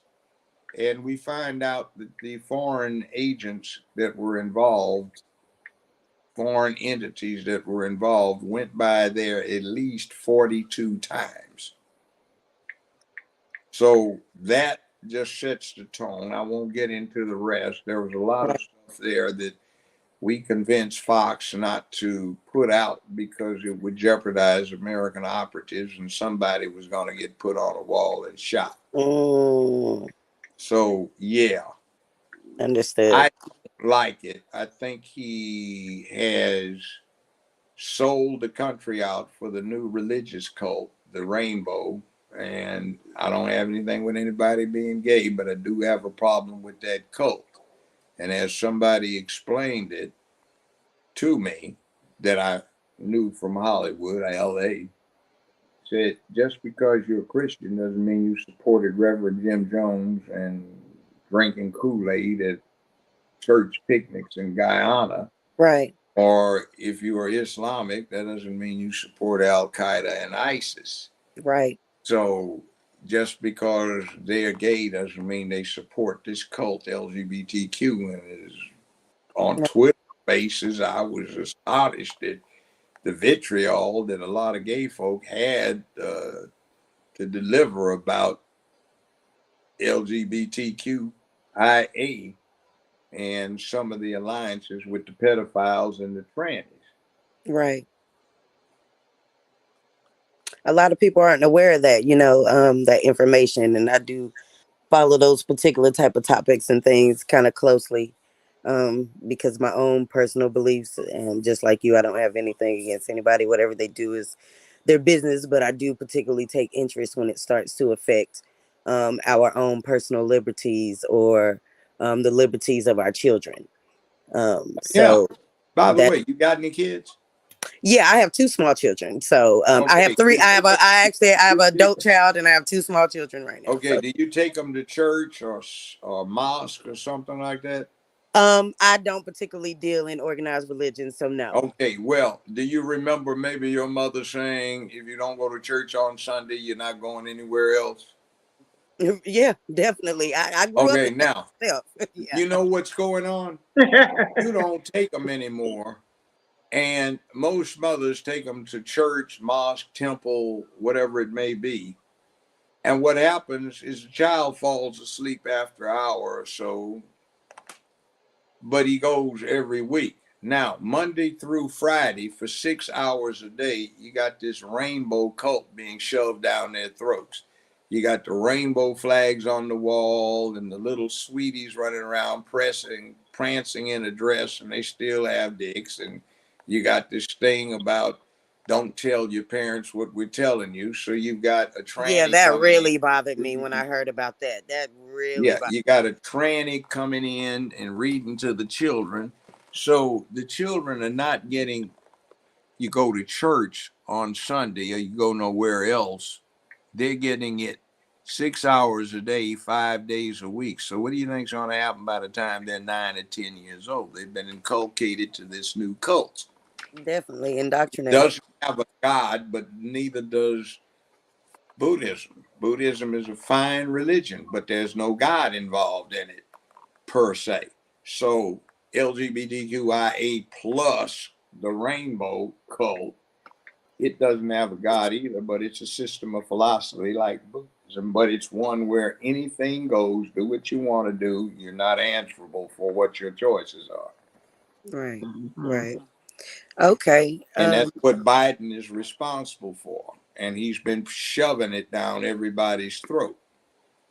I mean, it's definitely been a hyper push since he got in Yeah. office. I will say that. I honestly believe that a lot of it started in the Obama administration, but that's a whole nother Yeah, conversation. Bathhouse Berry. But No, can we I right quick, Lady Kier, because Obama did come in with "Don't Ask, Don't Tell" now, and he also pushed Biden as being elected as president. So with all of that, and then after that, the repercussion was a lot of this disrespect that we see with these kids and the pushback. We can call it that because they pushing back and they pushing back hard, and the people I call Babylon the baby talk, and they talking back now that Babylon has grown up and these kids is mad, and that's what I call it. So if we look at the pushback right now, and the elders, you hear them and they say, we don't have no respect for you, you are not my elder, and they right. push back. And so this is what we see right now. So, Judge Brown, how do you analyze that? You see the John Wick series, all through it, it says the rules separate us from the animals. There are consequences. They keep repeating that over and over. When you have something, a cult that comes in and takes away all of the rules, so there are none, where there's supposed to be no consequences, what do you have? Just what you get. You get a Chaos. breakdown in society. Meanwhile, do you know what Russia is saying there in Ukraine for? It's three things. One, to stop resurgent Nazism. Two, to stop the sex slave trade that's going on. And three, to get rid of the cult that the United States is trying to push on the rest of the world where there are no standards, meaning the rainbow cult. That's why they claim they're over there. But we get told whatever, and I think also having perused the document that was released by Ukraine's Supreme Court in early November 2020, the long organized crime indictment against Joe and Hunter Biden and other individuals. I think what's going on is we are over there not for the national interest, but so Joe Biden can bribe his way and his son's way out of a long organized crime indictment that reads much more. It's a lot different than any of these indictments they've got against Trump. I mean, they're talking serious criminality. But Or lots of presidents have used their platform to get their children and their families out of situations. What makes not this like so that. different? I'm not understanding that part. Here's what the difference is. Joe Biden, is a piece of urban trailer park trash. He has never had anything in his life but a government job, and he has set stuff up now. Girl, you talking about my His son got tens of millions of dollars, was getting paid $84,000 a month without bonuses, according to the laptops, for doing what? Simply providing his agents or the people he worked for access to the big man, his dad. This is a crackhead discharged dishonorably from the U.S. military with no rehabilitation in his repertoire at the time, with no business acumen, and he's getting paid $84,000 a month, basically, one of these corporations to get access to his dad, who in the laptops, the downloads, is directing him to have his clients go by and look at the box behind the vet. Now, there are some other things on there. There are some White House tapes, but these aren't like with Tricky Dick Nixon where they're just voice. They also have video. And there's some stuff on there that the three of us us lawyers said, could get somebody easily tried for and convicted of treason. Now, that's one of the things they're going into. And I say one of the reasons that Trump probably did not turn these materials over to the archivist is you had some paper signatures, documents that were signed off on that would back up what shows on those tapes, which are just inexcusable. One of the things on the tapes is that certain individuals are discussing with a certain Chinese individual how they each get 10% of $100 million in cash that's been brought in through one of these companies that Hunter Biden is associated with. So how the three individuals who are on there discussing it are supposed to get $10 million apiece. Why? The thing is they're supposed to order the U.S. Navy to back off aggressive counter patrolling in the South China Sea, so the Chinese will be able to, in peace, put concrete emplacements on these coral knobs that don't quite break the surface, so the Chinese can claim a 200-mile radius of territorial waters, which right now is about to create an international incident, because the Chinese are claiming that the big U.S. naval base in the Philippines is part of their territorial waters. They're claiming the whole west coast of Japan, the whole coastline of Korea, and the whole damn thing around Vietnam. So that's one of the things in there that somebody's supposed to get 10% of $100 million from. So he's doing the same as Trump's children, which is way more than just Hunter Biden. One of Biden's children Nobody get third-party contracts, and he got about 10 kids. Nobody, Trump or otherwise, is talking to somebody In about Russia, national security, where they're going to get the United States Navy to back off of a foreign entity. Nobody is doing that but these clowns. And it reached to the top. That's Hunter Biden, that's Joe Biden, and that's Barack Obama in this discussion that's on those tapes.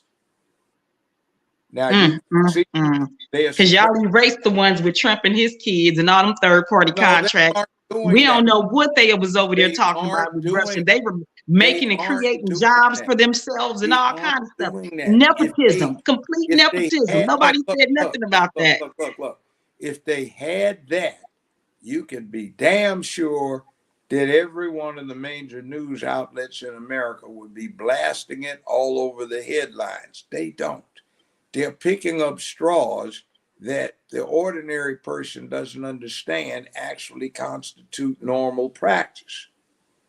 See, I am thinking, okay, a lot of what he says may not make sense to the ordinary person, but when you've sat on the bench or you've been in front of a jury and you have a defendant who is presumed innocent on trial, and you have to do that, you say one of them has been making it safer for this person. And remember, we have a pipeline from the schoolhouse to the jailhouse when it comes to black folk. And the other one has created the need to have that by the low down scoundrel, scurrilous crap he has done over the last 45 years. Now, one person's been involved intensively in undoing the garbage that the other one's responsible for. The one that's in right now is one rock gets you 5 years. The one that's in right now is the prosecutor can take his time and go after somebody when there's no winnable case just to persecute somebody. You see, this is the individual that we are supporting with all of the black folk that are in penitentiaries and prisons right now because of this bastard. And we have the nerve to be offended at Trump. See, Biden is actually a primary fascist. He's the typical type. He was broke, trying to get something. He's been living off of the government. He's contrived to deal with stuff that makes him wealthy off of a government check. Barack Obama was adopted by one of the richest men in the world and left him a trust fund benefit that makes him the richest person to ever be U.S. president. You want to talk about deals? Let's talk about the Gulf rig blowout when 20 British petroleum executives were indicted, and Obama, before they even went to trial, pardoned them. And guess what? His trust fund was a heavy investor in BP/British Petroleum. All right, you got a laundry list of garbage like that administration was responsible for, the current administration is responsible for, but by use of the propaganda tactics that are well established, we are focusing on a boogeyman.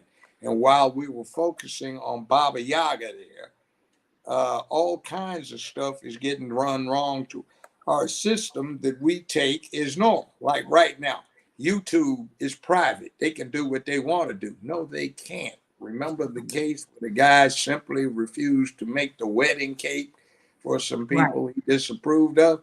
Where do you wind up?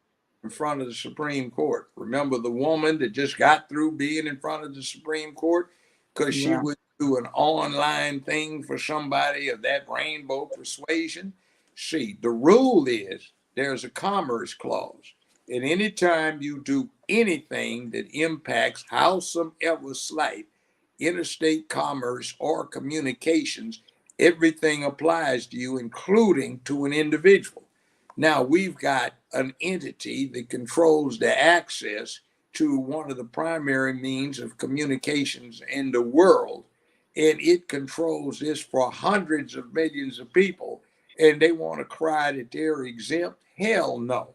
And when they start violating your civil rights, your First Amendment rights in particular, so they can protect the sensitivities of somebody, the First Amendment has never been restricted because somebody's sensibilities are offended. You can say whatever you want as long as it's expressing an idea. You might not be able to use obscenity, but there's nothing illegal or inappropriate about the idea. Hell with feelings, but now we can't express the idea if it impacts somebody's feelings. Why? Because we're violating the church and state sanction. We are promoting this religious cult, secular religious cult. And if you hurt their feelings, that's like it used to be in Catholic Spain. If you said anything bad about the Catholic Church, you got put on a state. Right. Now, Right. that's where we're going right now. And if you don't believe me, just do some research on what happened at the end of the Weimar Republic, and you got the Nazis taking control. It looks the same. Right. Right. That's what I'm concerned about. Well, I had one other question too. Well, I had two more questions, but I wanted to just to go back to the Biden one more time. I wanted to ask you. Um, I was wondering how his daughter was able to release her memoirs and detail information in regards to allegations of violations from her father. You broke up a little bit. Whose daughter? Biden's daughter released memoirs, her book that she put out. You can publish anything you want. If you defame somebody's character and it's not true, you may be held accountable. Right. So was there like was it pulled off the shelves or something like that or I don't know. I generally tend not to deal with it. I see Bad Hombre here has a thing where he was dealing with the Commerce Clause in a case he just had. So somebody. That hombre is a lawyer, if I'm not mistaken. You can correct me Yeah, if he's I'm a wrong, lawyer. but He he's a lawyer. says, yes, Judge, I just had a case dealing with the Dormant Commerce Clause. Laugh out loud. Okay. And Bad Hombre, would you say that public defenders are better than private lawyers? Are you a private lawyer or a public defender? You already know certified Sachi is talking to you, girl. He's but yeah, spicy. I I didn't appreciate that say they feedback. are better. I said most of the time they're They better than most most private lawyers. private Which lawyers. it I makes said sense there's that a private lawyers they get the money kind of up front, right? Well, they get like partially and everything, so that's based on how much money you have is how well they defend you. But No, that's not what I'm saying. I said some of the best criminal lawyers don't charge the highest fees because they do what they do is a matter of principle. You see, when I defend you, I'm not just, if I was defending Jamal over here, I'm not just defending Jamal, I'm defending you, and myself, because there is this thing about precedent. See, the very first case the United States Supreme Court heard was one that was concerned with the new Sixth Amendment. It said no case tried before a jury upon the common law shall be heard upon appeal except upon application of the common law. What's the common law? The common law was defined, quote, the common law is that body of judge-made law based on tradition, precedent, and the evolving conditions of society, unquote. That's a direct quote from the case. So in other words, your law is based on precedent. Now, it says all law in the United States is common law until it is superseded by legislative action. So the judges make the law. That's the law that's applied unless a legislative body, either state or federal, makes a law that supersedes the rules of the common law or codifies them. Like in Tennessee, for the most part, we did not have a criminal code until 1988. Most all criminal offenses were common law. In other words, cases determined what the law was, so you were required to be something of an expert in them, a judge, a lawyer, whatever, a prosecutor, to know what they were, because they were in your head or you knew how to look these cases up. So that was the law that was applied. 1988, they came up with a very, very good criminal code. It's not good now because too many bozos in some backwoods county jumped in trying to be tough on crime and getting rid of the Negroes someplace. So you've got all kinds of contradictions in the law, discrepancies, inconsistencies, and it's a mess. But that's the way of things. Well, I guess what I've always heard about them is that they're just so overworked. They have so many cases, and like if you heard the Khalif Browder situation, like even though it wasn't like he was stealing a backpack, it was his backpack, but his public defender just had so many cases that they kept pushing it back, and then he pushed for the plea deal because of just being overworked. So that's what. Well, yeah, that happens. But now I will say this: in my courtroom, we had what we call in Tennessee post-conviction relief petitions, and the primary allegation was ineffective assistance of counsel. I'd say out of every 20 cases, 17 or 18 of them involve private attorneys, not the public defender's office. See, you can go through by the numbers and give somebody a fairly decent defense. But the problem is a lot of the private lawyers don't know this. They don't have the files. They've never tried a case. They have no idea what's actually going to go on. Not all of them. Some of them are best lawyers you'd ever find. But there is a big difference. And then we don't, as a public, think about these things. There's a guy named Willie Gary. And we already know who Johnny Cochran was. Now, Willie Gary, Johnny Cochran, and I have both of their phone numbers in my contacts. Johnny's dead. I met him in 1966. But Willie Gary is a black man.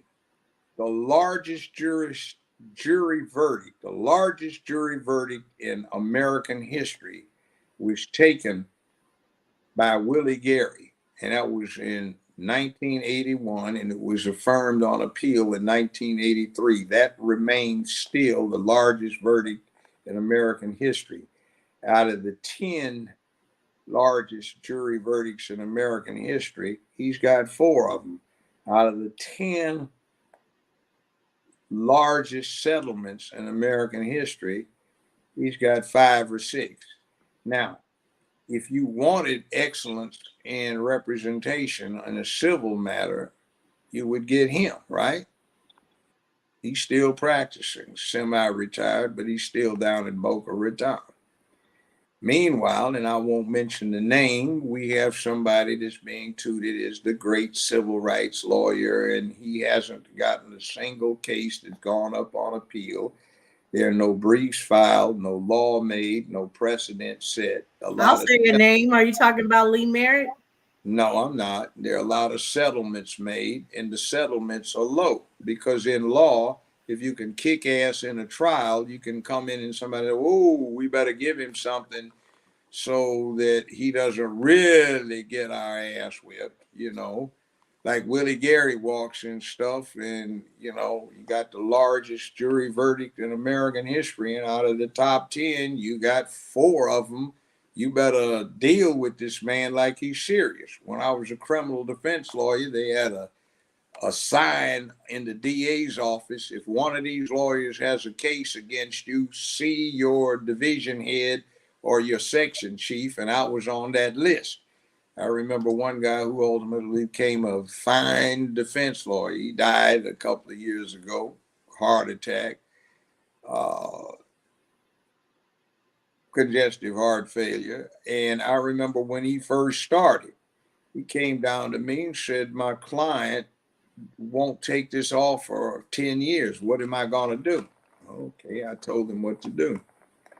He came back and I said, they reduced it to 8, but he's still not going to plead. I said, well, try this. So he said, they're not going to do anything. I said, well, I'll tell you what, I'm not doing anything. Won't charge anything, but I will give you some mentoring. I'll sit through this case with you. You watch me. So go back up there and tell them that I will be sitting with you for the trial this afternoon. He came running back down. They dropped off for the 5 years. I said, okay. So I went up there and I talked to the judge. His name was Wyman. I said, Judge Wyman, with the court's permission, if I might enroll this case and assist Mr. Perkins in trial of this matter. And he said, well, do you need a couple of weeks to prepare? I said, no, Your Honor. If you are so disposed, you might bring 75 or so prospectives over this afternoon after lunch, whenever that may be, and we'll be ready. He said, okay. So they immediately dropped the offer to 2 years. So I said, hell no. So I went and talked to the now mutual client. We came back after lunch and I announced ready. When they brought the jury over, the prosecution asked for a brief recess. The judge gave it to them and they dropped the charges. And I again said, give our client an opportunity to pay the cost, so jeopardy will attach. So it came from 10 years down to nothing at all based on who the lawyer was. Now, if your lawyer settles a lot of cases, he may be known as a civil rights lawyer, but he doesn't demand the respect that somebody who has the largest jury verdict in history that stood. Now, what that was in 1981 dollars was on the north side of $980 million. And that stood on appeal. And in today's terms, that would be about $2.5 billion. So you have that kind of black talent out there, and you saw what Johnny Cochran could do. And he had a long history, tried many trials as a prosecutor out in Los Angeles for their DA's office before he went into private practice and tried many cases. I had 42 first-degree murder cases, death penalty demanded, and a bunch more first-degree murder cases where they did not demand the death penalty.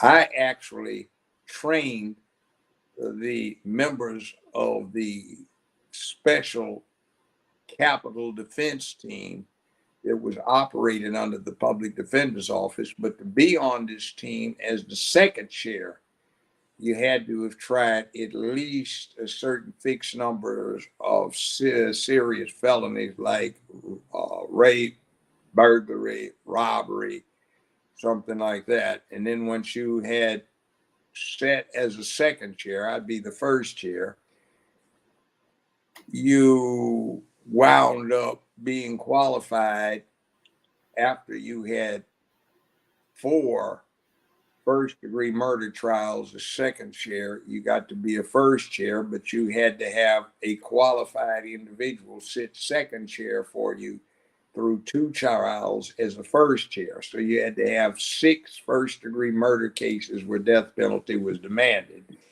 before you got turned loose. And in Tennessee, even if you can afford 1 attorney, if you can't afford 2 and they're asking for the death penalty, a second will be appointed to assist. So I had all of these trials, and God knows how many more routine, mundane type stuff to back me up. And I remember the name of the case is Ron Ward. It was out of Arkansas. At the time, that was the youngest person in the world on a death row, and we got a stay of execution 23 minutes before the event. And he was 15 years, 2 weeks old at that time, and that was the stuff. He was supposedly 13 when the event supposedly occurred. I got a unanimous decision by the Arkansas Supreme Court to set the verdict aside. One of the grounds that was unanimously agreed upon was there was an all-white jury. So I knew they were going to try to do that. It was in a backwoods Arkansas county. And I set that up, but you have to have trial experience to do that. The judge asked me if I didn't think I was too young. And I said, well, Your Honor, with due respect, since I'm looking at your credentials on the wall, if I'm too young, I'm 2 years older than you are. You are? I said, yeah, we just don't look that old, But anyway, there are these things, and you see experience counts. It's like anything. You do it long enough and you do it the right way, you get good at it or stop doing it. Now, that's a little long-winded story, but it's perspective. Ask Are me. you familiar with the civil case against All Children's Hospital right now? And what do you think of that judge? I'm not familiar with it. Let me add a brief note. This is what I did for work. Do you like to go back and look at what they do on your job for your recreation? I could see that. Yes. Not In really. other words, it's routine. I hear hundreds of these things. And by the way, when you see one of these spectacular cases in the news media, likely as not, there are several hundred of those that occurred in any given week, and it's just somebody sitting at the news desk trying to have some feel, and it comes across. And he says, "Oh, we'll push this. This is an interesting story." So they cherry pick stuff, boost ratings. Yeah, it's bigger right now because the documentary was on Netflix first, and they're suing because the mother killed herself when they took a legal hold over the daughter because she had a rare disease. But they said it. They accused the mother of malchox Malchausen by proxy. I think that's the term. So they accused the mother of fabricating pretty much the rare disease that the daughter had, and they took legal custody over the 10-year-old daughter for over 3 months, and the mom ended up killing herself. So they're suing All Children's Hospital right now for $200 million. They have to prove the damages. Maybe they Look how you can't. looking. And they have to prove liability first, then the damages. Sometimes people concede the liability, and then the trials about the damages. I've had worse cases I've been involved in.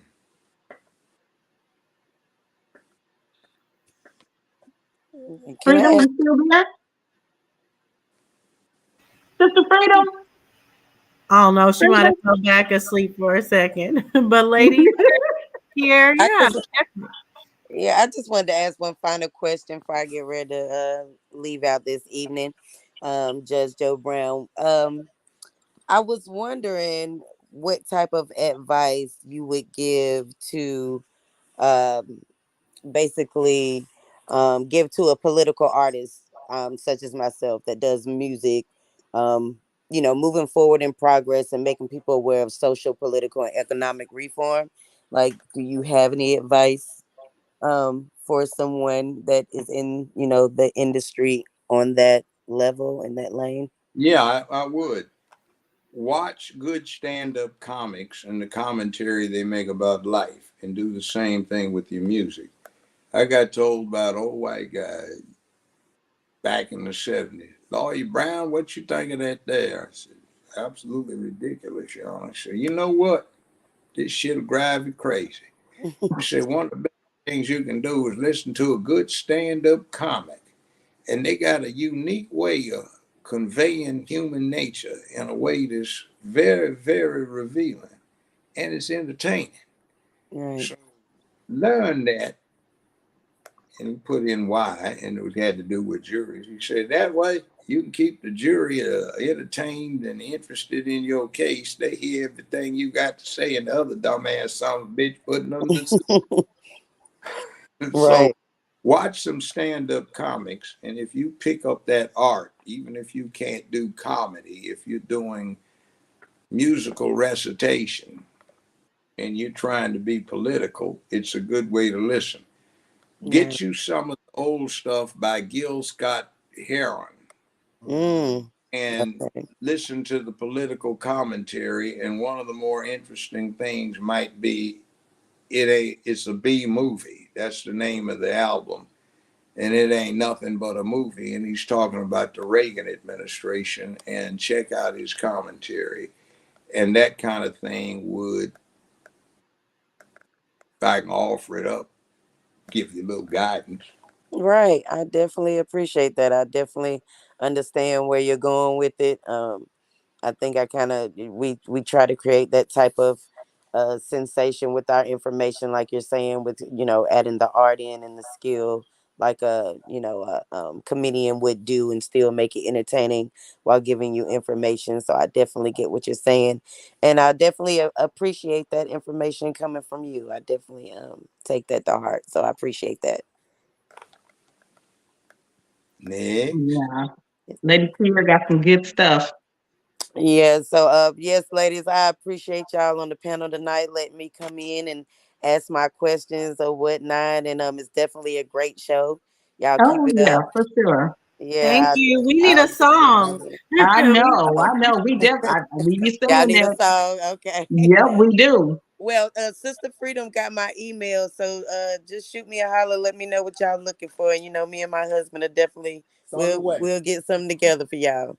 Yeah, cause y'all is boss. Y'all are boss. yes, all your Well, songs are my favorite on Sonetta Studios. Every single one of Yes. them. well, Those, I Oh, appreciate. those by, are hits. Put it We on the definitely radio. appreciate Yeah, it. yeah, it's hot. Hey, well, we got a lot of good stuff for the people in the conscious community. That's why we try to encourage y'all to definitely go listen to our other music out on the platforms and stuff. And we even got the kids channel, that we have also on YouTube, where we did our own animation creations to the hip hop nursery rhymes. To kind of give a modern twist, something that we can enjoy with our families and with the children as well, and still give them a little education. So, y'all feel free to check out the other stuff. And like I said, Nice. in my email, and we will Okay. definitely get with y'all to get a track for y'all over here at Unscrambled Minds. by Okay. the way, Sounds good. I have to mention this. Uh, this weekend, I've been, in spite of this election that just ended, I've been trying to help out a young sister who's also Native American. And she, with the complicity of ICE, who's been letting everybody go through the southern border, she's a Native American, and she got kidnapped, given over to some sex traffickers, and she was trafficked horribly. Mm. Meanwhile, she has been exposing what the ICE personnel were doing when they got some of the few very, very attractive young women coming across the southern border, how they incarcerated them and then farmed them out to people who are supposed to be acting as surety for them coming back, who actually are running sex rings, and the women are getting drugged, beaten, abused, and trafficked. So be aware. Again, there are consequences to some of these things that get very immediate. Now, it's a big problem. So, somebody, some people need to be aware of it. That stuff that you were hearing about with Epstein, Mm. that was just the tip of the iceberg. There are rackets that go on from low level to high.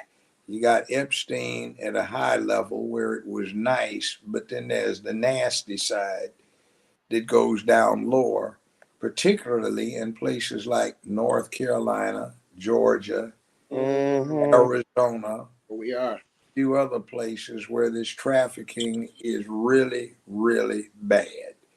Wow. Something needs to be done about it. Absolutely, absolutely. Yep. Uh, Agreed. Judge Joe Brown, can I ask you a question on immigration? Um, because you were a judge before, do you think you have any pull on immigrants or people that was deported, that you could help with a person that was deported for just anything, something small? You see what I've been saying here? I am blackballed all across the spectrum because I don't go along with the party line. They don't want you to hear what I've got to say, whether Mhm. it's about not castigating Trump, whether it's about exposing the wrongdoing of the system, whether it's talking about the rainbow coat. So Mhm. unfortunately, I don't have anything through formal channels, but I Mhm. know somebody that does. So somebody needs to get into it. And every now and then there's a problem that some of the newer judges who don't have this experience level will come to me about. And that extends from here to California to Washington, D.C., and other places. So maybe, I don't know. Okay. Okay. I'll ask you some other questions that I want to ask you, but I'm not going to ask you online about a couple of things that On air. Yeah.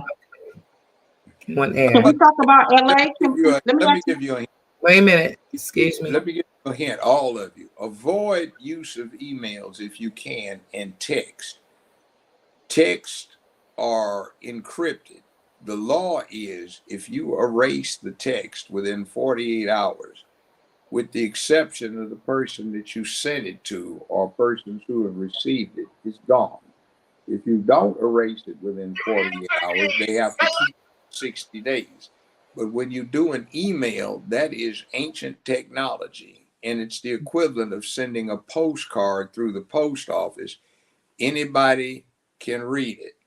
And that's why they have that thing in there, if you're not the intended recipient, this Mm, please delete, because it's postcard. So if I were you, I would start getting in the habit of using text. So at least your messages are encrypted. So it's mm, difficult for somebody to sit outside your place or whatever and interfere with them.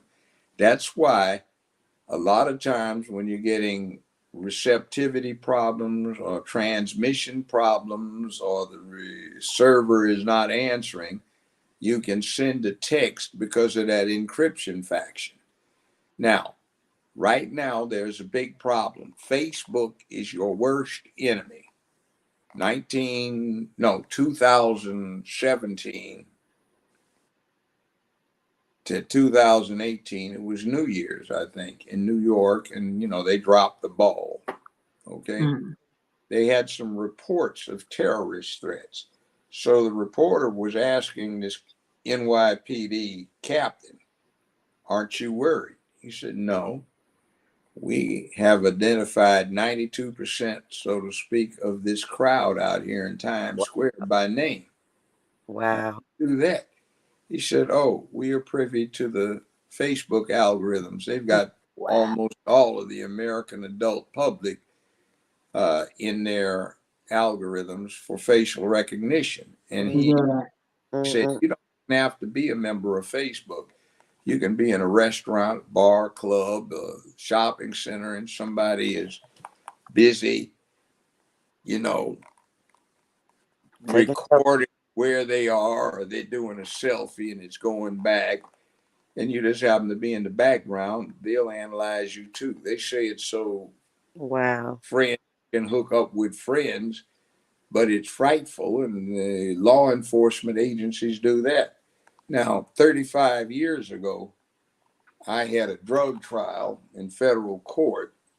I was a lawyer, and we had a demonstration right there in front of us. Myself and the prosecutors contrived a message, and one of the marshals wrote it on a yellow pad. The illustration was what could be picked up by satellite. So he steps outside the courtroom. He holds the pad up, and you can see him. And the satellite, it's at a slant angle, so there's perspective, is letting us read what's on the yellow pad that we just saw a guy wrote. It's 28,000 miles up in space, and it's giving us what we just saw wrote in real time. Wow. Another case I had, the federal agents had a lookout station on a grain silo 5 miles away from the target, a client of mine. And in a real time illustration, we got to see this kid on a basketball court 5 miles away dribbling a basketball, and he's shooting it. And he picks it up, and it's a Wilson ball. And then when he turns it, we get to read inflate to 13 psi right next to the field from 5 miles away.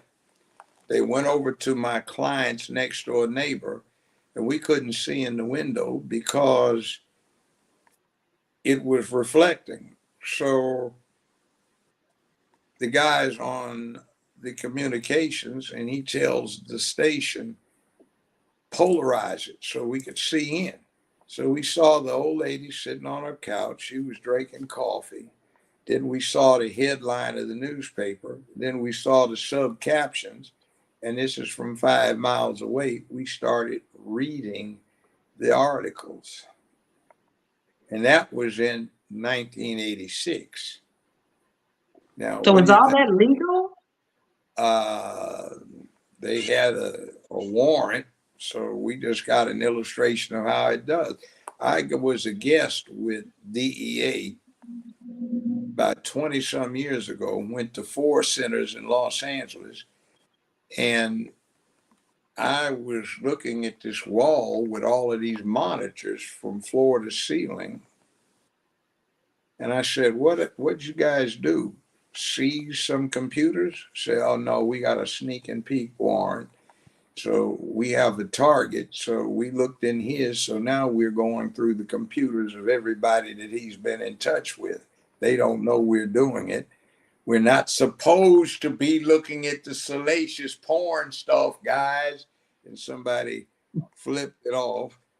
And another one, I watched them do this. I said, what are you doing with all of these lamps and light sockets and wall plugs? So when we have a target, we go in, warrant hopefully, and we get the hotel to let us change out the light plugs for these so we can listen to what somebody's saying. These look like lamps, but we can see out of them because they have a fiber optic lens, and we can watch and hear everything going on in the room. Wow. All right, how about this one? Where in the world are these guys? Watch, they're going to install a tracking device on this guy's car. We've been sticking one on, but the batteries wear out. So what we're getting ready to do is hook it up with the car's electrical system so it doesn't. So I'm watching this. So I said, you have a guy down? He said, no, this camera is 3 miles away on a phone pole in Los Angeles, and they're looking down the street at their guys when they quickly put one of these sliding platforms under the car, and the guys going under there, and they pop the hood and they go in and they wire it. It doesn't take but a minute or two, and then they get on off in the truck and go. And we're watching this, and this is just routine surveillance. So to give me a demonstration of how cute it was, we read everybody's address, and somebody had something. I think it was a cup sitting in their car in their driveway, and we zoom in, put the polarized filter on so you could see through the car window. And we read that the guy had been at, I think it was Burger King, and what he had had. So we're looking in the car, and he had some other stuff in there just scattered around, and we're looking at it. I'm going, well, how in the hell are you doing that? He said, there's a refraction off of the window, and we're utilizing the refraction so we can see down into the car. I said, damn. And then he said, you want to hear this? Listen. So they had this set up from a long way away, and the vibrations of people talking caused the window panes in their houses to slightly vibrate. So they gave me a demonstration of how they could listen in on everybody down this street, one at a time, on their conversations. Somebody was fussing at a kid. Somebody was calling to their cat. Somebody was talking to her boyfriend on the side, and they were talking about my husband's getting suspicious. this kind of stuff. So, I mean, this was 23 years ago. So I'm sure the technology's gotten better, but they can, outside, they don't have to tap your phone. They can listen in by the vibrations that you talking in your house cause to your windows. They can be 5 miles away and read your mail when you pull it out of the mailbox. They can read what you're reading in the newspaper or magazine.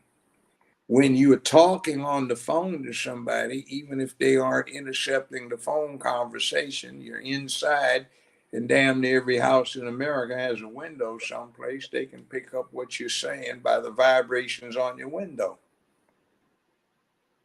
Mm, mm, mm. And That's we some interesting stuff. love to tell everybody our business, and ain't nobody cracking down on it. And that's part of this process of YouTube saying, we'll demonetize you if you say something that somebody might be offended by. If they're one of our people, they can call us the N-word all damn day and nothing will happen. But you say one of those other words and you get cracked down. And remember now, the We president know. upset so you don't have to say it on YouTube. What if they decide to crack down on you because you said it in your home and you're talking about honky this and redneck that or trailer park trash this, and somebody's offended and they decide to jack you up? And I remember back in the 60s getting hauled down. Did you say this? Have you ever heard of the Fifth Amendment, dude? Of course I've had, well, check it. Fifth Amendment here, I ain't got shit to say to your ass. Are you arresting me or can I go? Well, okay, I'm under arrest. Read me my goddamn rights.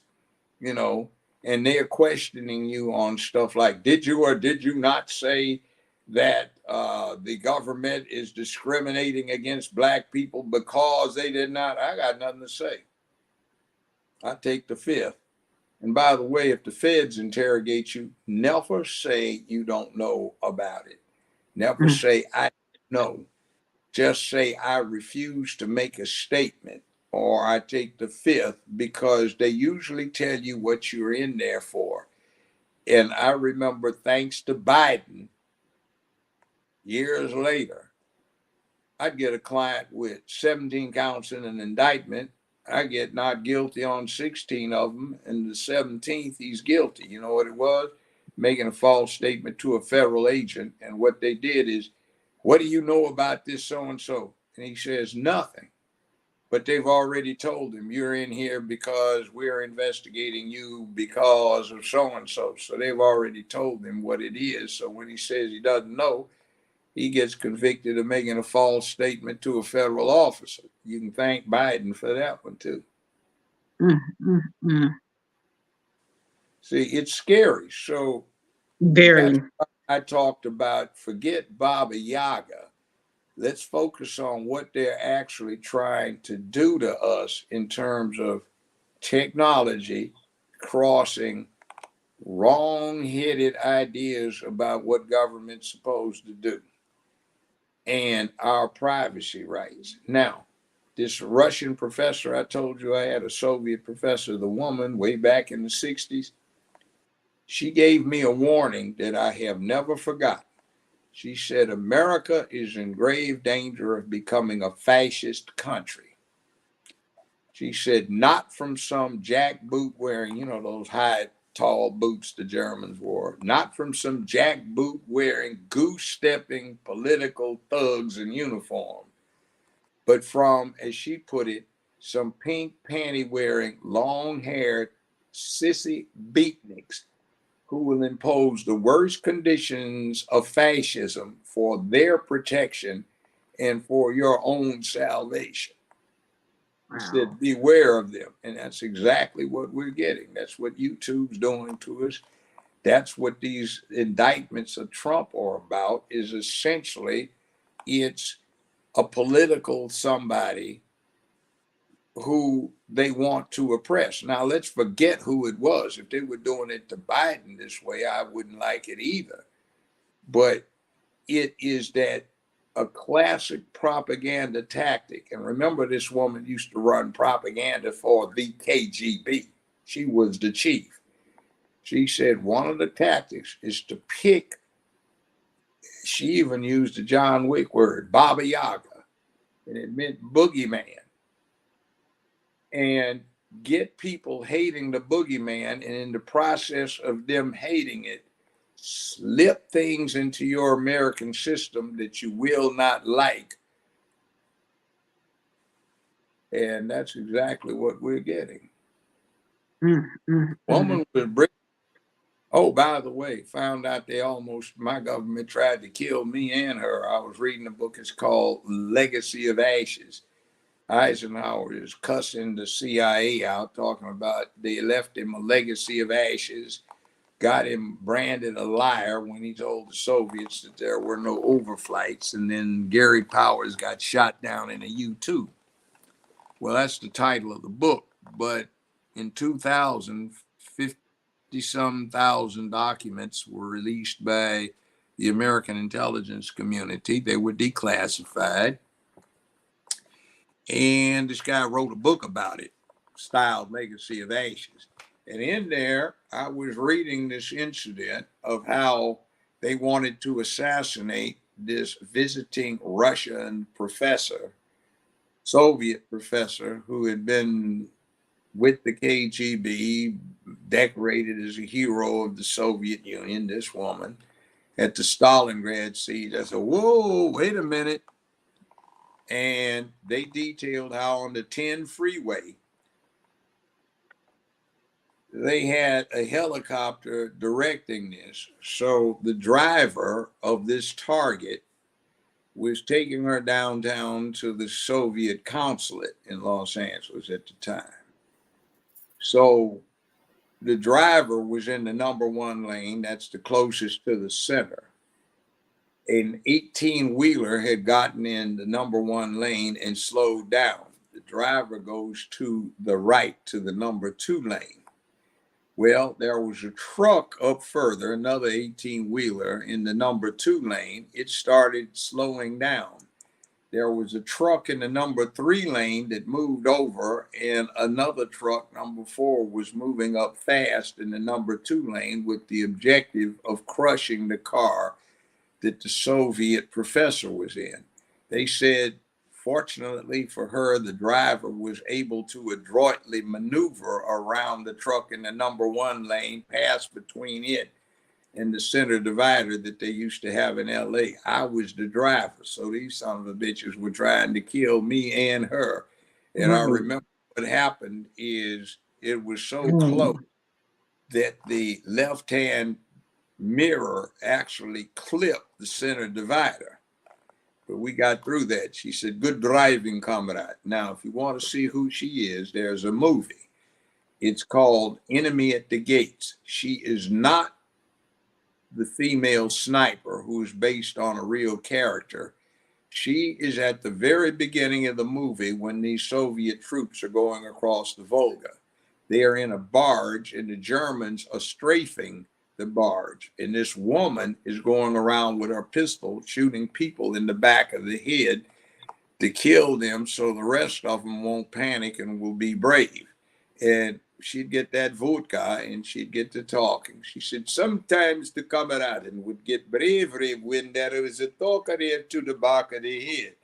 That was the brand of pistol. So that was her in the damn movies. They had somebody playing her character and somebody playing her boss, Nikita Khrushchev, who was from Ukraine, who was chief commissar at Stalingrad. So she was his assistant in the movie like she was in real life. Khrushchev from the Ukraine became premier of the Soviet Union, and he and Kennedy were the ones that hassled it out during the Cuban Missile Crisis. So that's a little bit of context for this Ukrainian situation we have right now. They used to be the biggest state in the Soviet Union. Little history trivia. No, for me, I don't know about nobody else, but I think your stories are interesting. But wait, before you get off here too, I'm going to send a request, of my own with Freedom. And if you can, you know, answer that too, that would be fantastic because, yeah, I'll just wait till, you talk to her. Okay. Yeah. So, anyways, Freedom, you still woke? Hey, boo, how you doing? This is the second or third time I've had all of you as Saturday night dates, Friday night dates. What is it, Friday or Saturday? We love it. We'd rather be here with you What day than of the some week? knucklehead on the streets. What day of the week is it? Saturday. It's Saturday Saturday. tonight, but we're usually your We're Friday. Sunday now. Sunday. Okay. Yeah, it's Yes. Sunday. Yeah, well, it We've ain't. been with you all night I long. was with 3, 4, 5 fine women, man. It was fun, man. Boom. Pal. There you go.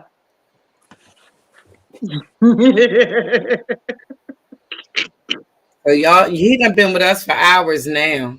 I know 4 to be almost to be in 2, 5, 4 to be exact.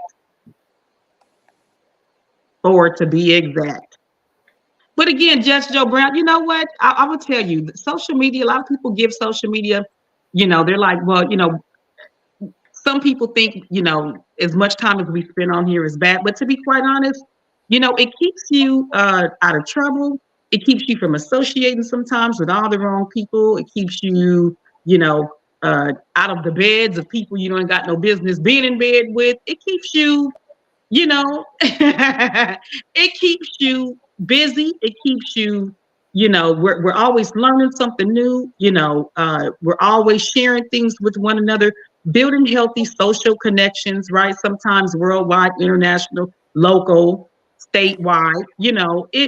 It's much better being here on the platform than it is out in the street. Agreed. And then what's out in the streets is not. I mean, I need probably to get a woman or a wife or something that's healthier. But damn, it's hard to find them. And It when you is. find them, If you're trying to let me know something, just say everybody do bring that. It wasn't the case.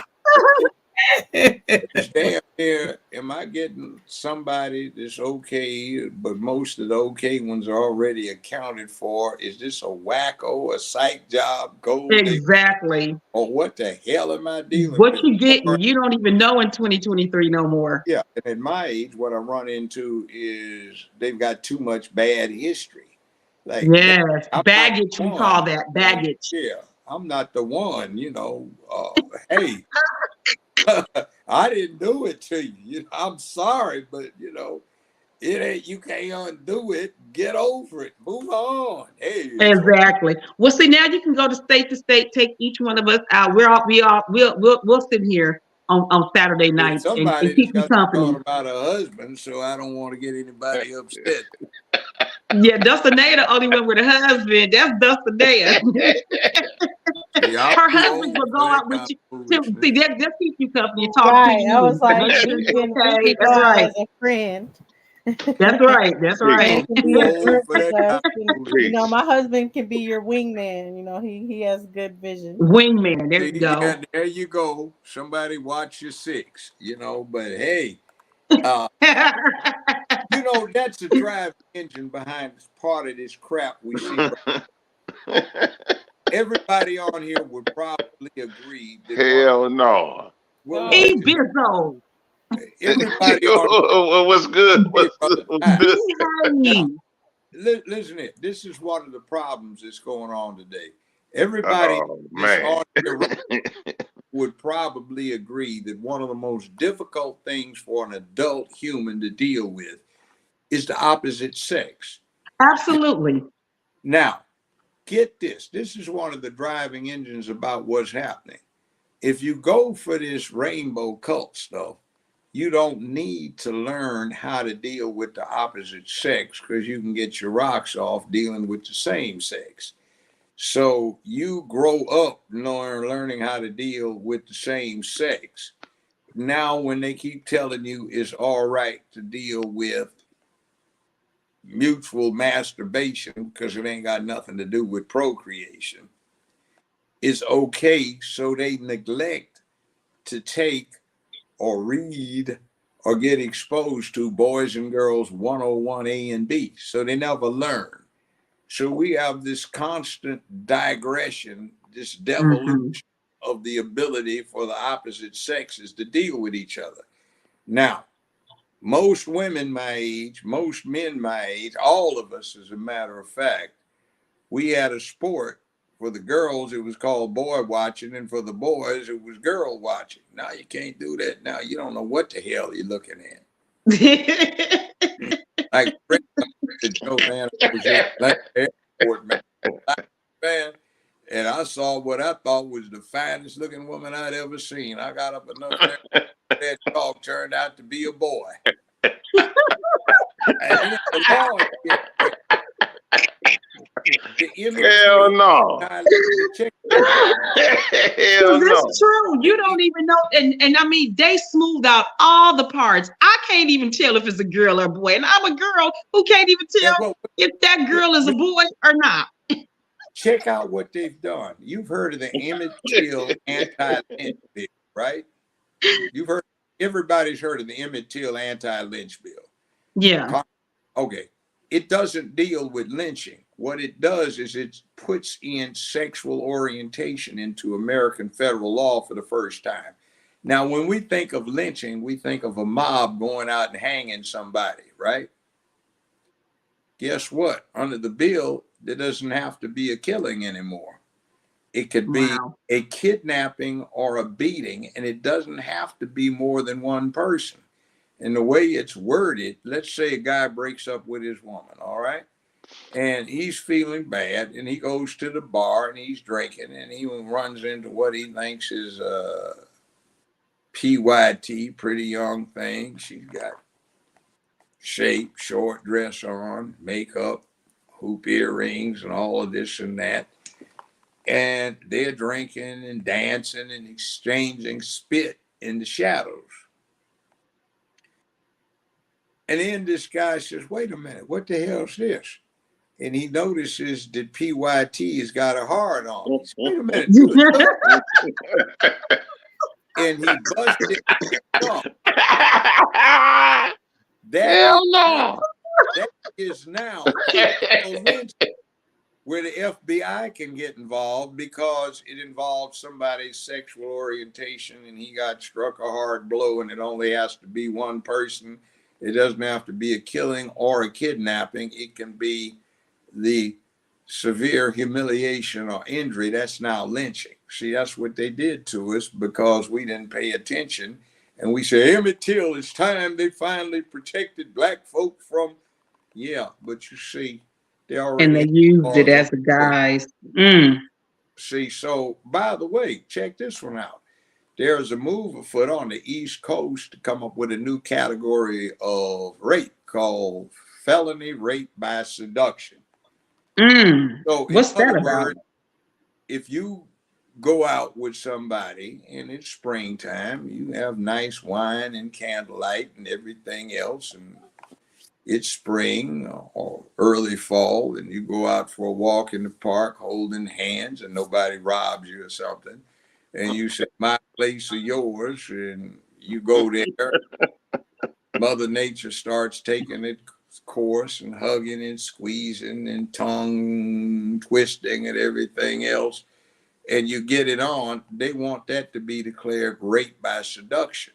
The way they say it is to prevent that, the guy has to say, look, I'm picking you up. I want sex.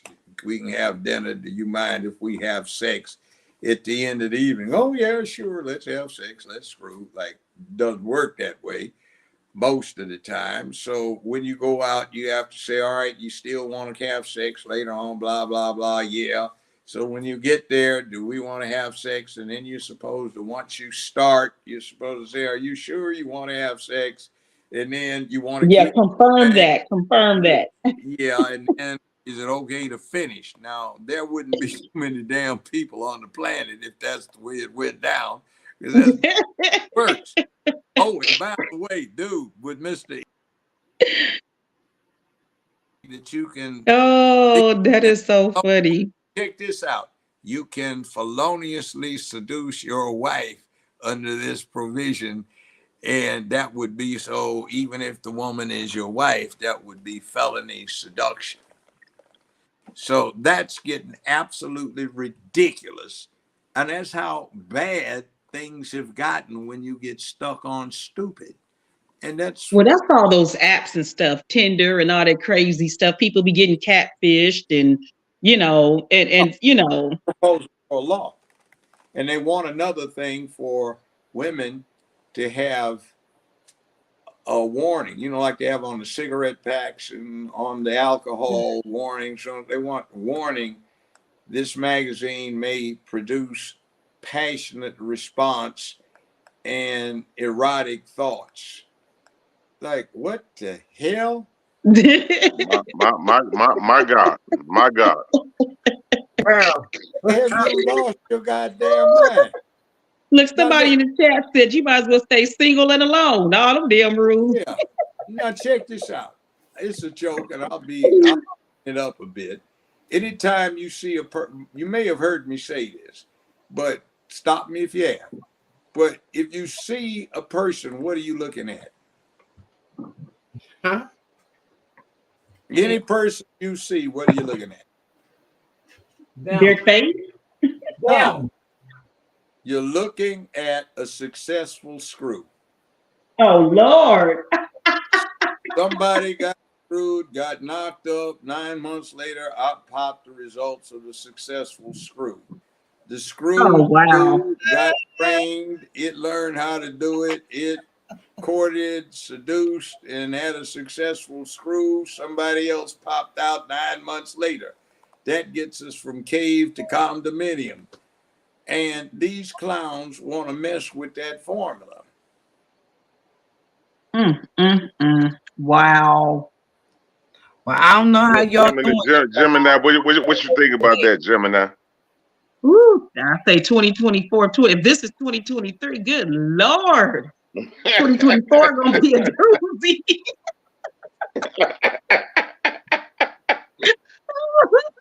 I like how you be keeping it real talk, real walkie talkie. I mean, think about it. People, birds look different, or different sizes. Lions don't look like lionesses. Gorillas, damn sure, don't look like gorillas. So people, when they don't have any clothes on, it's obvious who's boy and who's girl. But we don't walk around naked except, around the house, maybe, or at the Caribbean resort or someplace. Yeah, okay. Now, damn near at the beach, maybe if you got it going on. But when you put clothes on, the cultural convention is that the clothes are supposed to match what's underneath. Now, you walking down the street and you're a woman and you see some buffed out guy going, ooh, you'd be going, girlfriend, look at that. Ooh, look at it. I used to have a mother-in-law that had a beauty salon, and I had to run errands, and I'd be saying, damn, my ears are getting hot. What is this? It talking about, girl, you look, ooh, girl, look what he got. Damn, women talk like that, but I've known that for years now.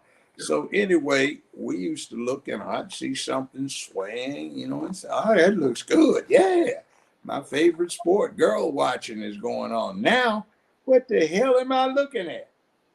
Yeah. God damn. I had Rick James on my show and he was talking about, hey, this ain't freaks come out at night. This is real world, So I'm looking at, damn, super freak. What the hell? Yeah, a lot of things have changed. A lot of things have changed and steady. But the fundamental human animal has not changed. People say, oh, they're different. It's like chicken. You ladies can cook, right? So when you want to bake a chicken, you have to set the oven at the right temperature and leave the chicken in there the right amount of time, right? Now, you can change the seasoning, but you still got to bake the damn thing, and that takes the same temperature and time.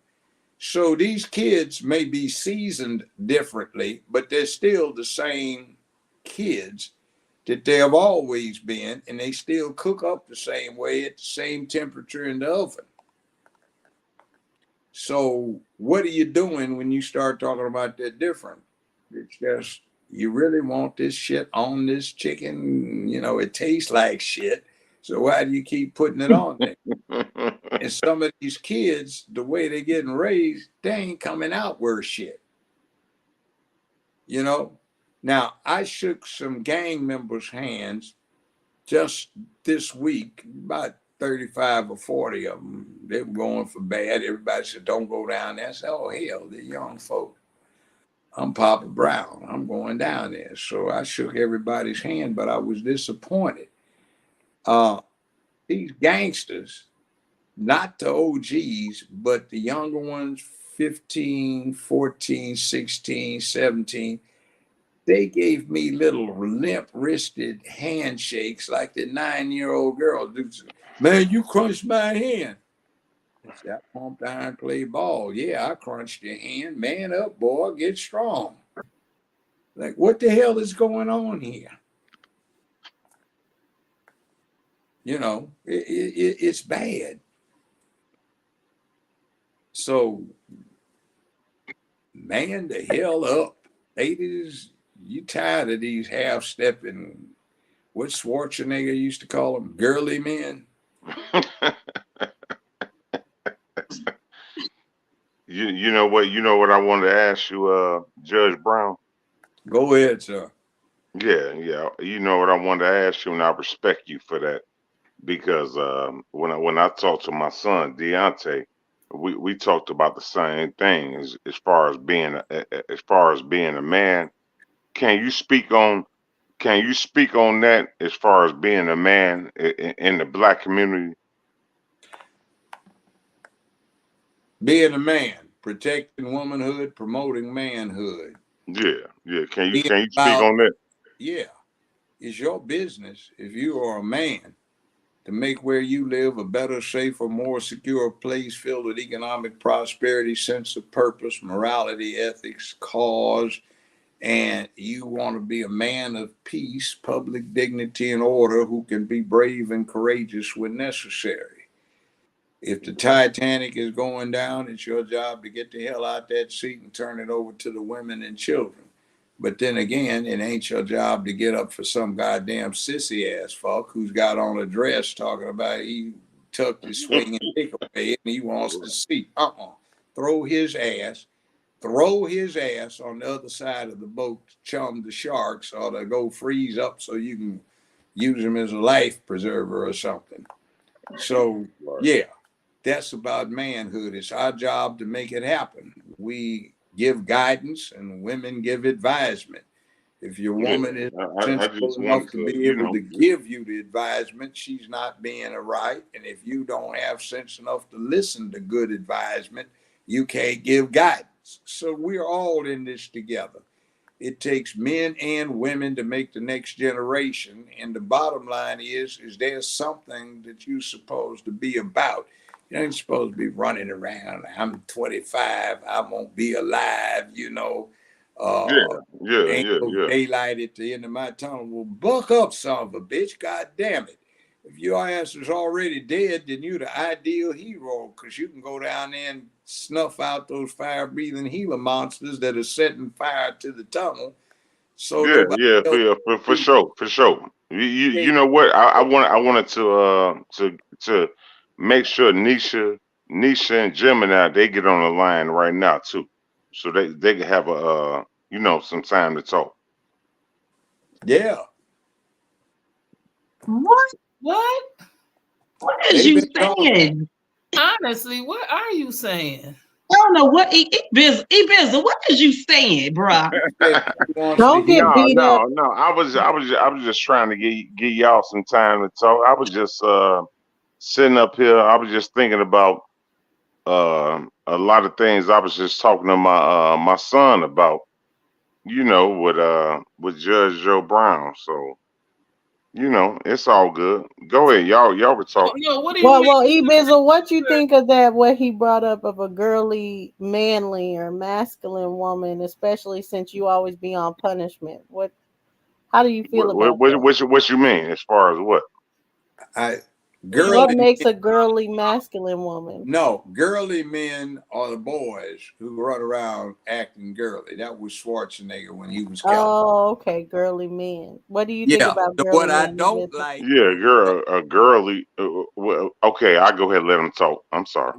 no, I was just gonna throw something out. What I don't like about the girls is this new breed of girl rillas going around acting a damn fool, trying to Mm. punch everything out and fuss and fight out in public and create disturbances. That I don't like. Girl rillas and girly men. Mm. Not trying to create disturbances.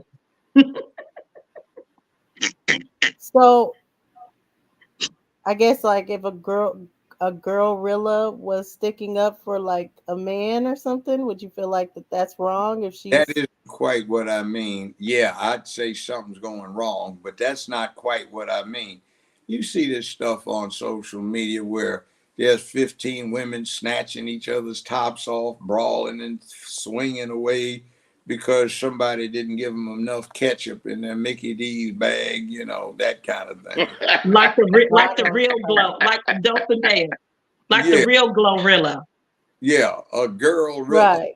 right? God damn it. I used to, hey, man, watch out. Dude's mama just walked in. Oh, I'm sorry, ma'am. I didn't mean to cuss like that.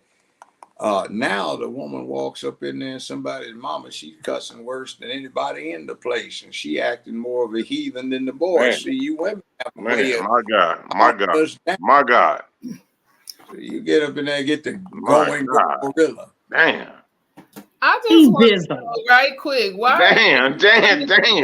your guy trying to cause My God. why is you and your guy causing division?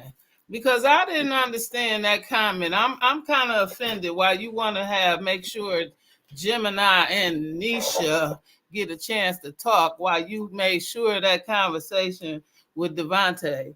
Because I haven't said a word in a minute. Nisha ain't had said a word in a minute. Dawson ain't said a word in a minute. They keep asking Freedom is she woke, so I know her and that narcolepsy ain't said a word in a minute. So why are you the safety police to make sure that Gemini and Nisha speak?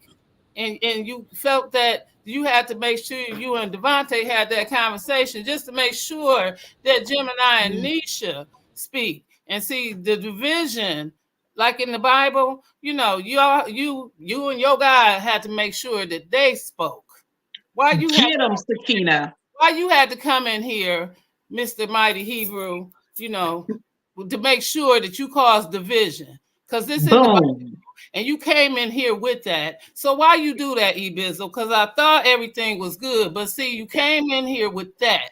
So I'm going to come in with that with you. Mm. No, it's nothing. No, it was something. It was enough for It you was to bring. something. It was I'm not enough for you sleepy. to, I heard everything. right. It was enough Mm. to What bring you done did, E. Beazle? He always doing something. You know how cause, E-Bizzle rolls. And Henry. causing division. And see, we Exactly. not about division. I know he ain't trying to divide my sister. With Judge Joe Brown, and you ask a simple question. The date is with Judge Joe Brown, I thought. Sakina. No. Wait a minute. Let me I'm finish. going back Oh, over here. okay. You said you wanted to make sure Nisha, who hasn't said much all night, No. and you want to make sure Gemini got Okay. to Who been talk talking all night. all night to Judge All Joe. night. So you want to make sure they talk as if me, Dawson, and Freedom was talking all night. And that Okay. was not the case. So you came in here and caused division. Mm. Okay. Nothing that needed to be divided. So if nobody else was offended, guess who was? Me. Mm. And so I'm going to speak for Freedom, who will sleep on. I'm going to speak for Sanaya, your damn Marita, and I'm going to speak for me. Okay. What does that mean? You know what? You know what? And I'm gonna speak for all of y'all. You know what? Bizzle already stood up for you, Nisha. I apologize to all of y'all. Plain and simple. That's simple. I Yeah, that's apologize to simple. all of y'all. I apologize to Sakina. I apologize to Auntie. I already called Auntie Sister Freedom. I apologize to Oh, Freedom. that's so sweet. See, Yeah, yeah. I Sweet. Yeah, E-Bizzle apologize. can be sweet when he wants to. Yeah, I apologize to all of y'all. Real talk. This is real walkie talkie. Real I walkie don't I talkie. don't want this this stuff to be messy like that. I know Sakina she'll us put me in four. my place, but I apologize to everybody. You know I Okay, apologize. I You don't want to good. be You good, E-Bizzle. You you good. You good? We good. You good good, now. babe. okay. You know, Sakina don't play, so I you got Right. That part. Okay, the round yeah, table gang is in the house. yeah. Hey, round table I see gang. them How in you the doing? chat. Yeah. Whatever round table, thought we like I said, man, I'm gonna be humble. I'm gonna be Okay, I'm humble. gonna be humble. Go back and be quiet. Bye, y'all. I thought we was gonna have to call Sankuzi up in here. Ain't that what? Ngozi. Oh, Ngozi. I thought we was gonna have to call Ngozi.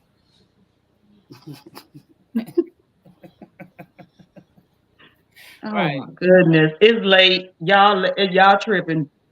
It's late. I'm having a good day. Well, I, Ah, I I appreciate know that's right. that was not just I didn't like that. I appreciate it, so thank you.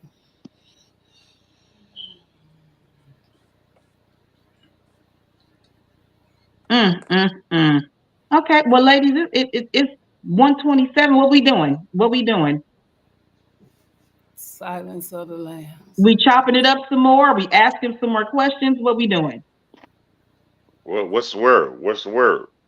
What's What the y'all Do want word? to you talk watch? about? What Do y'all you want to watch talk about? football, Judge Joe Brown? I'm going good. Oh, okay. Well, then you could. Well, I guess then if you're ready to Are answer, you a answer football fan? why you let them tear up L.A. like that?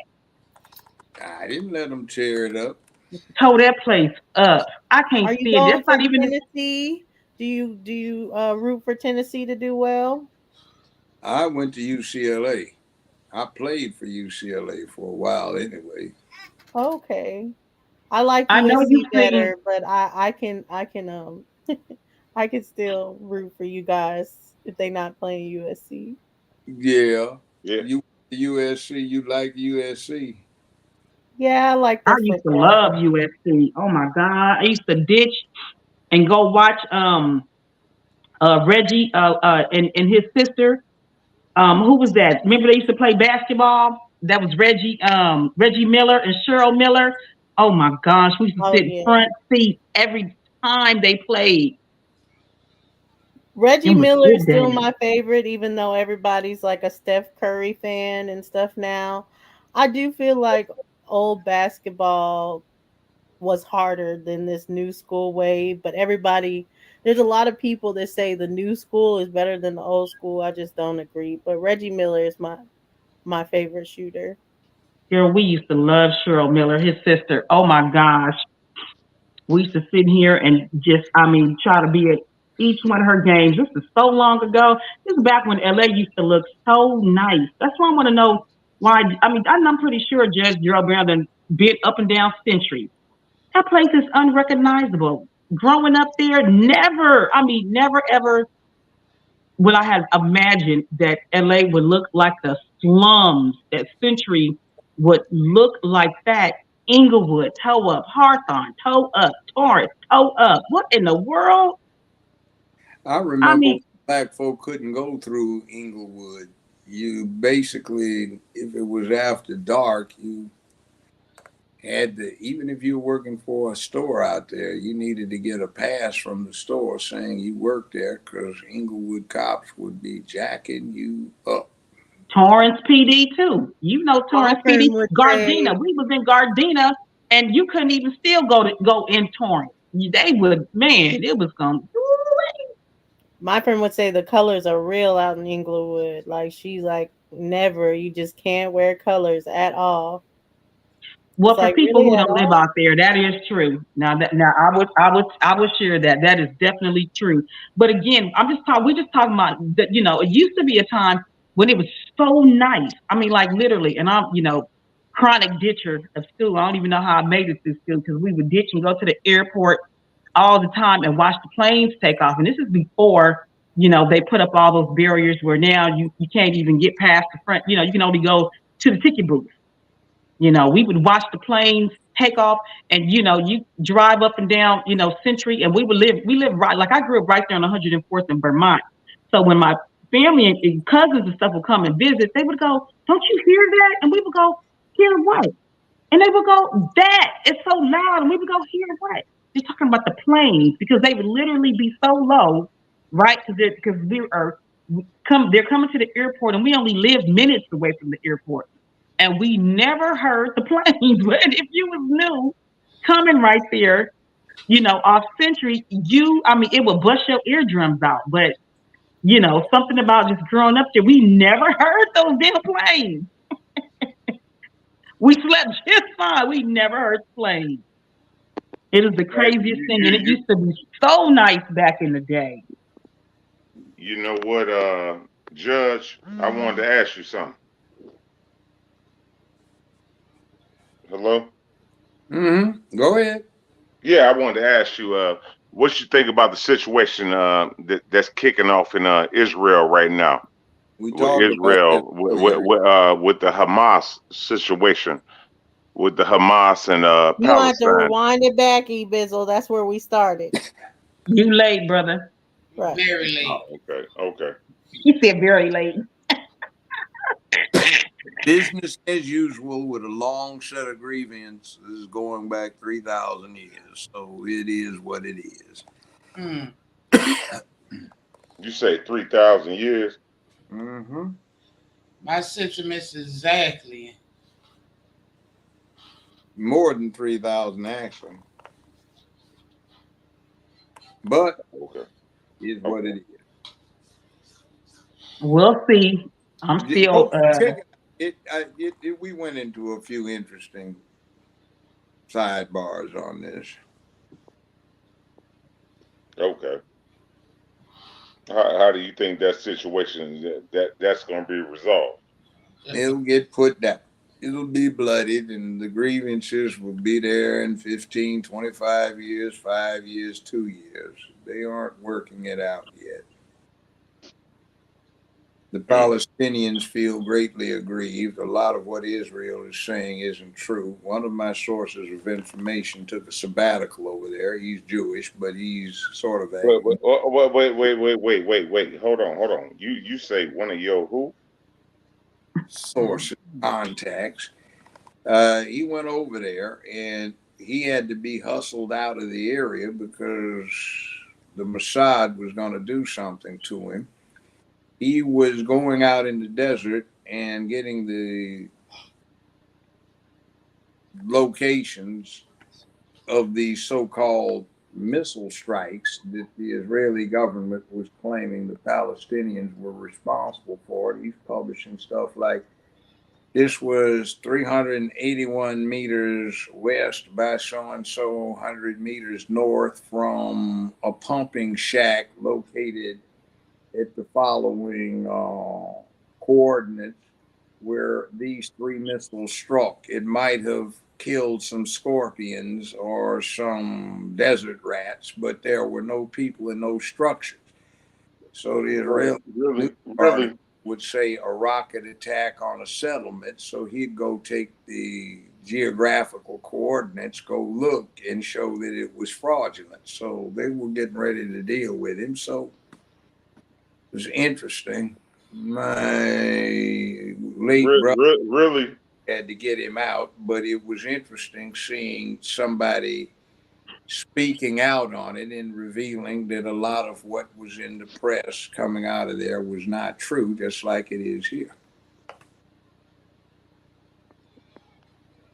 Really? it's a Yeah, conspiracy. and this kind of thing.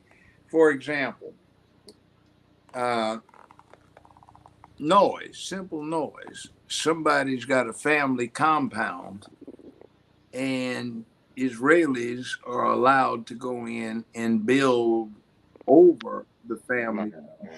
He's got a family compound that's been in the family for a long time, and an Israeli promoter decides to put a nightclub in, so he builds like garages where there are levels above this family compound, and he puts a nightclub in there with all of the noise and everything.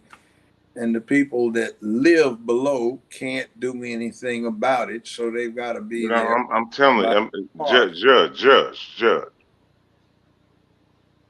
Really, Yeah. In really, other words, the Palestinians are angry because really, their rights. judge. I'm telling you, really, Yeah, really. man, stop playing with me, man. I'm talking He about trying to tell you what he knows. I had a neighbor who was a Palestinian. He was a naturalized citizen. He said he had made a fortune 3 times, and twice it got taken by the Israelis. They just raided his bank accounts. Now that he was an American citizen, he made it again, but he was still full of rage at the way he got treated. So there's anger over there, and nobody's doing much about assuaging the anger, and the causality has been there a long time. So back up to what we did earlier, and you can see some of the basis for that. It goes back a long, long way. And the people over there don't think in terms of the last 2 years of somebody's term. They have coffee houses where they sit down and they talk about the exploits of some great hero 1,000 years ago. You say how long ago? 1,000 Talk about that. What I mean, but what's so hard to believe about that part though? Because people do talk. We Well, talk you about this got to Hell stuff in our no. understand, history. E. Bizzle believes, the Bible is out of America and they're all American. Hell no. It- No, I mean, no, but no, we talk no, no. about history He in just said Bizzle. 1,000 years ago. So I was just laughing about that. That's it. that's Why it. Yeah, would I you mean, laugh about that? If you had, Because 1,000 years most people they don't realize how far 1,000 years is. it's not. we talk Yeah. about history all the time on this, and we go way back to sometimes even further to Kemet if they're talking about Samaria and all type of places, Nile Valley. So what are you talking about?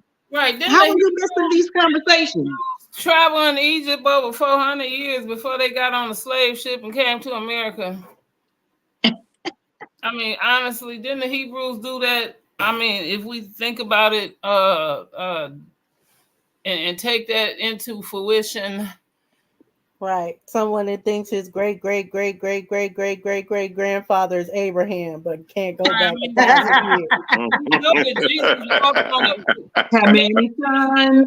a How pond, many sons to the father Abraham right? So we is know one of the them. that And everybody saw so Jesus. are you. Jesus walked on water, but it was actually a pond with rocks and stuff on it. While they walked around thinking, we gonna drown, right? But he walked across it, and it was a pond, a little creek, and they said, "Oh, he can walk across water."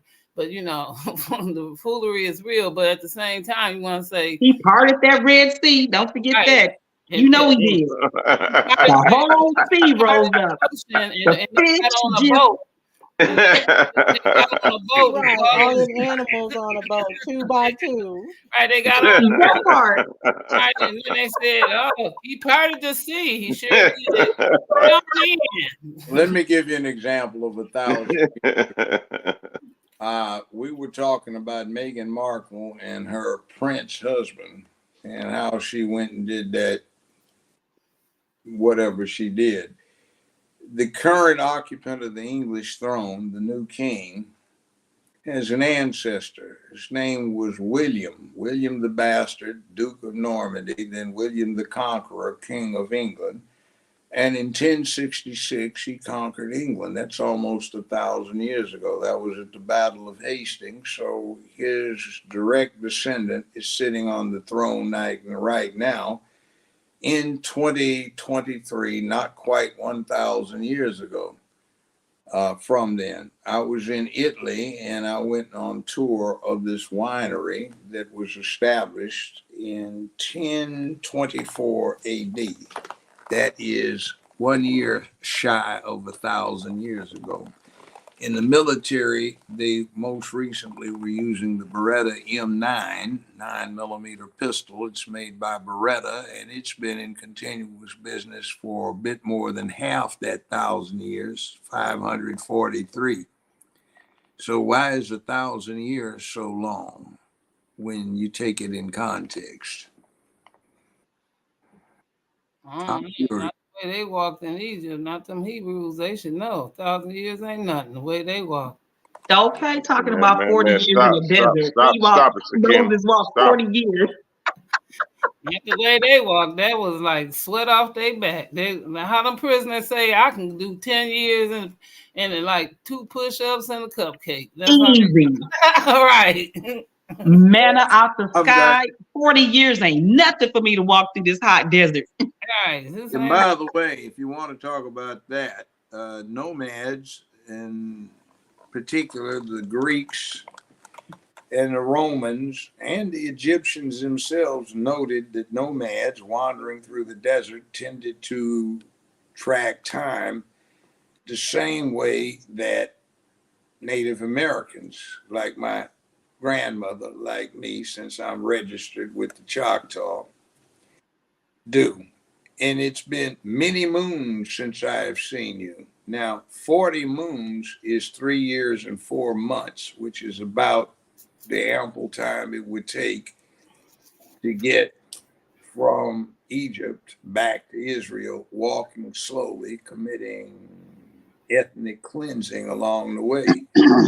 Oldest person in the Bible, Methuselah, 900 and how many, 84 years? Well, divided by 12. I'm like that, yeah. Divided by 12, and all you get is 80 some years, which is reasonable. Seeing those days before they knew how to do the sightings and the calculations, they did the moons. So 984 moons was mistranslated into 984 years. So you're talking about somebody in his mid 80s. Teach, brother. Teach, brother.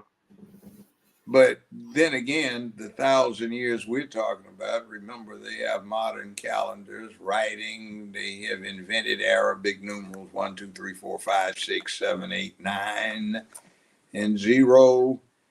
And they had gotten basically geometry, trigonometry, and algebra. And, you know, they had that together, at least in parts of the world. So 1,000 years ago isn't that long ago, and a lot of the current American law originated more than 1,000 years ago. So it's not that long. You know, Julius Caesar, we have busts of him done in life that are very realistic, it seems. I mean, Roman sculpture tended to be real. So he got done in 43 BC or BCE now, before current era, Ides of March and all that. He invented our calendar, by the way. They call it the Julian calendar. January, February, March, etc., etc. So 1,000 years ago wasn't that long ago. Not the way he was feeding them man grapes. He was feeding them man grapes. That's why Hebrews don't like grapes either. You say who? He bizzled. Wait, hold up. Because since you go ahead, speak. Yeah, so what do you feel about the conflict out there? Do you feel like they both not supposed to be in the land of Israel and it's really your land? As far as what? The land of Israel, is that your land? Yep. Yeah, the land of Israel, that's our land. Yeah, that's our homeland. Our there ain't no R, but yours. Yeah. So Wait. Hold on. Pause. What you mean? it's not my land. It ain't I'm my on land. my land. Oh shit. But Okay, anyway, okay. Go ahead. They don't yeah, get I'm it. American. But Let me ask you. Go ahead. so when you see this conflict and knowing that Israel is your land, I mean, what do you feel like that's fulfilling the prophecy that they're gonna go to World War III Yeah, and then y'all gonna be able to get your land back type thing? yeah. That's our prophecy. You know, from the Most High. You know, you can't take nothing away from that. You Okay. know, it's go ahead. What So was you gonna are you an abo, Ibiza? say?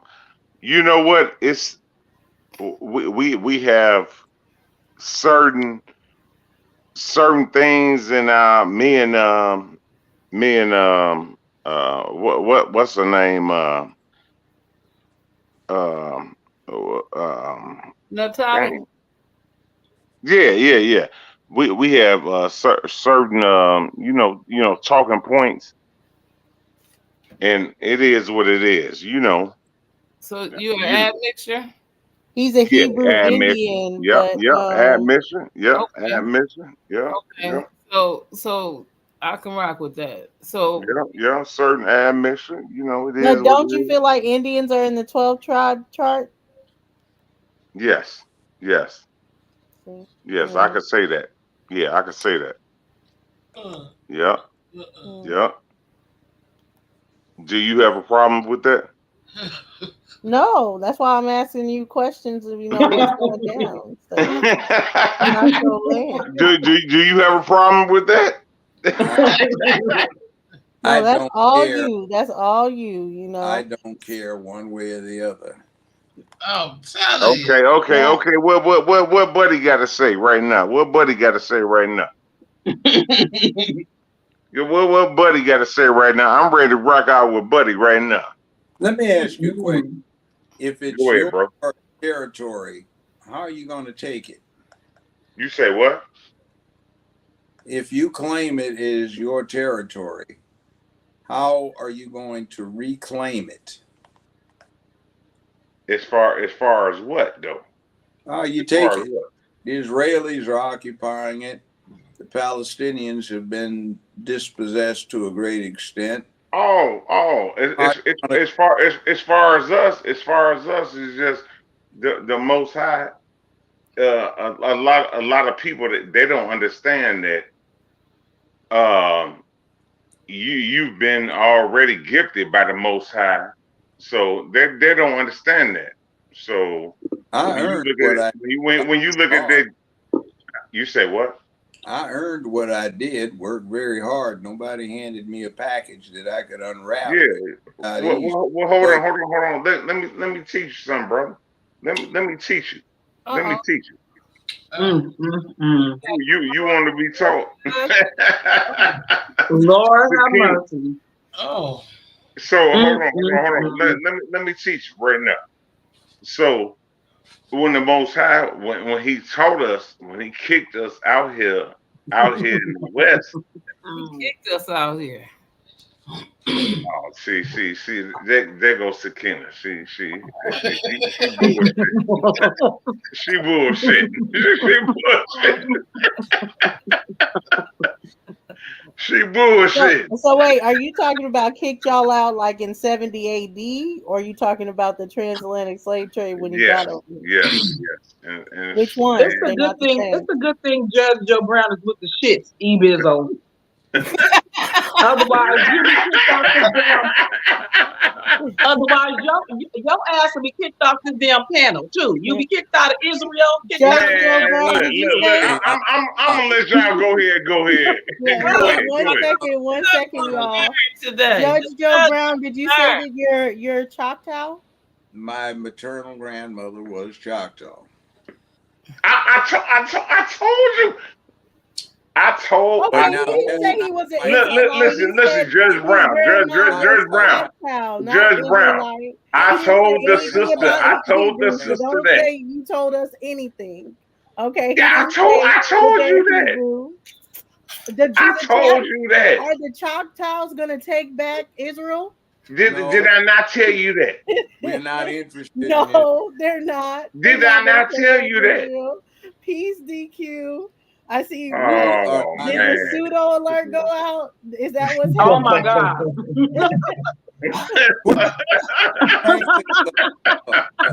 Peace, everybody. Peace. Question. Exactly. DQ, what's happening? Question. Objectively. Kudos.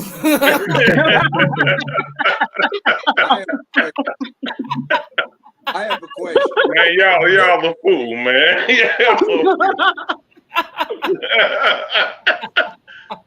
Hell no. I know DQ just popped up. We like, what the heck?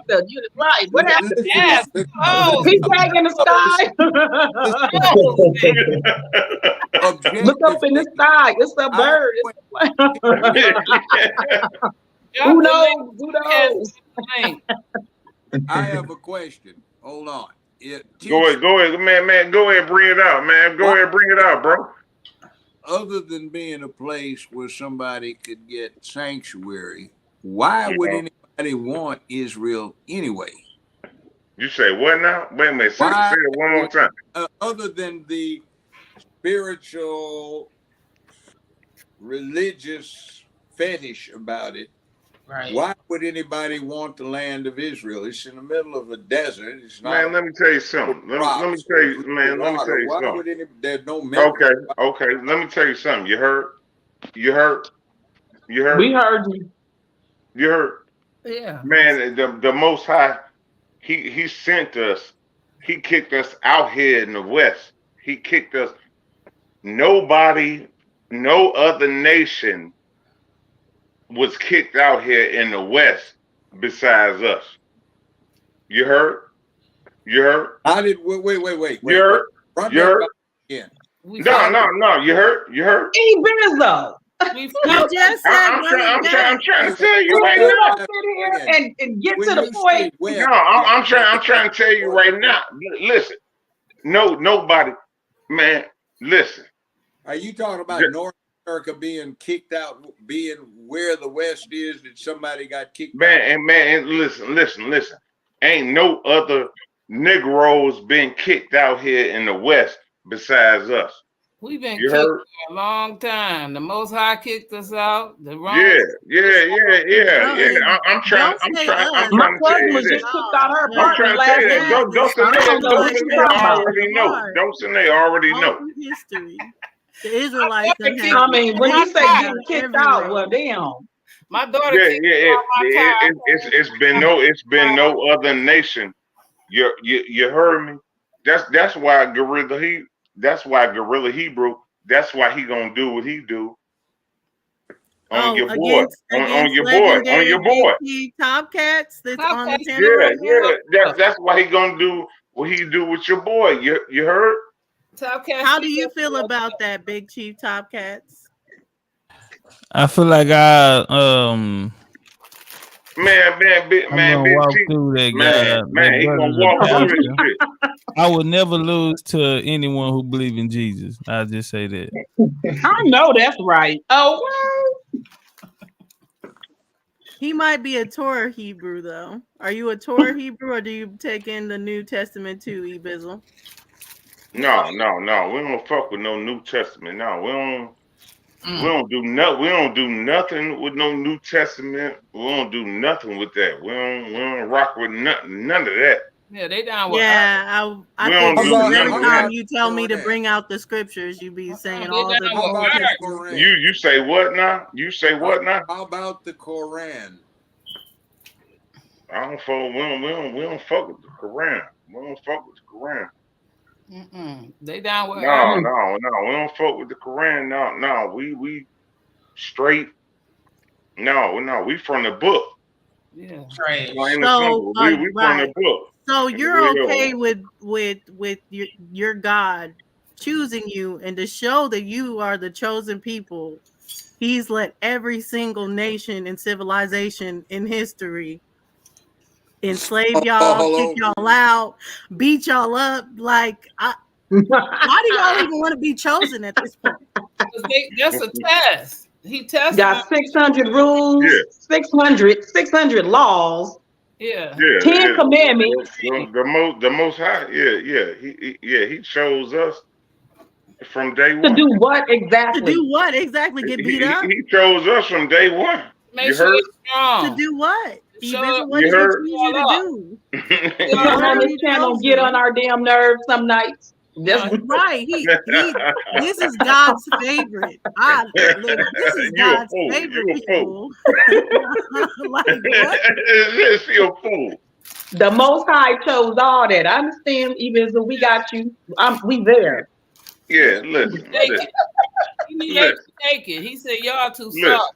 He knew y'all could take. He knew they could take it. Hey, hold listen, on one listen. second. I want to since you brought up the Go ahead, debate, Top I Dog. want to ask Judge a question. Judge, do you feel like the Hebrew Israelites are the American Indian or Aboriginal or Native Americans? Let's put it this way. I am a Choctaw. I've been registered. My grandmother was a full-on Choctaw. All right. Now, that isn't exactly our version of reality. Huh. So I'll just say that. Oh, Fasten. If I could drop a bomb, I would. Right? okay. My next question would be, you say registered. Is that on the Dawes Rolls or Tribal. yeah, on the tribal? Was it through the Dawes Rolls or was it or were I y'all was 2 Choctaw years before old. then? I was 2 years old. I don't know what they called it then. No, I'm asking. Okay, let me ask. Are you familiar with the Dawes Roll, the Dawes Act, What Henry L. Dawes, 1887? What is that? It was for the after the 1866 treaty, after With the Civil whom? War, With uh, whom? with the Creek, the I'm Choctaw, going Creek. Cherokee. They're one of the 5 civilized tribes: Yes, Choctaw, sir. So it'll Choctaw, be with the five the Cherokee, treaties. and the Seminoles.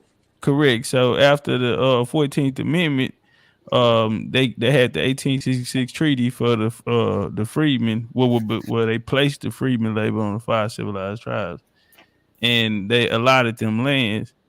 Like the creek, they got 160 acres, both the black creeks and the mixed race creeks. So the I'm not a Creek. say it again. I'm not a Creek. Correct. I'm But the Choctaw not, was involved as well because they were part of not, the de- 5 civilized tribes. So I'm not saying definitely. when the Dawes Road came, because the Choctaw Tulsa, Oklahoma, the Choctaw went to Oklahoma, correct? Mississippi. Yeah, they were from Mississippi, but they traveled That's to where they had the tribal council meetings back. correct. So you had LaFleur who was signed for, and they also okay. So let's just scratch that. Let me ask you this here: or other, would you consider yourself a Black American?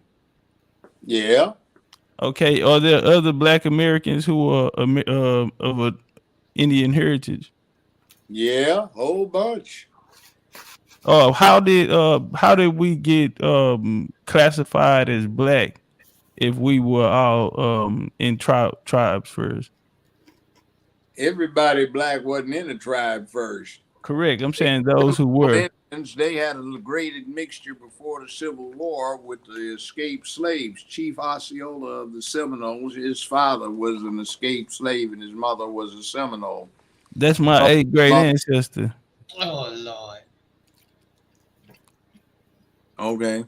Osceola, Arkansas, would love you. Now, yeah, they're mixed all kinds of things. There were several migrations over here. I just read an article that said they found some footprints over here 33,000, 32,000 years old, which indicates that the first incursions of Homo sapiens into North America occurred a few thousand years earlier than anticipated. Yeah. They found out. I read that article, Judge. That's just if it's verified. It supposedly did luminescent dating. Did your family go through any slavery here in America? It depends. My great grandfather was brought over here. He was a Yoruba district sub chieftain. He got kidnapped by those asses that were from Dahomey on a raid that they pulled off. They brought him over here after the slave trade was over in 1814. He had to be freed, but he had to pay the person back that tried to buy him. Somebody hated him because he was free colored, real dark because he was straight from Africa, but very. They don't believe in Africa, Judge Joe Brown. They don't believe the transatlantic ever happened. None of that. Yeah, but I'm getting it from the Who horse. don't believe in African? Why wouldn't we believe in African? I've been to Africa before. Okay, now just because you've been to Africa don't mean you don't be preaching it. Why would I not believe in African? I've been there. I ain't never heard you be flip flopping. Listen to me. The question is where that boats that brought people over. Well, he told my grandfather at great length, and he gave my grandfather some writings. My grandfather was born in 1850, 11 years before the Civil War. I knew him because he lived into being over 100. Now, he was the first child that my great-grandfather, the Yoruba, had on a woman that he bought at a slave auction. The auction was because the person that owned her, for whom she was his favorite mistress and with whom he had 5 children, had tormented my great-grandfather. So when he went bankrupt, my great-grandfather bought the woman at an auction.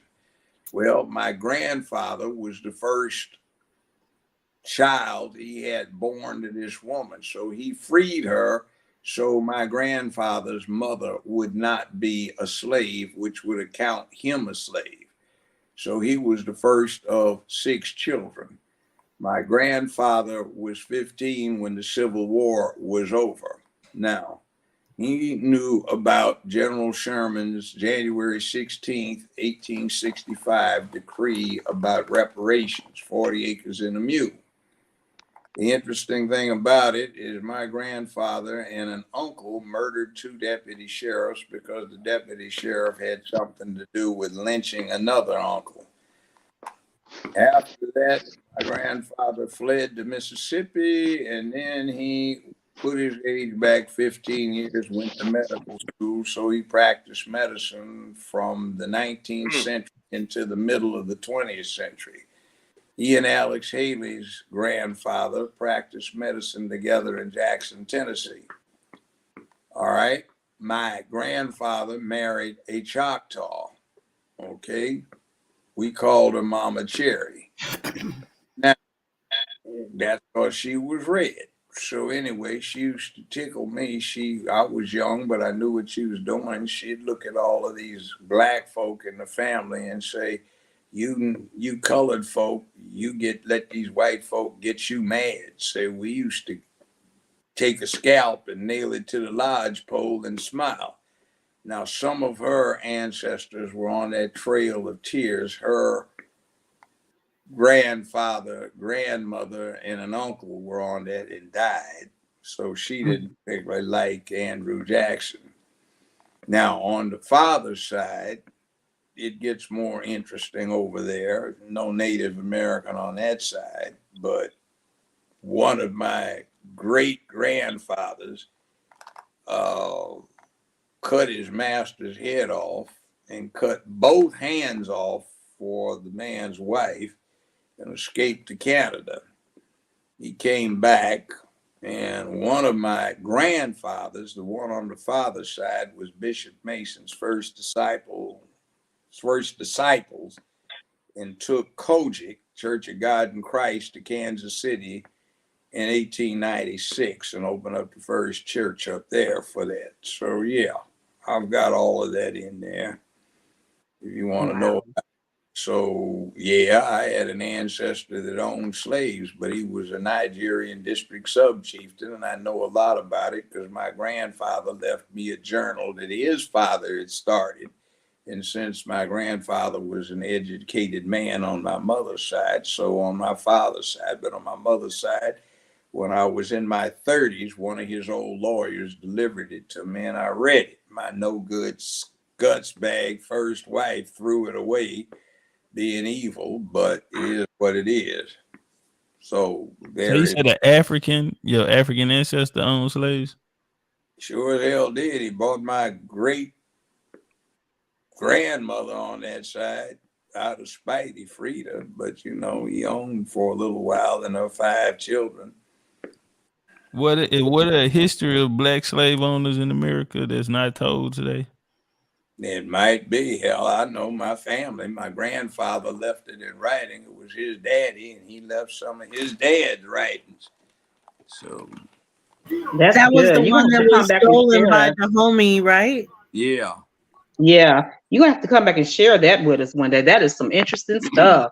by the way, that glorification of that insane bullshit that they were doing, they made into, what is it? The Woman King. The Woman King. That's my movie, Judge Joe Brown. You playing? I'm not playing. It's awful. It's the equivalent. We're talking about Jewish stuff. It's the equivalent of Yeah, but Jewish. we talking about Hollywood too, though. No, I know, but I'm talking about in reality, it would be the equivalent of Hollywood making a movie. And they decided to celebrate some strong women in Germany. So they come up with a story where the heroine is running a Gestapo operation, kidnapping Jews and vagabonds and vagrants and gypsies and sending them off to extermination camps. That's the equivalent. It's filthy. And but by the way, what they lied about was interesting because in Dahomey, the start of the modern tribal situation, there were 3 brothers. They decided not to fight for power, and they came up with an interesting twist on maintaining power. They would not let the nobility be officials. They would take commoners as officials, and they would keep a female relative of each commoner in their equivalent of a palace. If the official did wrong, they'd execute the woman. They also put something novel in. They let the female relative veto what the male official was doing. And they did have a small detachment of female warriors that the Dutch called Amazons, which was interesting. And there was not a queen running things. It was the kings, and that went all the way up to the beginning of the 20th century, and it was operated under the Dutch.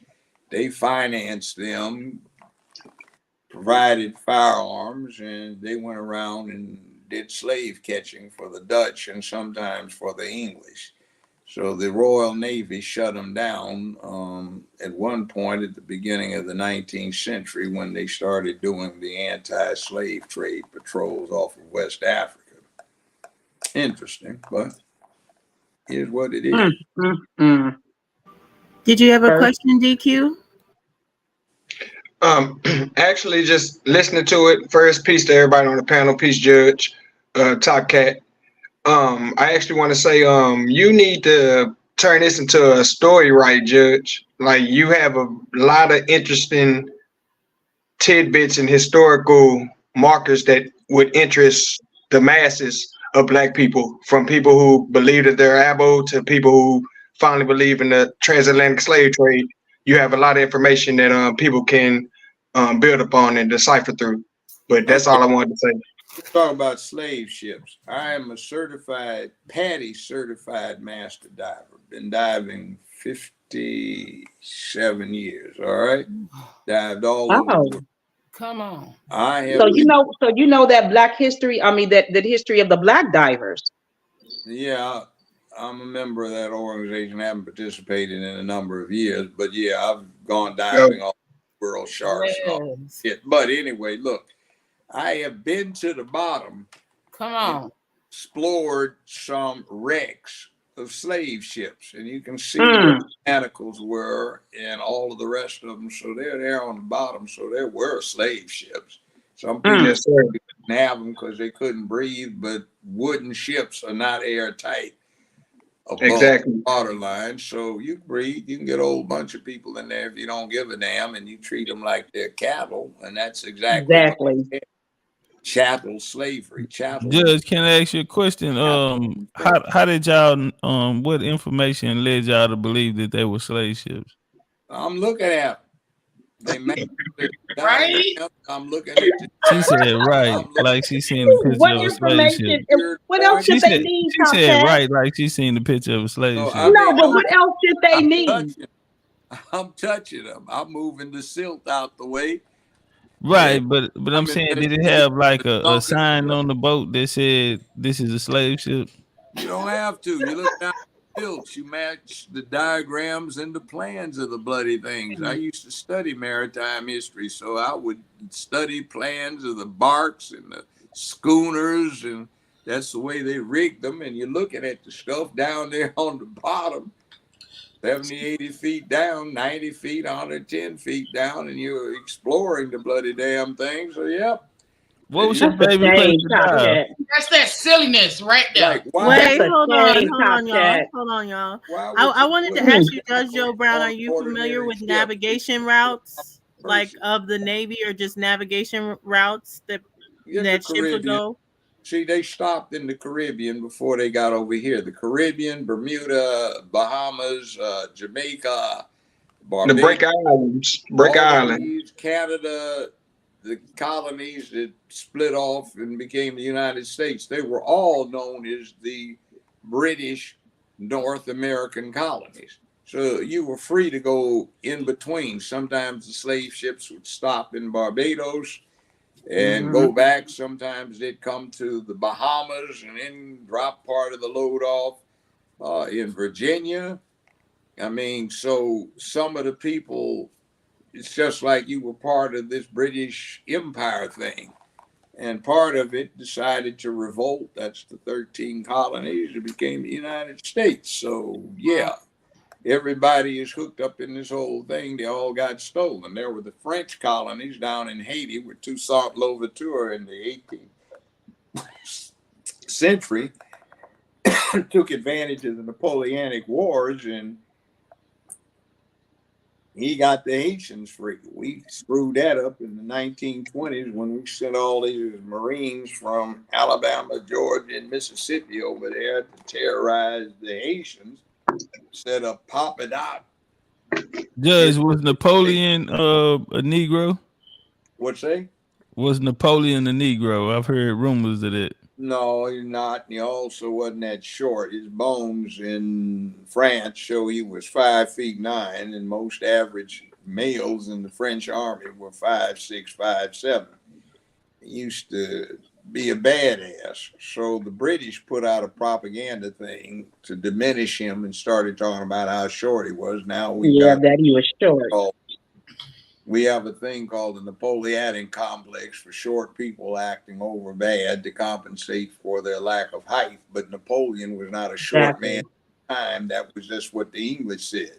Now, we talked about George Washington throwing a silver dollar across the Potomac at a time when the average Revolutionary War soldier was 5'5", 5'6".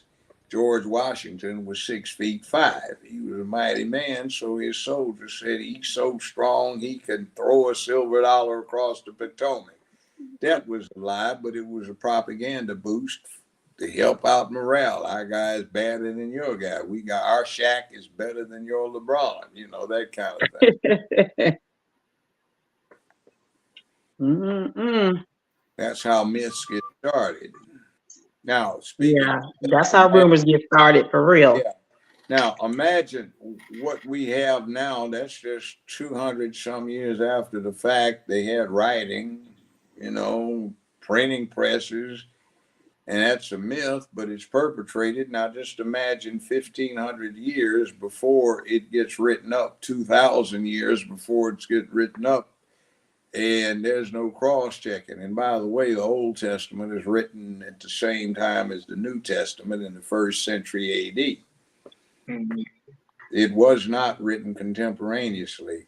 The Quran was dictated by Muhammad every time he had a revelation or a message to convey. So he'd sit down with a circle of scribes when he returned every time, and he'd dictate what he had. So that is a contemporaneous report, whereas the Old Testament certainly is not, nor is the New Testament. So it's interesting. It's a report.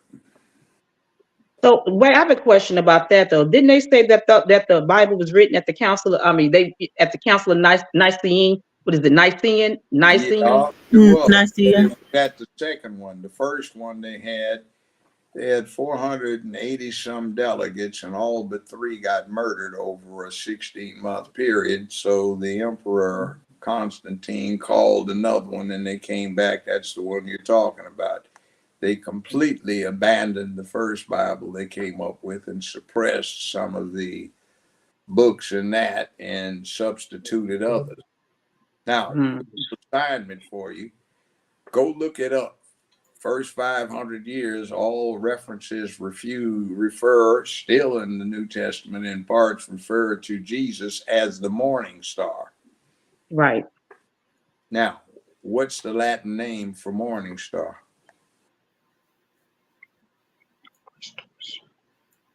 Lucifer. Exactly.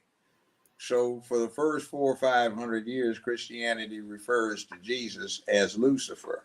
For some reason, in the 6th century, that switches over. 7th century, early 7th century, that reference to Jesus as Lucifer is switched, so Lucifer becomes a synonym for Satan. Mm, Interesting to contemplate the reasons why. mm. Okay, give you another one to think about. What's the sign of the devil in Revelations?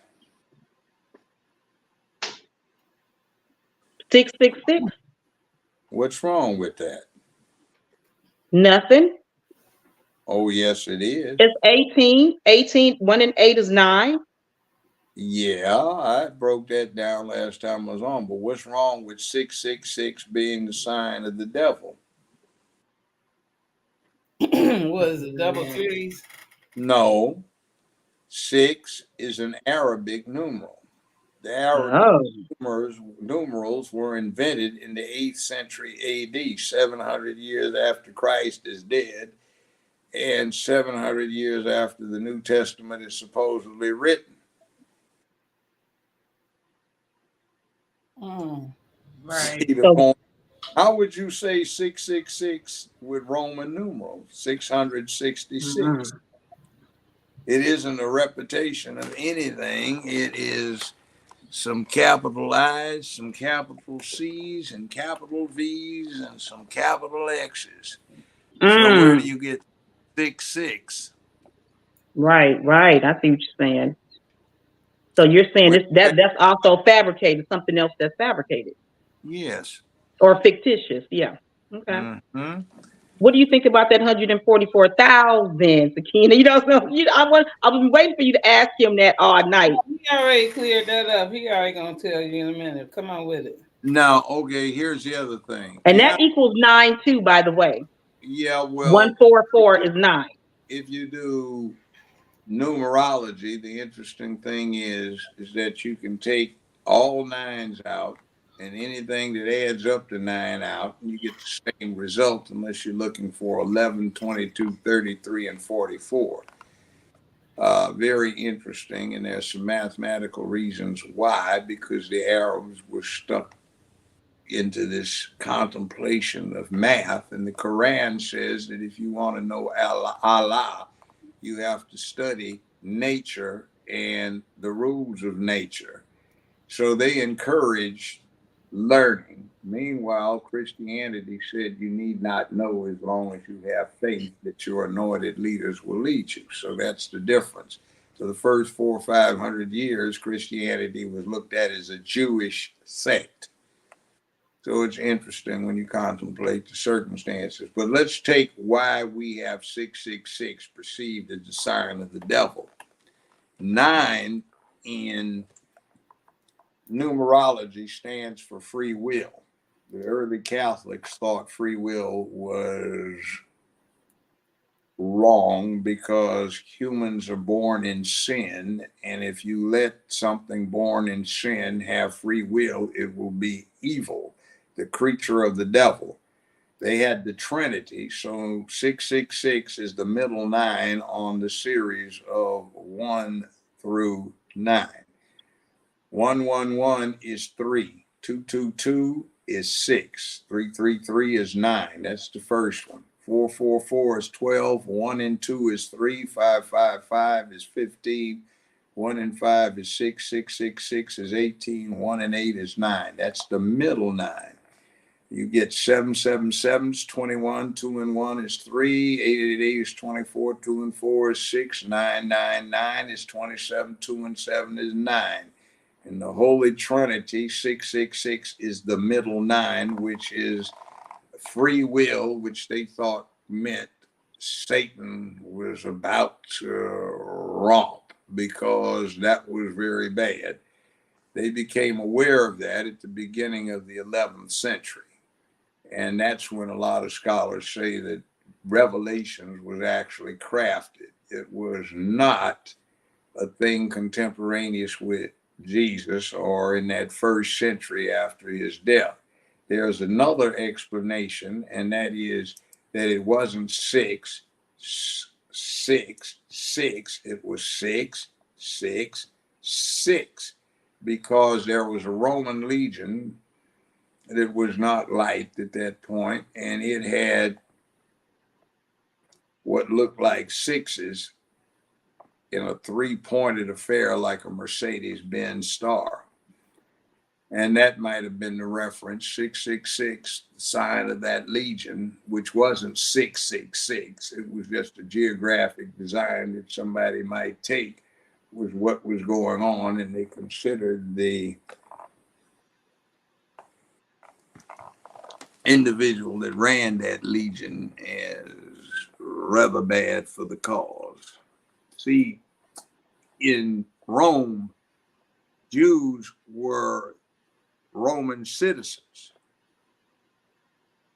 They were entitled to representation in a criminal charge by an attorney.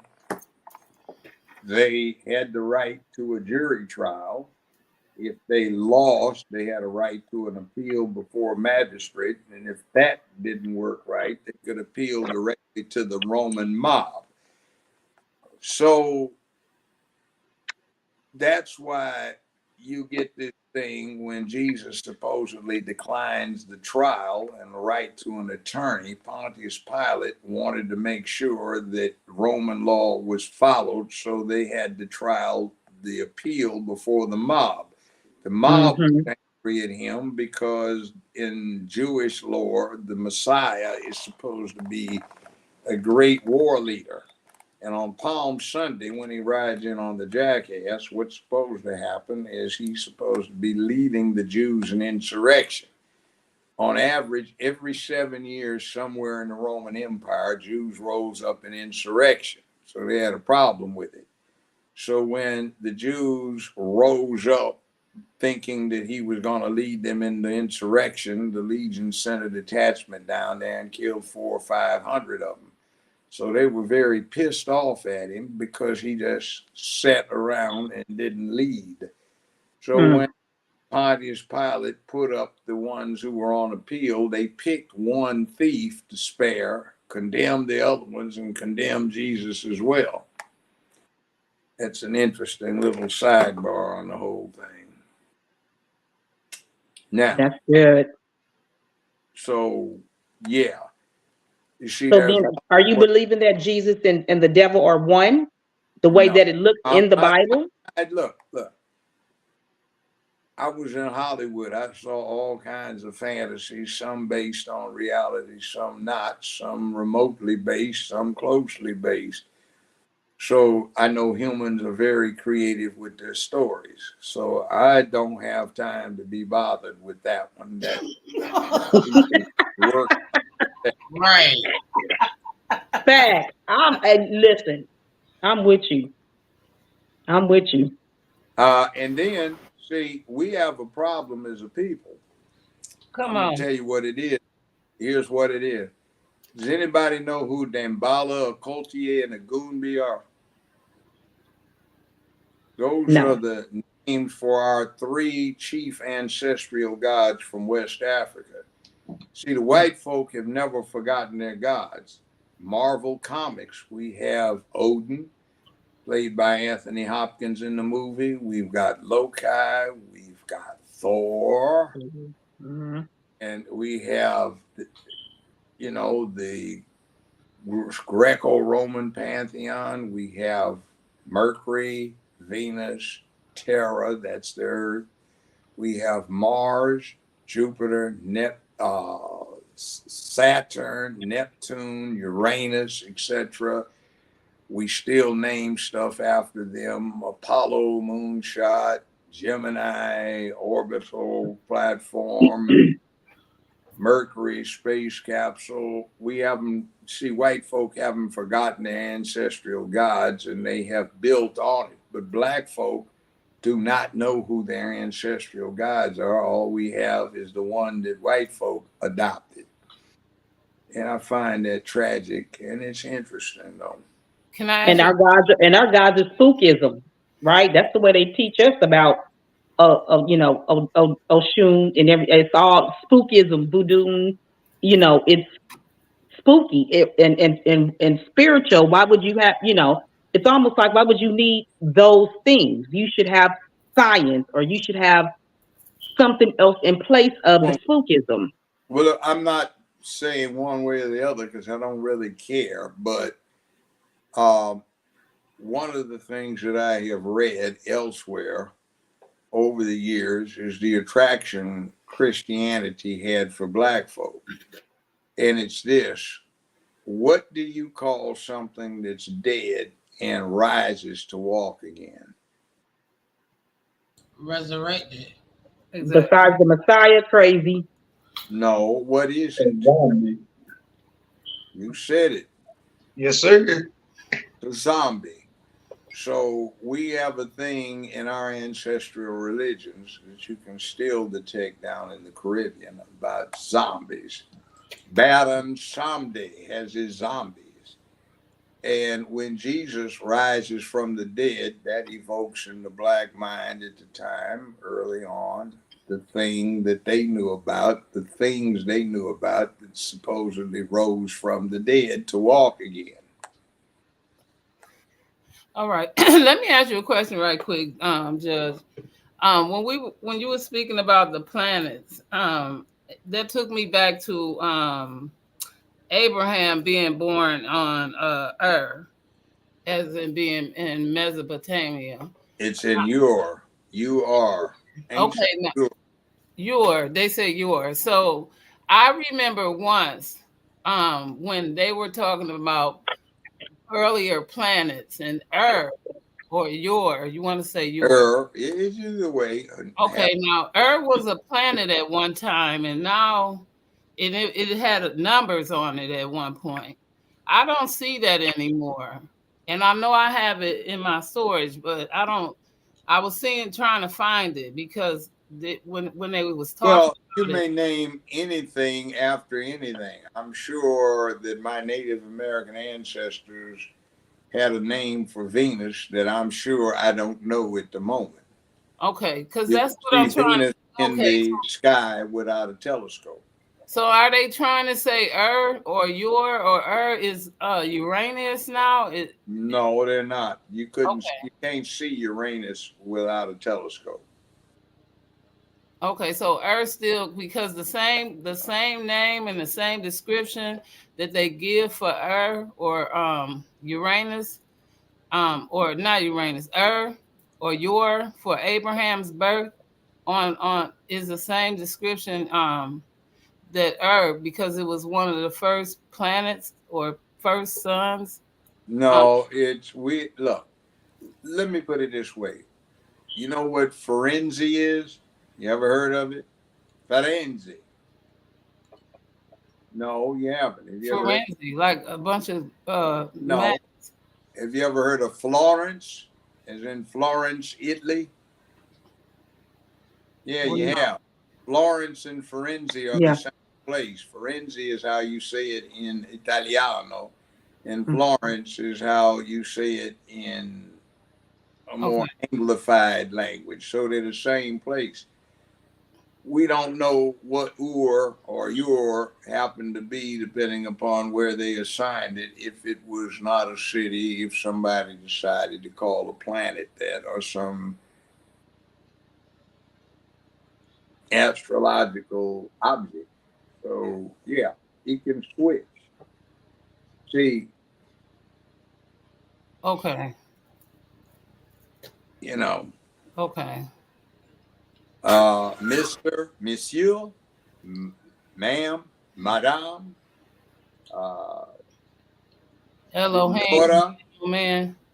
You see, they're all talking about titles. So do we say Mrs. or Senora? Or do you say Miss, Senorita? You see, do you say Mr. or Signore? See, all the same thing, but the different words. Okay. You have languages, and they're all, by the way, uh, a derivative of an ancient language that also Hindu used, German, French, Italian, Greek, Latin, English. And by the way, English is really a strange, it's a pidgin language. Like in Norse or Old English, how do you say, I'll fix it? Very simple. Mm. You say, I'll fix it. You say, me fix it. That's how you say it in ancient Norse and ancient English. It is still the same. Right. I get it. Thank you. You see, so language is strange. It morphs. Like, for example, if It you does. if you want to split something in two, what do? You cleave it in two, right? Cleave. You take a Right. cleaver. If you take Old English, how do you say a husband and wife stay together? A man should cleave to his wife. Over the Yep. last Right. 500 It's a years, synonym it has morphed into something with an opposite meaning. Words is power.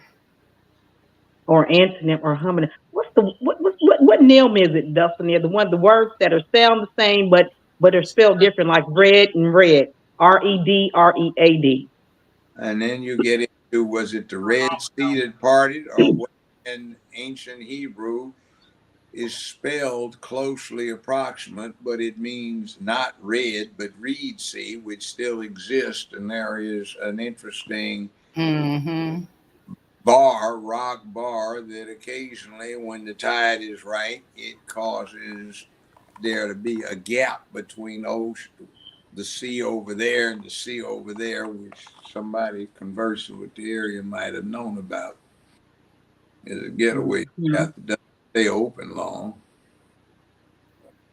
So, Judge, why do you have that outlook stance, or you just don't really care about it?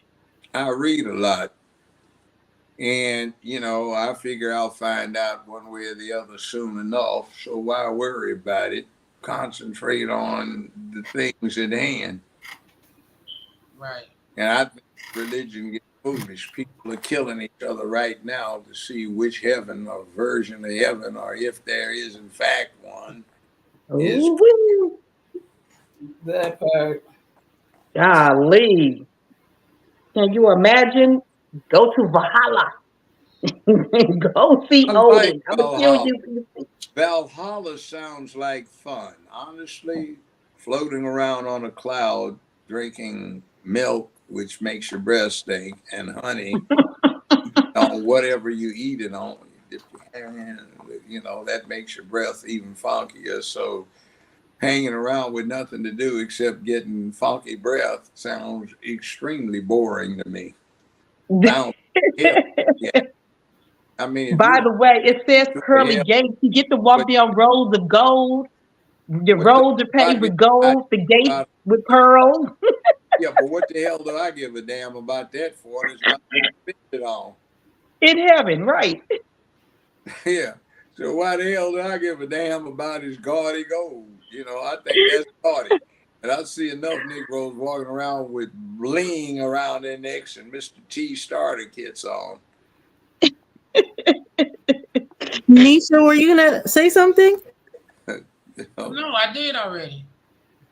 Oh, I thought you were. I mean, you just asked me. I thought I'd be humorous about it. Hell, I don't know. I ain't So, what is your idea of dead. heaven? If you were to construct it, what would it look like? Valhalla, actually, probably. Okay. or the Islamic thing, except I don't like those virgins. It's hard breaking them in, and I haven't seen one in 50. It's hot because it's hot out there for a pimp. Sounds boring. The only body that somebody would be interested in a virgin would probably be a virgin man, and he ain't going gonna to heaven begging. because neither one of them gonna know what the hell to do. Can I please? Just let me get a little bit, please. We in heaven for crying out loud. That part. Can I get some advanced hoes? Come on, God. Give me some advanced. Oh, in heaven. You don't supposed Then to. why would they have? So what? You want 35 virgins, would they 35 hoes? heaven? Get the Nobody juxtaposition. can Heaven, reproduce. you ain't supposed to be saying no, girl. You're supposed to be sliding down poles in See, heaven. no sex in heaven because everybody's already dead. You can't reproduce. So I guess they wouldn't have sex in heaven. Damn, that's awful. That is horrible. I'm gonna have to agree with you on that, Jim. Or there's the alternative. See-through gowns on too. You mean Maybe they walk around with the clear white see-through gowns on, just fooling with around. heart. Oh, you can't have no nookie? Oh man, no nookie in heaven, no nookie, and no food. I can't have nothing. I'm like, can I get some of that heavenly wine then? Dang. You'll be a spirit. Your spirit probably won't want to do any of those. Be talking about this heavenly space. I just thought of something.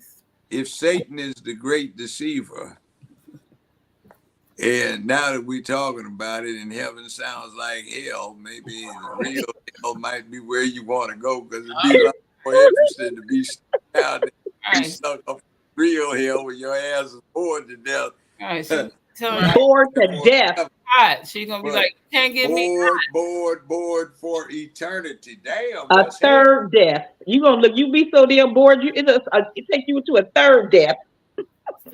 Right. You're gonna be saying, I don't get hot up here. I can't get hot up here. I don't know what we doing. Oh man. Ain't nothing to do. Get me out of here. Okay. Yeah, we gonna have to agree with you on that. That is a little wild. But it's not. But I always thought it was wild, even when I was a kid, and because black people, us, most of us, anyways, not all of us, but most of us, born and raised in the church, and you come talking about some Jesus, he coming back, and he is gonna destroy the earth, and behold, a new earth. He's gonna come out the sky in a chariot and some horses, and I'm like, a robe like Caesar? Oh hell no! Look, why the hell I want to be in a goddamn carriage pulled by a damn horse? Hey, there's much more interesting things to travel in, and I have owned horses and I rode them a lot. So what the hell? Nothing new. So work. And the cantankerous damn beast, half the time you got to go spend a whole lot of time keeping them together. I'm telling you. He used to be like, Lord, y'all will say anything on that pulpit. Anything. Nah, I'm like, right long as my room prepared. I get there and my room ain't right. I'm gonna be mad. Like, wait a minute now. Who ain't do my room? Why my room? Wait a minute. This ain't tailored right. You ain't got the sleeves right. Look Who been sleeping in my bed? Who been sleeping in my bed? My wings is. Look at my wings is itching, man. What I supposed to do, man? But can you imagine? It's like the year 4042, and Jesus finally come back. We got spaceships and shit can hover off the ground, and somebody coming out the sky with some horses and a chariot dressed like Caesar. And I am just so outdone by that concept. Wait a minute. Put his ass in the early modern history ring to the Smithsonian if it's still around. Say, Chase Tyrone out of here. Chase Tyrone out of here. He said they talking about, and our ancestors always said he was gonna come out the sky, and here he finally coming. The year 5052. No, he ain't coming. He done tried to come. He sent them angels, and they started shooting at him. He left. He said, Look. Everybody else going, Scotty, beam my ass aboard. This motherfucker flying down with exactly. Hey, dude, wait a minute. Oh man, no. And man, wait a minute. You ain't got no deodorant on, man. You be funky, man. I cannot. Yeah. Our concept is wild. You watch out now. Satan be looking out there grinning at you. He waiting on. Yes, he is. Mm-hmm. See, So y'all ain't never want to be on Santa's sled with the reindeers flying and everything? Hell no. Man, y'all weak. I wanted to be up there with Santa. I So don't know what y'all Dustin, talking about. I she don't left care. Santa Claus some cookies and some milk and had her big ass stocking on the fireplace. I I sure understand, did. boo. I Come here, believed in though. Santa way later than Santa everybody. Come here, And come here, like cutie my pie. mom ended up writing a Come letter here, you and fine thing. Sit on stopped by the Santa's school. knee. We got toys. we Santa got paid too many we hoes. got I mean, jewels, diamonds. Oh yeah, yeah, Dad. Santa a I'm pimp. just saying, it Santa's sounds fun to knee, be on baby. a chariot. Y'all tripping. Like if think of Prancer. Imagine being able to fly Prancer up into the sky. You Girl, know, if Rudolph's the nose better reindeers not be were women. glowing, I'm gonna tell you what, Dulcinea. If I see a reindeer with a nose that start glowing, it's gonna be a problem. First of That's all, my favorite Santa Claus reindeer. was a pimp. All the reindeers were women. Reindeers are all women, right? So, and Santa Claus was a pimp, and he only fucked with Rudolph was a all girl.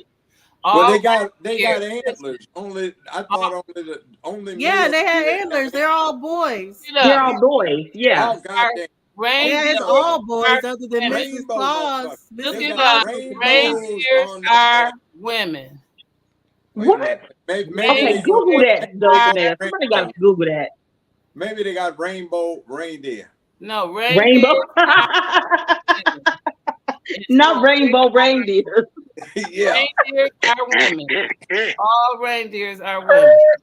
And so Well, no, they She's gave me right. the She's reason right. for us. Only female reindeer still have antlers at Christmas. Well, Wow.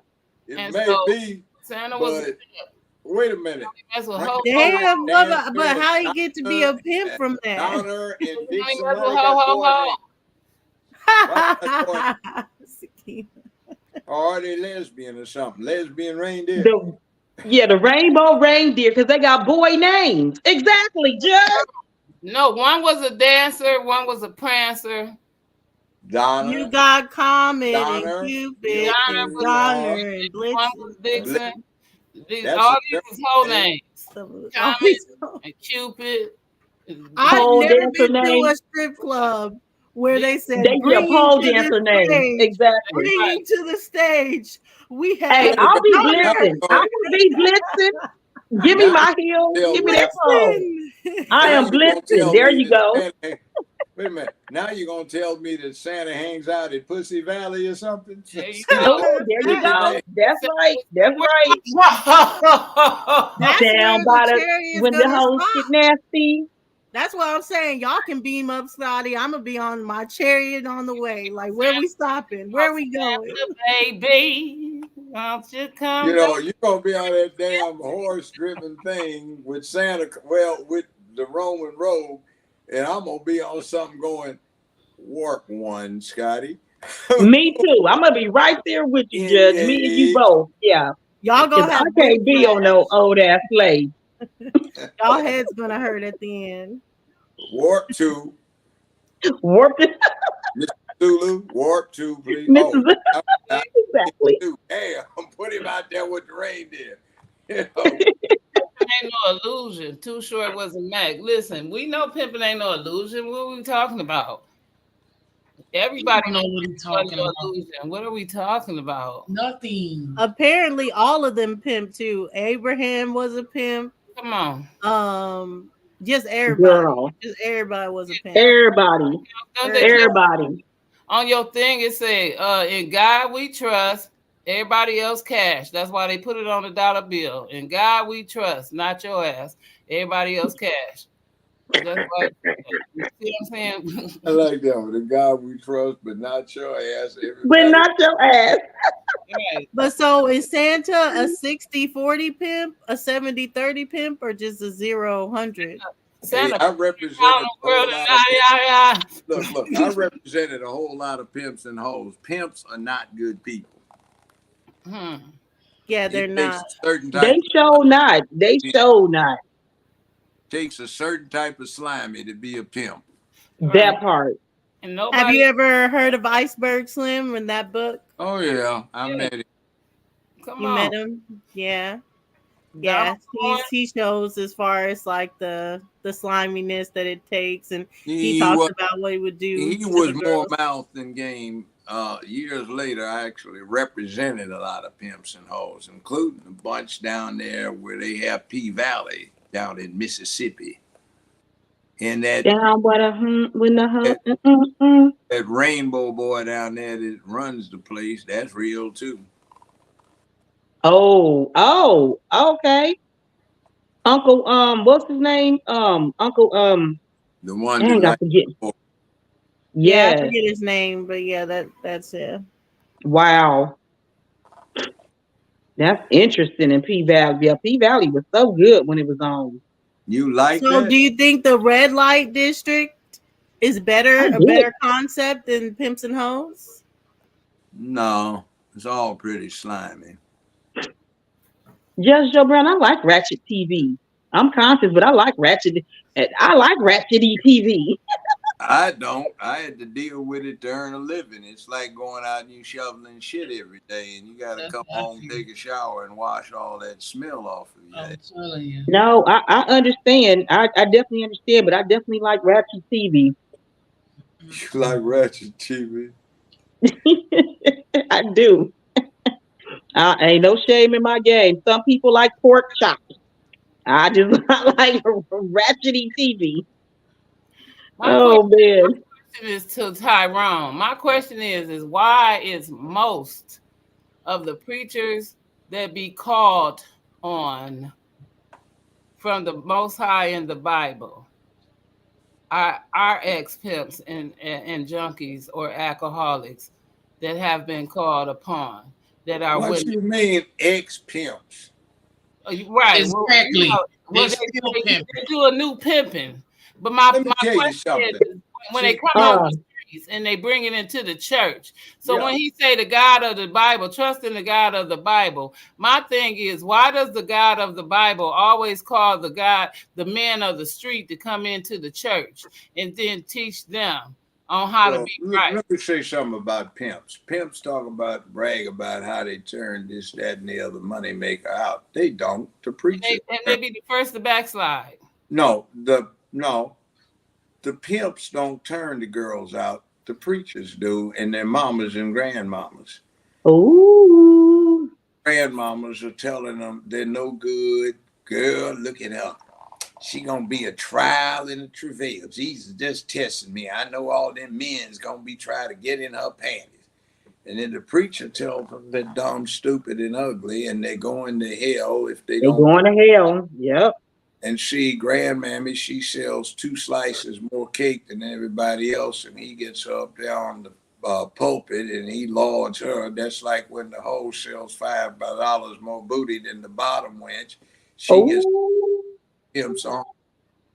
And the preacher is always begging 4 or 5 times per service for money. We got to pass that plate. Ain't nothing enough in there.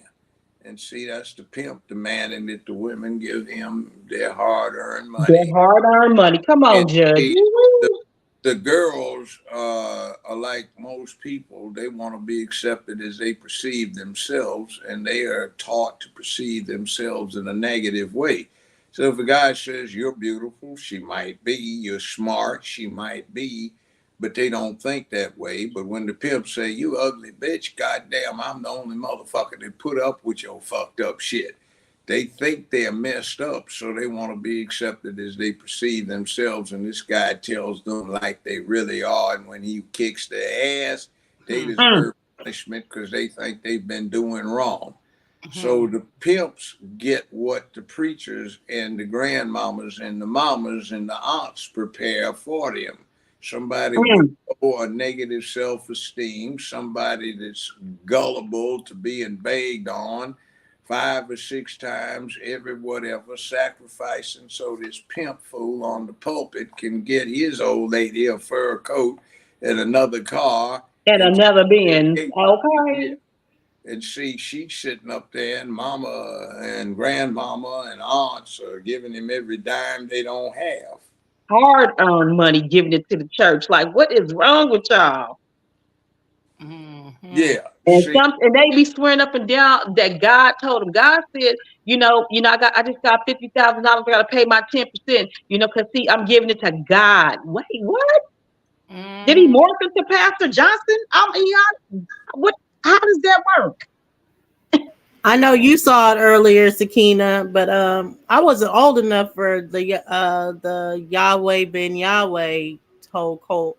So that was interesting earlier, but just watching, that's how cults really happen. The pastor gets prepared, and then one thing, you're right there for some cults.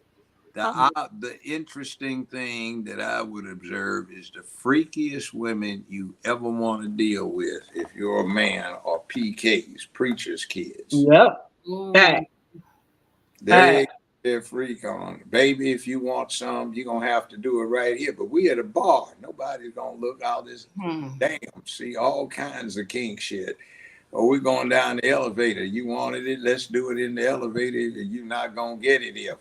Freak, get it on, or let's hang that rope from the chandelier and put this other one over there and tie this and tie that. Damn. See, so come on. I used to sit I here don't and know listen. because I knew about band kids, and if you ever know about band kids, they're close. They're really close. Yeah, but what got me is the universality of extreme freak in preachers' daughters. Yes, listen, I used to sit here and hang out at night. Listen, you know where Baldwin Hills is over there. So we Yeah. would hang over there all the time, and I would be out in the streets hanging out 1, 2, 3 o'clock in the morning. Who you think I see out there with us? Who you think all of a sudden pull up? Off Crenshaw, when we have all the cars and everybody is kind of kicking it.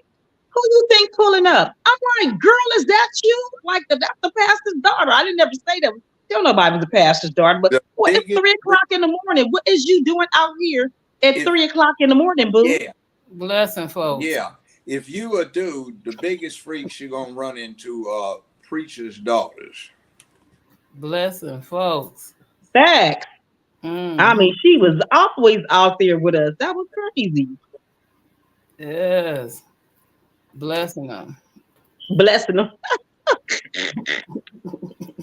Look like she wasn't as holy then. Yes, she was. She gets on her knees well and prays. Yes, she was. Blessing. We're going to go to that chapter D, verse 2. Everybody. Do rights in me. Amen. I mean, PKs are bad, but I would say that people get a bad rap because everybody points out everybody else's freakiness. But whether it was church camp, whether it was band camp, whether it was I was in the lay-ins, all this other stuff, there's freaky girls everywhere, not just in the basement during choir practice. Exactly. Definitely the choir practice. Girls, I go to choir practice, go tour the basement. Well, we talking about church. I'm talking about they some ho-hos. Listen, when I was married, I would always have to sit here. I was telling Freedom, I was always having to beat them church ladies, them big hats, off my damn husband. Like, are y'all serious? Right here it is. I'm pregnant. I got a baby in my belly, 2 kids hanging off me. And these church ladies, all they want to do is make my man plates of food. I used to slap that damn food out his hand. Bam! I used to be like, eat it if you want to. Eat it if you want to. I don't give a damn if it was cake, fried chicken. I take them plates, throw the whole thing in the goddamn trash. Why couldn't he eat the plate? Hell no, he couldn't eat nobody's food, especially church lady food. Fuck that, girl. Don't get me started. Girl, I would drag. I used to, do church ladies. I had more problems with the hoes in the church than I had with the hoes. 4 hours straight The only thing we might have got is a cracker and some shot of grape They make juice. her no And you plate. telling They me make he her can't get plate. the fried chicken at the end? He can't get She none of make that? her plate. He can't get none of that. Girl, I No, remember I slapped that they plate make so far. I mean, I was him a always plate. slapping plates. Yeah, they didn't make her a plate. They only made him a plate. Like, Right. And I would take some because I'm I hungry don't want to too. Girl, take please, honey. I didn't say that. The only food Mister got a chance to eat was mine. That plate was trash. All of it. Cake too. Soda, punch, all right. of that. She And I they wish I would dare him. And if they ever said anything to me, I swear to girl, I used to be like, listen, God, and now when I was in church, God is saving me. I'm a home girl from the neighborhood, the streets of LA. I will drag y'all up and down these pews and I will beat y'all half to damn death around here. Okay, don't play with me. And I mean, they didn't even care. It's not like they said, oh, can I help you with your diaper bag, Sister Washington? Can I help you with them kids you got, Sister Washington? No, it was like, oh, Mr. Washington, Mr. Washington. right. Oh, we're having dinner after service, Mr. Washington. Oh, Mr. Washington. Oh, could you give Mr. Washington a bottle of water? Wait, what? I used Mm-mm. to be like, okay, drink that water, girl. He couldn't have nothing. He couldn't have nothing. If it came from their hands, he could not drink it, eat it, touch it, taste it, or smell it. Period. It's strict over there. We had to be in church at 8 o'clock in the morning. We not even getting out till 4, and he couldn't even have some water. He Damn. couldn't even have no. He Why couldn't even would have you because you stay can't trust there? them. Wait. Why would you stay 8 a.m. to 4 p.m.? It's Uh, hard. Indoctrination. well, I We mean, was I didn't have indoctrinated. a choice, but you don't know how long the person goes because then you got to go in at early at 8 o'clock because you got to set up for Sunday school. Then they Sunday school. Then you got to go as far as the Sunshine Band had to get together when I was little youth. Then I had to get together with the youth choir and the praise dance team to practice. Yep. It was the service, and then the service would go long because then the choir sings. The choir got to sing at least 30 minutes. At And least then, but that's 3 hours. Look. Why praise. don't they just be honest about it and go out to party at a club? Because Cause, we ain't cause been ain't no honest. more men left to sleep with at the club. They got to move from the club to the church. That's why. But I'll tell you, it got, especially my generation, it got closer and closer to the club every year because I went to Kurt Franklin's church because my cousins and stuff went to there and they used to take those songs, and make them holy. So there was, see my, wait till you see my. So they took that and said, wait till you see my praise, and then they tell everybody in the club getting tipsy, and they say everybody in the church getting lifted or something. Right, getting Let me lifted. tell you Yep. something Yep. about it. I was with this DC think tank. It's been 50 something years ago in DC, and I had to read these microfilm copies of the slave pamphlets, we call them. They had an interesting thing. They recommended that the slave masters buy a stud to increase the numbers of their livestock. Okay, guess who they said they suggested that the stud also be? Make him your slave preacher. So Yes, Sakina, we buy was talking about a that. Yeah. who's a preacher and go watch the services, and when the Negro females get happy and get to rolling on the floor and shouting, and Exactly. they're coming into heat. So make sure the preacher covers them in the next 3 days to increase your livestock, to breed them. Also, they said that slave marriage, was a good thing so that the slave husband would effectively get demoralized when the slave preacher was screwing his slave wife on his slave pallet in his slave hovel. It would really Exactly. freak him out. So when you see all them sisters throwing around after squirming them fat thighs together and getting an orgasm, and the nurses fanning them so they don't faint too badly. And yeah, It's a lot. I mean, it really is. I'm telling you, I have more problems with these ladies in church than I did people on the streets. It was unbelievable. And when I stopped going, because that's when I stopped going, I just used to like, listen, I can't do all this fake stuff no more. This is too much, right? And I'm like, this is it's a lot. Y'all in here straight up tripping, and I'm so sick of all of this kind of crazy. I've been going to church for 99 years, and I ain't seen nobody righteous yet. And it's just the craziest thing. But it's like I always had more issues from those women than I had with any other women. Period. It didn't make no sense. It didn't make no kind of sense. Yeah, there was a lot of single ladies, and they would do stuff and all that other stuff. That's how I learned A about the lot of eye. too many single That's ladies. how I learned about the eye infection thing I told y'all about. So that's why I'd be like, you need to duck and weave or swallow, because you don't want no eye infection.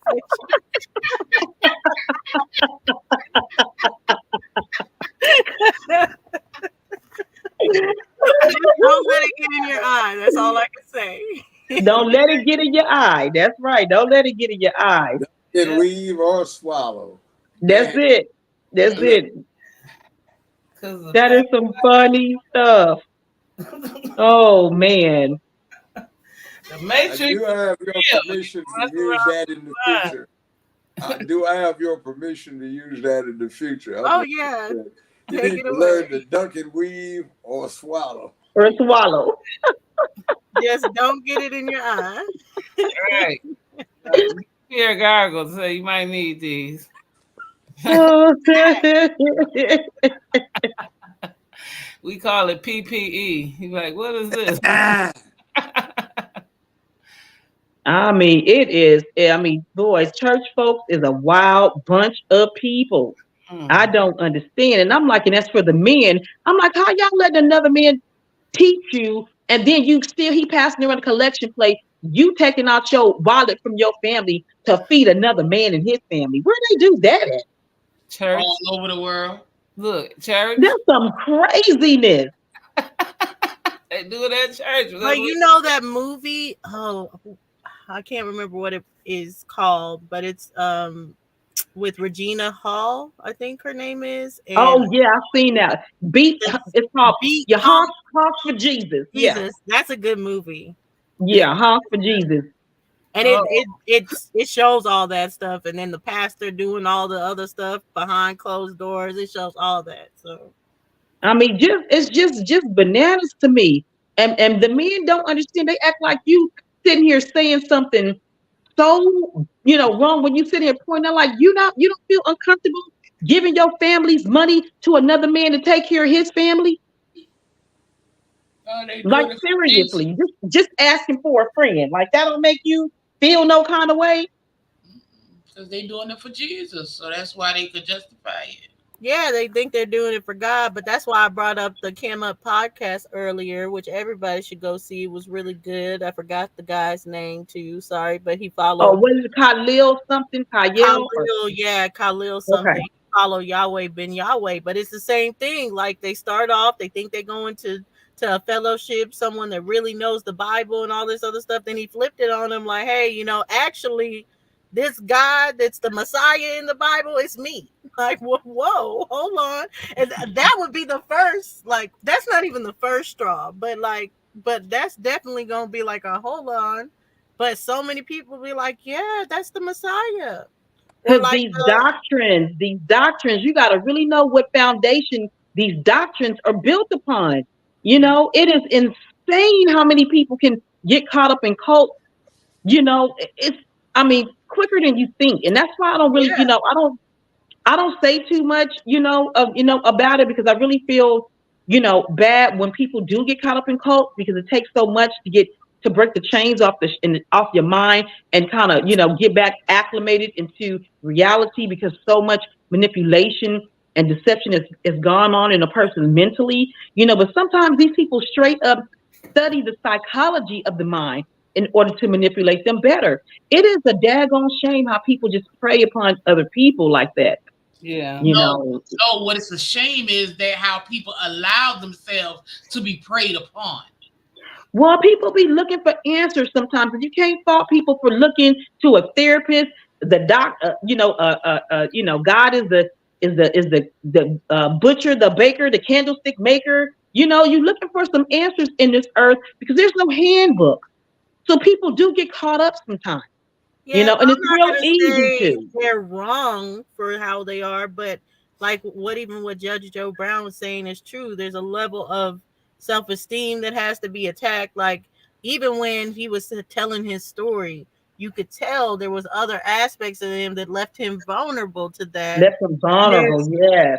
there's a level of confidence that you can have as a person to never be in that situation ever. But it's just like you have to actually maintain this thought about yourself and not about other people because you feel lowly, you feel like you need a other person to help you or to teach you or anything, and then you're susceptible for someone to manipulate you and take advantage in that way. And then when you come out, you really need somebody, you know, that you can trust again because they break your trust down so badly that you really don't trust nobody and go into a deeper, further depression and self pity. That you really need people that you can, you know, talk to without judging you. You know, that judgy stuff, you know, like I can't get with that because people do fall on some really hard times sometimes, you know, so much so that they're getting tricked by these tricksters out here, you know, and we're just human, you know. So my heart, you know, so I mean, I have a humbleness in me for, you know, a soft spot for people who are just coming out of really bad situations, no fault of their own, judgment free right here, safe space. You know, it's rough out there. It's rough, and it's barely people, anyways, that you can even trust in the first place. Can you Exactly. imagine coming out of a whole cult and there's nobody that you feel like you can talk to because everybody gonna judge you and tell you, you know, how stupid you was in the first place? Nobody trying to hear all that shit when you're trying to come out of something that bad. And so, who better to talk to if it is not somebody that you really don't know, like a therapist or somebody that you can honestly talk and say all that to, and then walk away knowing that you're not going to be judged and that this person just going to write it down because they don't have two pennies in this war or fight, Nothing to gain and nothing to lose. Exactly. and that they can give you their best sound advice, right? And you can do like you do anything else, take it or leave it, because they're only giving you the best sound advice that they can possibly give with your best intentions in mind, right? And so again, you can take it or leave it, right? And then when you become a harm, this is what people don't understand. When you become a threat to yourself and or others, long as they know that, whether you want to do it or not, they can put you up for at least 24 hours. Mm-hmm. You see what I'm saying? Now you can sign yourself out after that, maybe if you don't become a ward of the court. But again, when you become a threat to yourself and or others, this is a problem. So when you don't say nothing, don't nobody know what's wrong. But you can only take so much. That's when you can go inside yourself and your mind. And then that peace of mind, if you never come out, you'll lose yourself to yourself. You lose yourself to yourself. Because And man, and depending on your age, and young people sometimes, you know, get caught up in those cults and feel like it's something that they could have done differently to avoid all of that. And it's like, you know, when you're talking about a strong mind, you're not talking about everybody. That's why these cults stay filled with people, right? For every one strong mind, you got 500 people walking straight in the doors of a cult or cult leader, you know. And so, you know, again, you know, it's what, you know, what do you do with that, right? You know, you have to have some sort of, you know, especially if we're saying we have a measure of consciousness, then we have a measure of responsibility to our fellow man to at least have, you know, let people come into a safe space, you know, where again you won't be judged by your past mistake. Everybody make mistakes, you know, people do every daggone day. You know, I didn't create you, so I'm not the jury, judge, or executioner. Not my place to sit here and judge you from coming out of a bad place. And especially something like a cult where church and oh my gosh, it's just terrible. But sadly, I mean, people judge other people. So what people end up doing is more than likely you either go to a therapist or you get to with someone else that has been outside a cult or that just understands your situation, just so you won't be judged. And I'm just talking about preventative stuff before that, like what we could do to teach people to never get to that point where they're joining a cult. And one thing is that they teach us ego is the worst thing you could have. It's better to be meek and humble and this, and then someone with ego comes in and they're able to uh, invoke a lot emotions out of a lot of people and get people to follow them, and then they can give those people things. But if you just have some ego and balance it out in the beginning, then you'll have that confidence in yourself. You don't have to rely on the next person or look to the next person and be susceptible to those cults or Well, to you know, the. that's a relatively new idea. Yeah, to think for yourself is not, it's not an old concept, but it is something new where people are not are free to think as on an individual level as opposed to the collective. Because this is why, even if we're talking about our own community, the New Wapians, we had, you know, we had cults. People that we know came from these full-blown cults in the conscious community, and they weren't selling Jesus, right? They were selling knowledge and information, and it still ended up being a cult because people are still seeking a measure of knowledge or information, some sort of intellect, right? Something to feed a deeper need within them, you Why know. was So, it a cult though? Why are you saying it was a cult? well, because a cult, right? A cult has a leader for number one. So if they check off all the boxes that were, if you read up the definition of a cult and what you're going, and if you are finding yourself in a place like that and it checks off all those boxes, you are in a cult. It has a But leader. It has a I mean, but doctrine. what's A the leader, a boxes that are being doctrine, checked up? But what's the boxes? What's on the boxes? the a same boxes leader, for a family. a The same doctrine. boxes for a family. Well, because that's they might take that offensive by calling them a cult. But they are. That's why they're dismantled. Most of them are dismantled because they were cults, and people had bad experiences from all The of them. Nuwapian nation is intact. That's not dismantled. You don't even hear nothing about the New Wapians. How many? I mean, nobody you hears may not. anything about. I do Yeah, because New I'm here in Wapians. Wilmington. Sakina, you heard anything lately? No, I do because they're here in Wilmington. Oh, okay. That's So what I would say is the main difference between a cult and a group. It's Explain. not the same as a family. It's not the same as having a teacher that just If you teaches the check off people. the boxes of a cult, it's the same. It's when the leader, no, it's when the leader wants to be the Messiah. It's when the leader wants to be Let worshipped. me tell you It's when the something. leader- Okay, well, let me tell you this difference. I When don't you know, tell sometimes your being children, they're getting worshipped. let me finish real quick, and then I'll be done. When you tell your children the fear of God, this fear, they have to die in order to see God. Therefore, the fear of God you place in your children is you and your husband. That means the mother and father. So that is the fear of God that you place in your children. There is the fear of God that they know, they have to die. Where's grandma when she dies? She went to go see the Lord. Whereas grandpa, when they die, they go see the Lord. So the fear of God for a child is to die. So therefore, the fear of God that they know is getting in trouble with you. So therefore, you are a cult. When my son said, Mom, what is a cult? I said, it is me, my husband at the time, and because I got 5 kids and a stepson, it included all of us. That would include to be a cult. We had a leader, we had a religion, and we ran as a unit. All the things of a cult. That was our family. Gemini, you and your husband and your Was children. it positive or negative? Because when our people hear Under the the cult, definition it's of negative. cult, that was what it is. Well, Under that definition, y'all lived in the same house. Y'all were under the same doctrine. Y'all were abiding by the same rules under the same leadership. That is a cult. But is Call it negative or positive? definition. May I read the definition? There are 3. Please read it. do. Thank Here's you. the definition. Cult.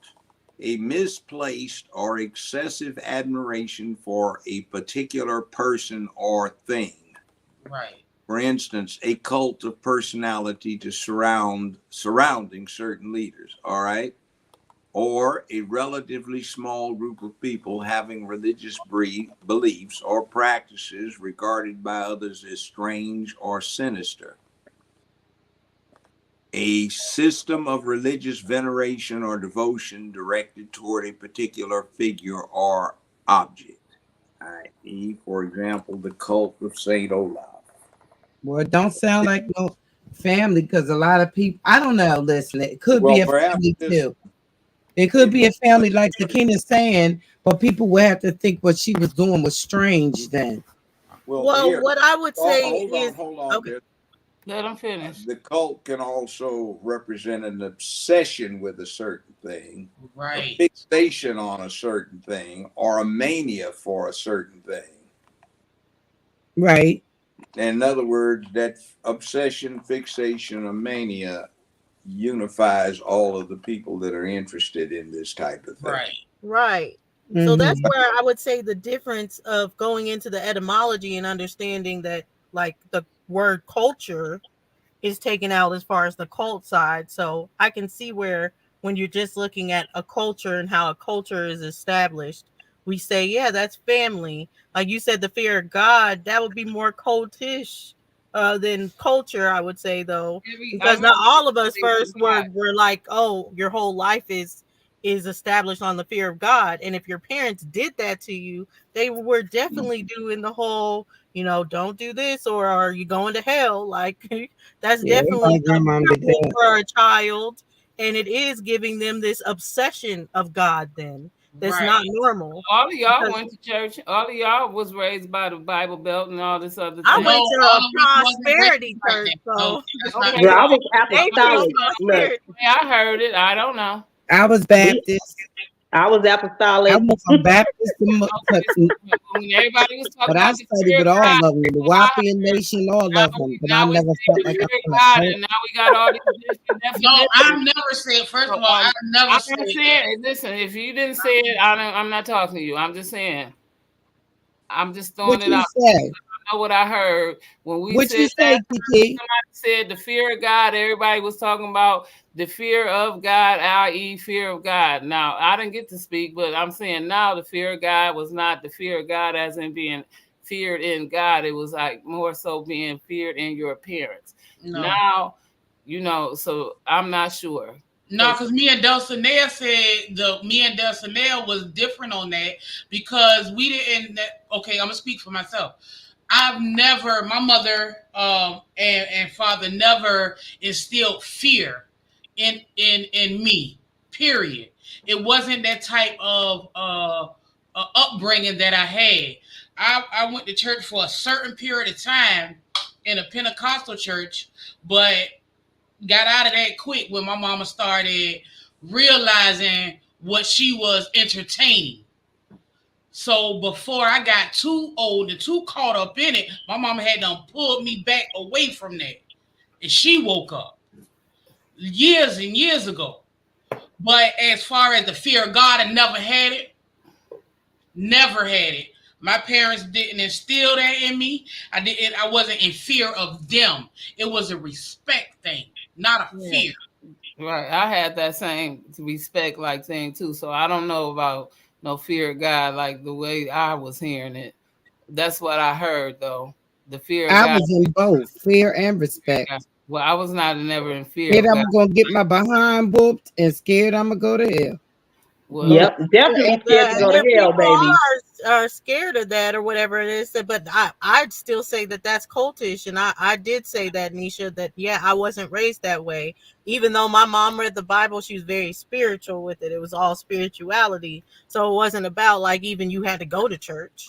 That's your spiritual spirituality, journey we to don't know figure about out in the hell. with how you worship God or anything. But it was never a fear that there was like of going to hell or anything. And my dad was like, learn them all. So now I'm not just into the Bible, I'm into the Quran. I'm reading what the Hindus believe, all this other stuff. So there's not this concept of hell throughout. There's I'm the like same different way. Well, mama, shoot. Well, Yeah. look, my mama had real kids. She prayed. Look, she prayed to different gods. Jefferson, Lincoln, Washington. Who on the greenback? There was, So right, there was my mama gods. My mama, there was her gods, baby. You should, boy, shoot. Girl, the pastor would, they wouldn't get her money, honey. My mama and my mother and money was a real type of thing. A real type of thing. right. It was bananas. It was bananas. Like, oh my gosh, what kind of mother do I have? Money is her whole God. Lord have mercy. Mm. It Well, was, if I'll say yeah. a cold like session that my family had, it was with hair. So you couldn't be a girl and go out with some messed up hair. You always had to keep your hair done, all this other stuff, and it was an obsession. Like you had She to. had an obsession. She had an obsession too. She Y'all needed be crazy 99 when y'all jobs. don't know So that she gave shit. 99 Washingtons in her pocket. 99 gods in her pocket. Facts. You know, beauticians running my family, so plus I do hair, so what, I don't know. I just know we had standards. You know what I'm saying? Like I can't say it no better than what we've been saying. It was girls were raised to be girls, and then we were raised to be not just women but ladies and wives. So we had and the boys were raised the same way as well. So even in my age now, it's certain things as a woman I will do, but that's because I'm single. But as a woman in a relationship, there's some things I don't do, but that's as expected, you know.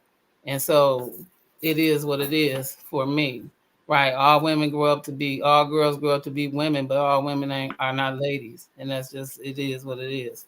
And right, and it's the truth. It's the truth. Truth. All girls don't grow up to be women. All girls women grow up to certainly be don't women, become but ladies. all women are not ladies, and we know that All to be girls true. don't grow up to be women. No, all of them don't grow up to be All girls ladies. don't grow up Some to of be them are men these days, is what he's saying. Difference between a certain. lady All and a boys woman. don't grow up to be men. And No, all very few boys. He men said they become was gentlemen. taught to. Well, they She don't said be they was taught disciplined. to. There's a difference between a Taught. gentleman Okay, I and a get it. man. I get it. Right. This is a big difference between a gentleman and a man. You're a gentleman, very much so. Right, but that don't stop you from checking somebody or putting them in a place. Yeah, That but has a not. lot of guys never grow up to be men either. Right, but just They because don't they have call the you man. out and want to cuss you out and all that disrespect, that don't make you be a man. Yeah, you're a man, but that don't make you be a gentleman. And just because you're a gentleman don't mean Well, that no, it doesn't even make you be a man. yourself. See, man and woman are titles. You have to earn them. You just don't grow older and become man and woman. That means you take care of your business. Like for a man, it means you're willing to stand in the wall and put it on the line for your people. You can be a gentleman who's also a man, but see, you can be a boy and never become courageous enough to be a man. That's right. All day. All day And long. I so love how you said that courageous enough to become a man. That is deep. And what I'm That's a thinking deep about a cult, connection. when we use the same word thing cult, with some situations can take that in a negative, a negative way. Because there's a lot of things that we can consider cults that could be negative. Yes, well, a cult, and it all is, and got it it. is Yeah, it pretty is a much negative negative term. It is only talking about the negative. It's not talking about the positive. at all. That's what I'm just saying, but it could be talked about in a positive way, I guess. Now, see now, But That's why I but said but family. but we're talking about it in a negative. So Well, if I you think that want to some say people can take make it, they it don't consider their situation and way of life as a cult. But if you wanted to make it positive, a cult could be a family. People are just taking things I and said making that's why I things. said that. That's right, but that's why I'm saying that's why I said it. Make it a family. That a cult was a family. No, I'm saying that's why I said about the positive and negative. I Not Because know they always see cults as their family more so than their own family that they came from. They go and replace you as family, i.e., and then go to a bigger cult than the family they came from, cult, i.e., and next thing you know, they got 999 brothers and sisters But Yeah, and they and one isolate you from father. your actual depends family, on. especially the It more depends influence on. your actual family has on you. They make sure you're not talking to any of them. They Like make there sure is they a certain isolate. thing when we're Isolation talking is about another box. Yes, thank you, Dr. Isolation is another box checked off for a cult. Isolation. Yep. So will we consider this quote unquote conscious community cultish? Okay, Of well then you course. can call That's that your what we said. marriage cultish because Some of it, yes. you got some of marriages it is that very will cultish. isolate you from your family and friends. So You do. we can make cultish a whole bunch of things if we And gonna then go he becomes abusive, right? So different exactly. from cult is different from cult. When you're thinking about marriage one on one and your husband isolates you, He then you're isolates thinking about forms of abuse, not necessarily forms of you are cult. still within that same family. That's still that cult. You still It in that is. family. You still in that cult, and he has isolated you from your family and your outside family. So you are still in a cult within your immediately family because Right, but that's not what Yeah, but I that's mean, a we negative saying we part. agree That's with like you, a but negative that's not what we're marriage. thinking of though as a cult. I think what right. we're saying that's a negative marriage. That's a Yes, negative all I'm family. That saying is is not you how can you take want your that and marriage run to with it be. any kind of That's way. not how you People want can your do it. family to go. You The don't want family is your supposed family to to go that way. unify But neither between did the both cult. Neither families. did the group that they entered in wanted it to turn out that way, but it did.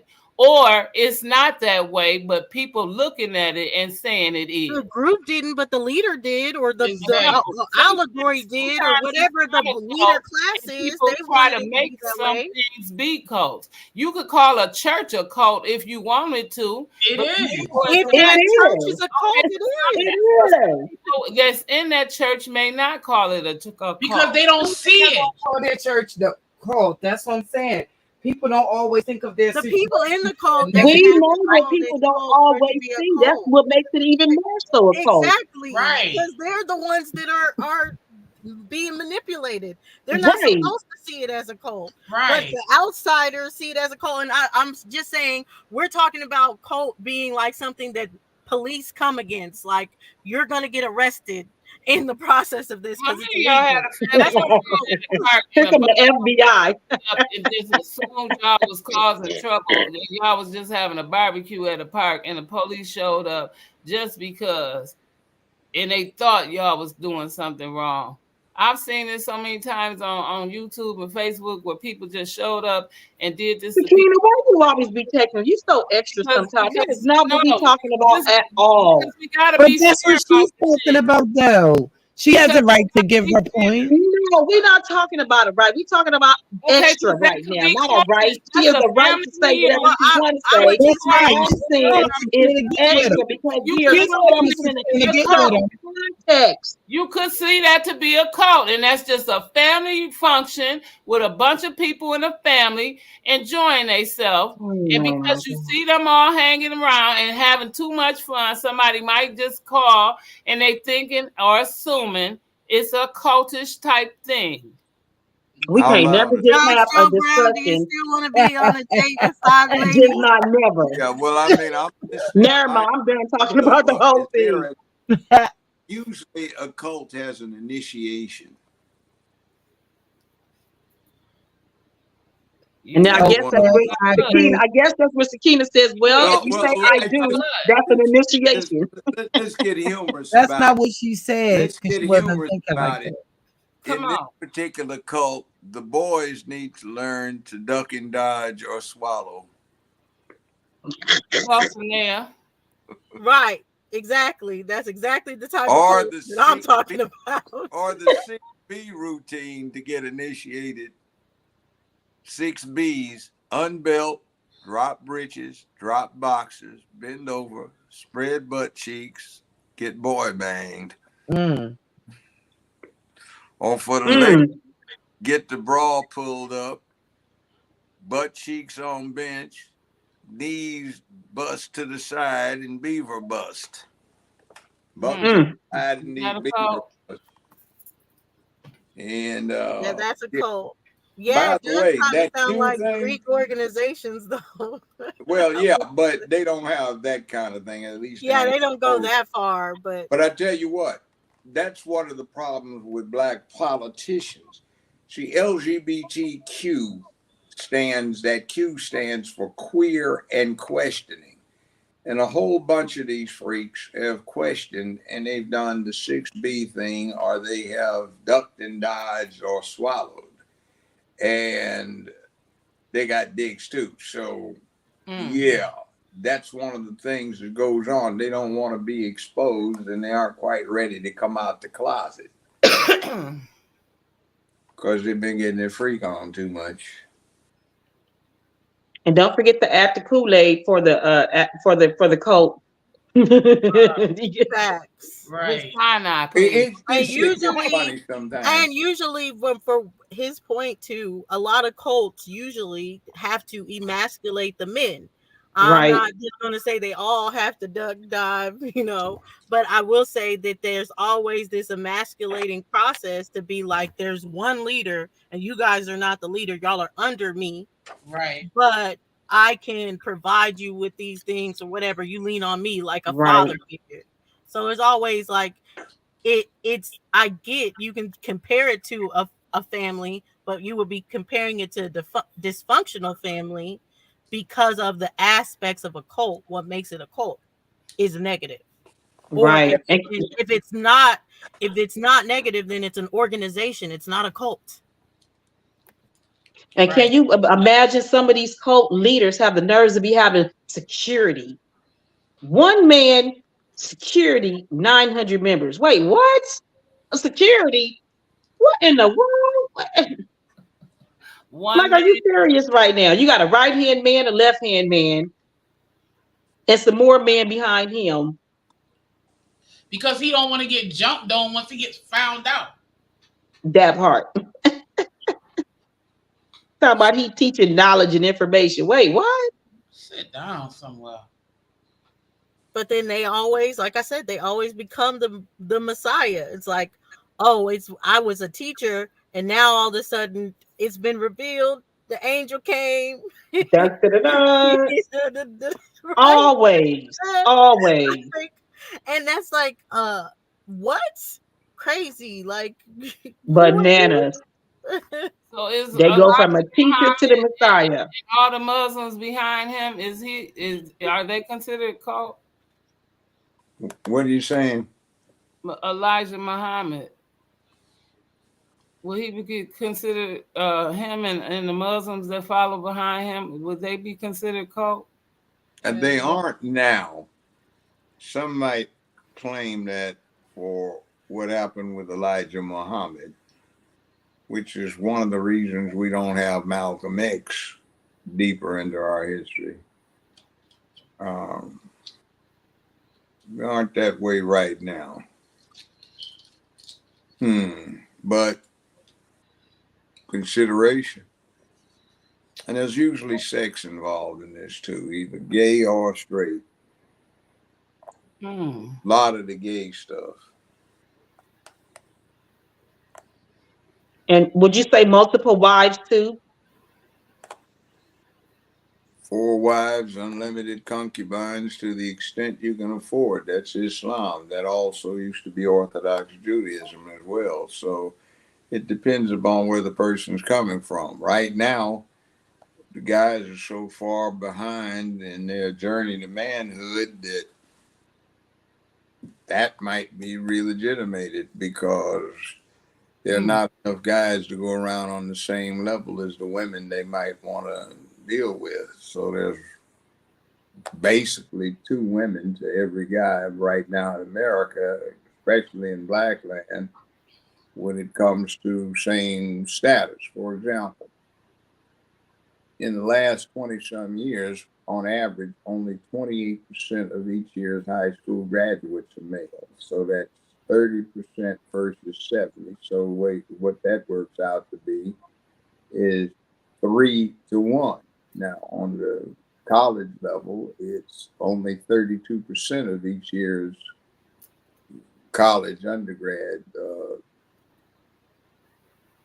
group is male, only 36% of the grad students and only 40%, 44% of the workforce for the general population, and 36% of the workforce is black is male. So basically, you have two females above high school for every male on the same level when it comes, and then that changes somewhat with the general population that's doing work. But with black folk, it jumps back to two black women working for every black man who is.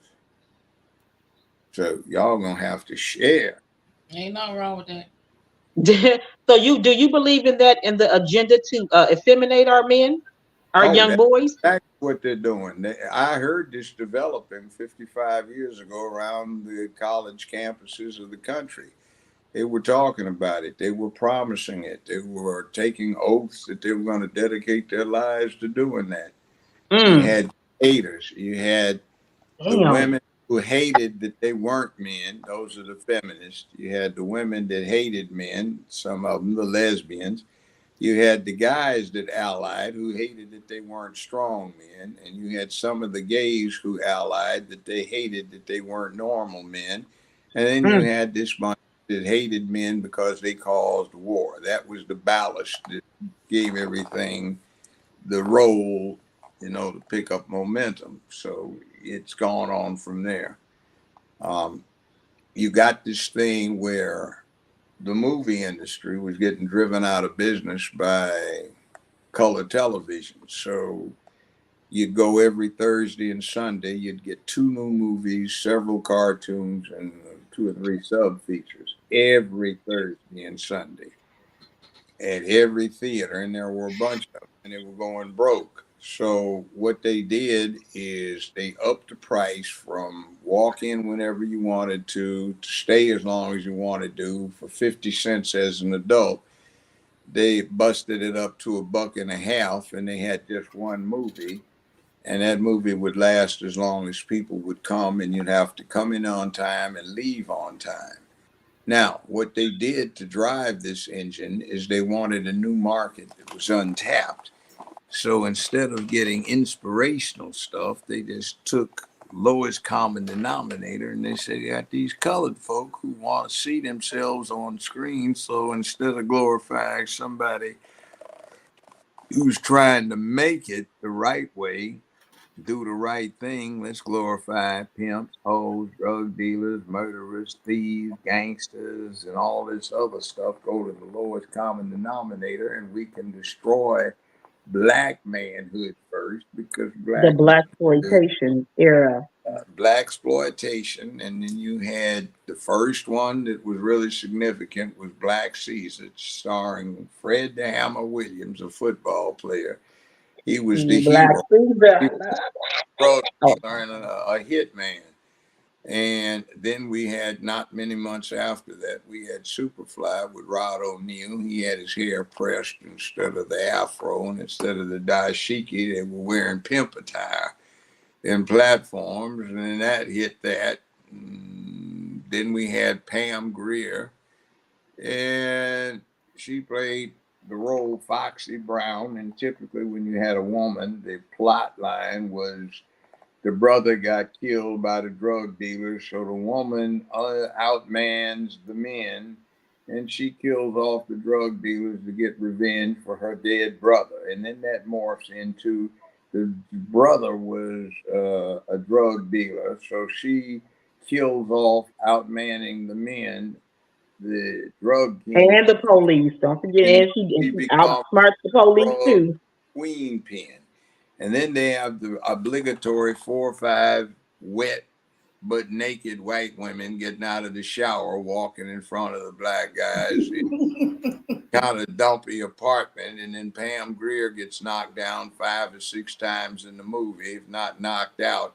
So one or both tits pop out. And then in the movies that weren't restricted, her pussy would flash too.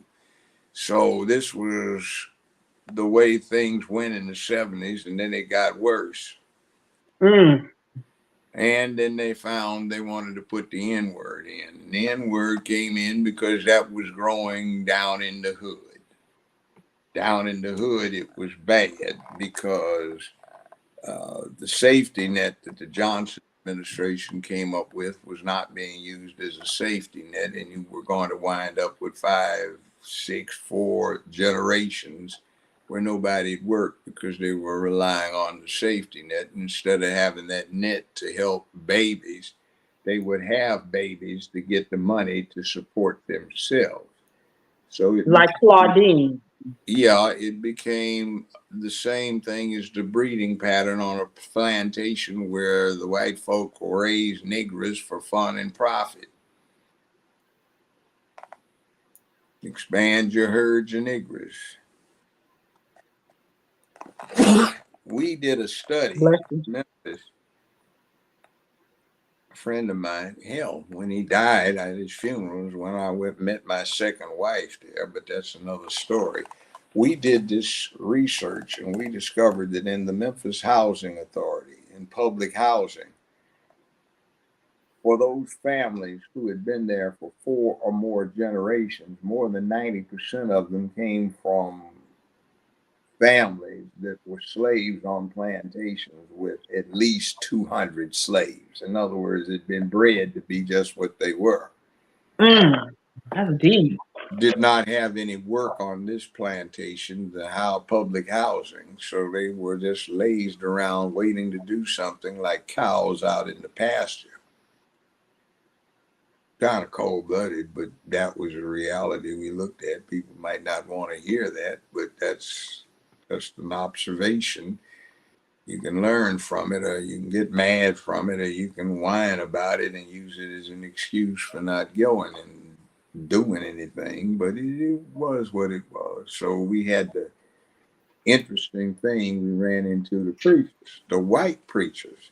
Now, the white preachers would come down to the projects and they would have these religious meetings in the recreation rooms, and they would get these stupid broke-ass Negroes collecting welfare to give them 15-20% of their welfare checks so they could get Jesus, so they could, check this out, have more babies to get a bigger check. And the white folk would send buses every Sunday morning, 5, 6 buses to bus these silly Negroes out to these white Southern Baptist churches that had congregations of 35, 40,000 people in them. And they got a little section with the Negroes over here in the corner, and they sitting there so happy because white Jesus done come to them and welcome them into this church where they can give a real white preacher their money. And then we had the black pulpit pimps who'd come down there too. So it was kind of, look, you're supposed to spend this on food, these food stamps. Quit trying to trade them in. I mean, can you see putting food stamps in the collection plate? That is the most ridiculous thing I ever heard. But I used to represent the Black Baptist Ministers Alliance back in the 80s. And these fools would be complaining about the food stamps. They actually Make sure I get the $50 book though. Put the $50 book of food stamp up in there. Don't be putting them brown paper. The dollar was the $10. Put the $50 book. Oh man, what are you doing with your food stamp? I'm buying Jesus for my children. God damn, can they eat it or wear it? I'm a taxpayer too. I don't want to be paying for that pimp up there in that pulpit to be getting well to do off of what's supposed to be feeding your babies. And goddamn, keep your goddamn thighs closed. Shit, you done had enough. You got 9 of them. 7 different baby daddies. You got 14 of them with 11 different baby daddies. God damn, slow down. She trying to hurry up. Got the Brandon eyes. So like when they broke a Steve. Trying to win that race. Right. Exactly. Whip that rope around and fall and get that fat ass Brandon. Shit. She told them can't nobody do it like Jesus. She trying to get it in. Man, and then that's some funny shit. I remember I was doing the show years ago, and I came through Memphis. I stayed out here, but I travel a lot. So this is said, Joe, man, when you get back in town the next time, let's go get them back. So I said, okay. So I go by Red's place, his church, and I'm in his office. He's got a big office, with leather benches around the periphery, real big place. Then he has an inner sanctum. So we're sitting in the inner sanctum.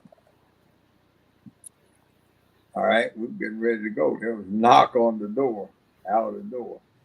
He goes and answers it. And there's this woman, I guess she's in her mid-30s. She didn't look bad. She had on a tan trench coat, pearl, and stockings and high-heel shoes. So she was talking to her, and she was sweating. Akita, don't start, because you make me laugh, because we both so we be laughing at you.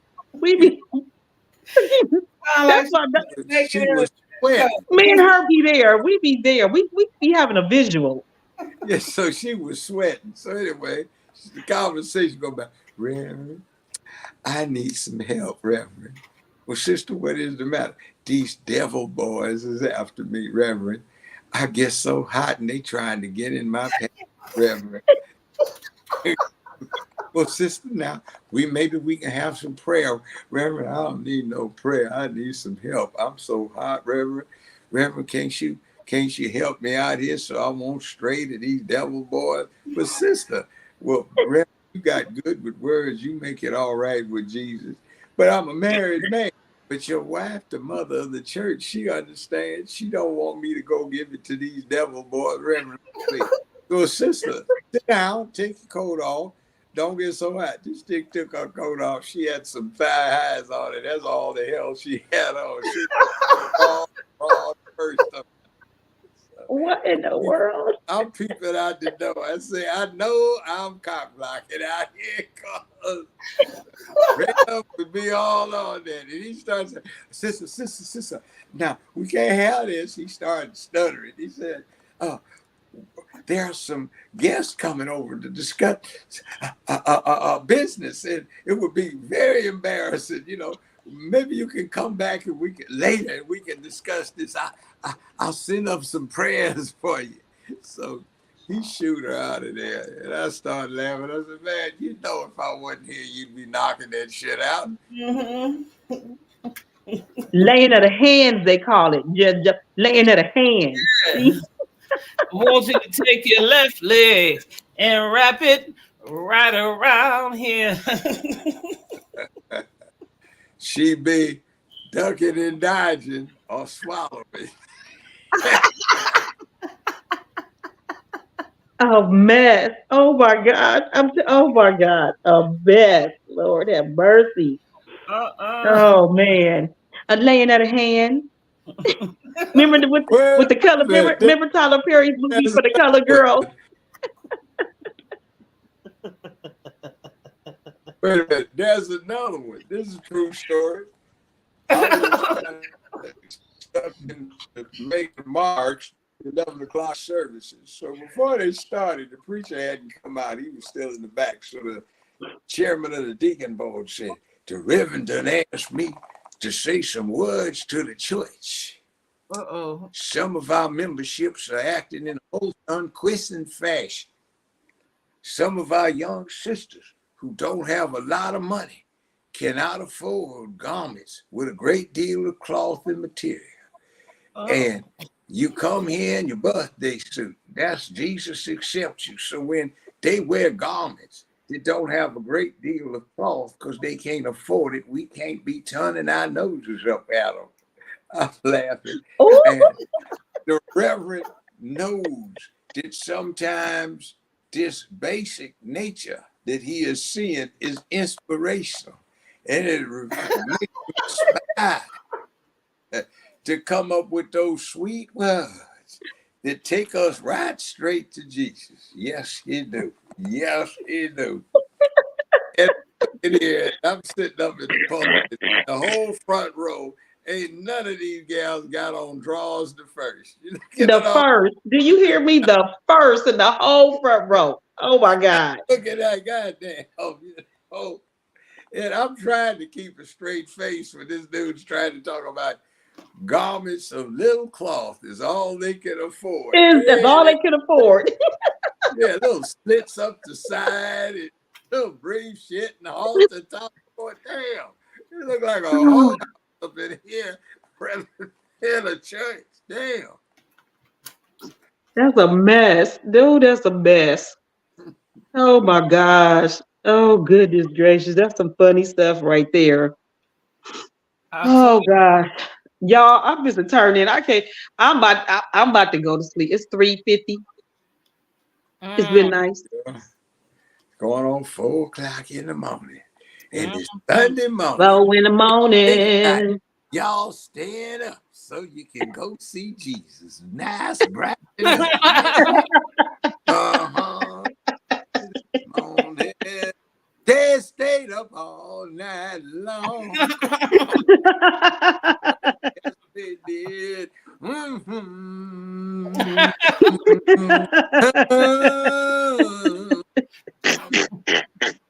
Oh man.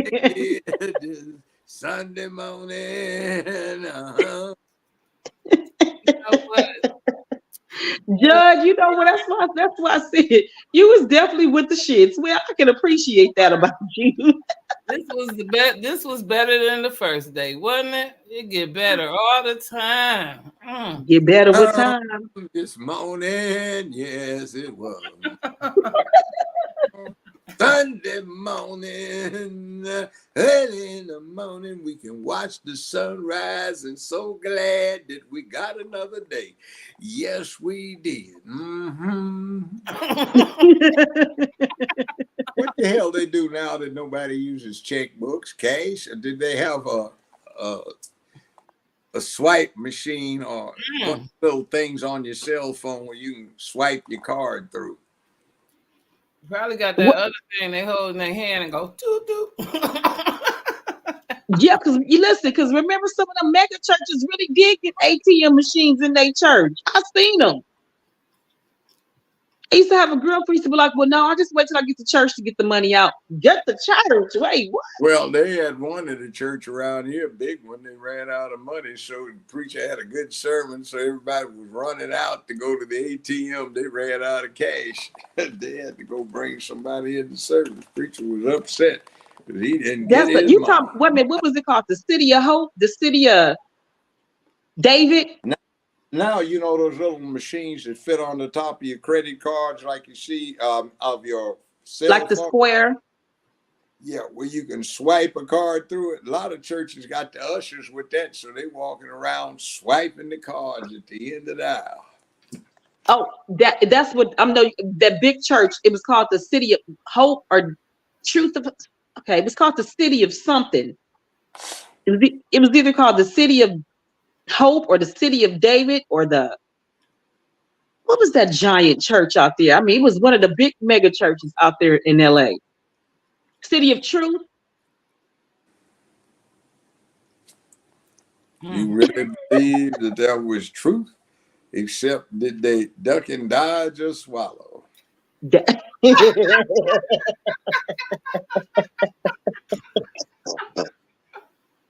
But as big as that church was, I'm pretty sure that was on that was part of the when they went to church and got them, you know, what is it? The when you find, you know, the service so you can follow it. Sakina, what the heck is the thing called? I'm so tired. What the heck is it called? The pamphlet.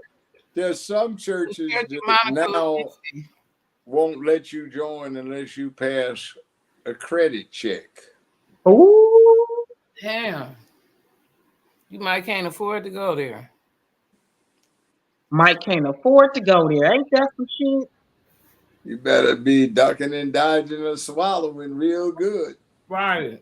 Damn shame. I mean, they don't pimp that. They don't pimp the church out on top of pimp. Pimp on top of And pimp. then you got them little funny boys with the rainbow auras members, you know, they spastically jump around right in front of the pulpit. They get all happy about getting ready to go to hell, but you know, I don't know. Maybe they Well, like Eddie anticipate Long rough church, trade or something. all the young boys. I mean, his church was packed full of young men. Packed.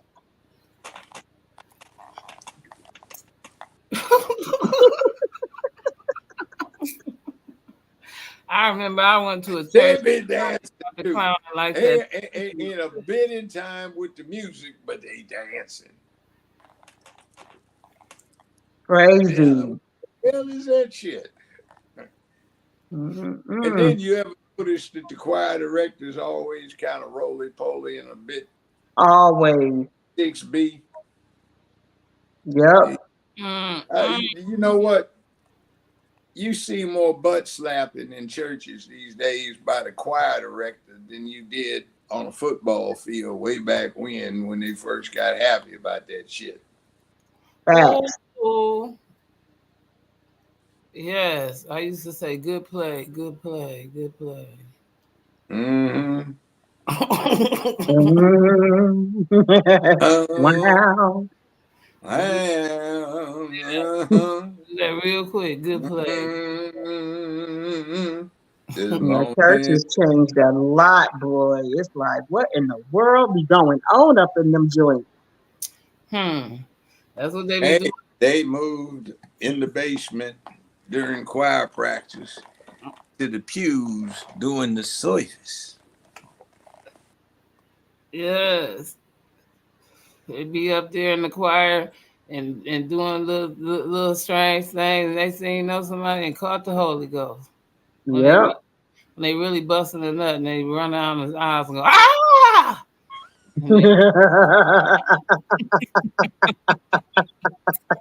And they got to run, shake it off because they really. And they get to squirming them fat thighs together. And they get to take off running. Oh, Jesus. Yes, and they take off running. They just run down the aisle and then they stop and do a dance so they can shake that last one off. Right, and then they go sit down right quick. Be a little wet. Right. They gotta get that feeling off. They can't sit there and be somebody be like, "What's wrong with you?" That's why they get up. They and they get up and take off running. Look, they too holy for me. They busting a nut. They busting that nut, and then they start dancing with it too. They letting it out. It's real. It is. I know it is. Be seeing them strange ass people. I be sitting in church all the time, like, why I can't catch the Holy Ghost? I know why. That part. They in there really doing it. They in there doing it. Promise. Well, at least if for communion, they ain't talking about the meat of Jesus and the cream of Jesus. In the name of Jesus, they ain't. Well, they don't. I hear they want to. Some churches switch from the wafer to the meat. So it ain't a matter of ducking and dodging, just swallow. Oh my gosh.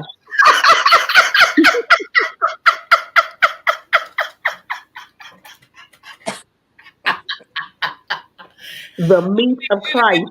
On a bumper sticker.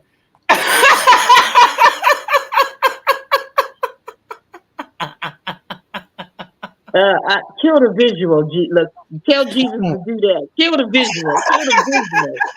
You can't do it. Oh my gosh. Kill the visual.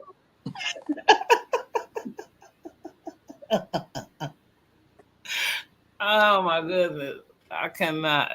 I cannot. Oh. Judge Joe Brown, you the best. You are the best. Is you mad about Kiki? I'm trying. What's funny, baby? The judge is over here clowning. You missed the funny. You don't want to know, Sister Freedom. You do not want to know. Dustin put cables on his back and he is fully charged. New communion.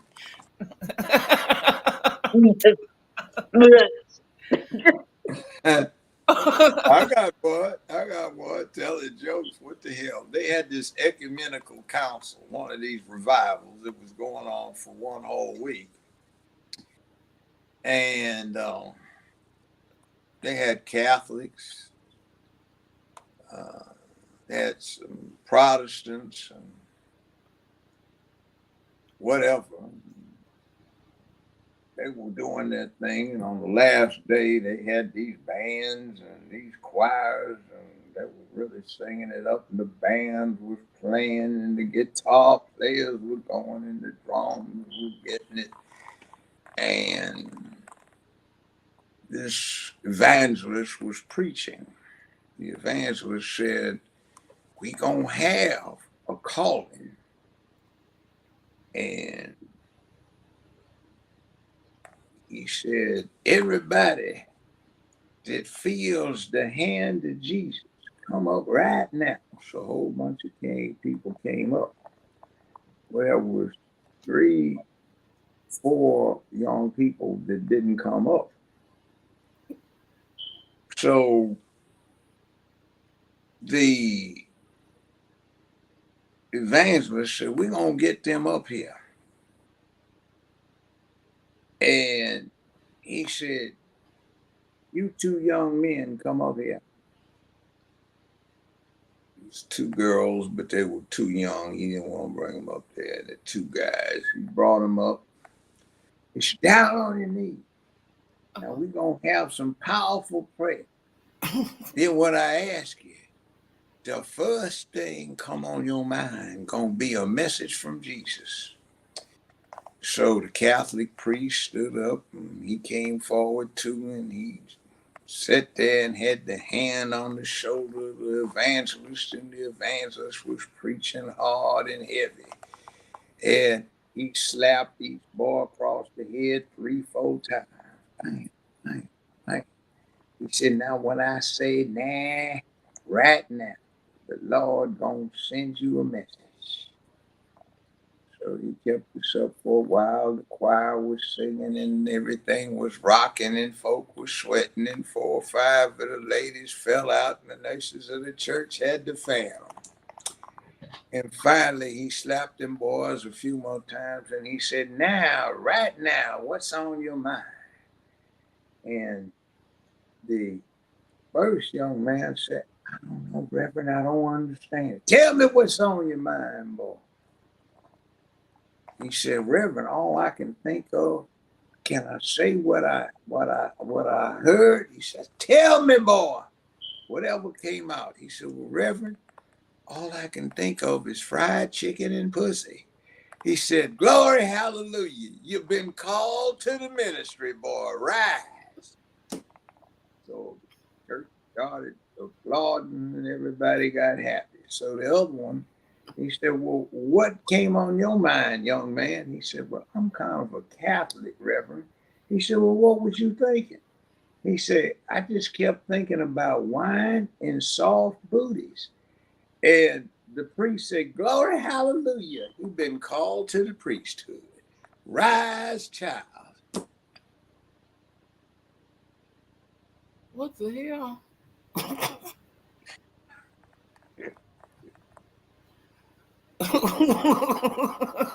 Wine and soft booties.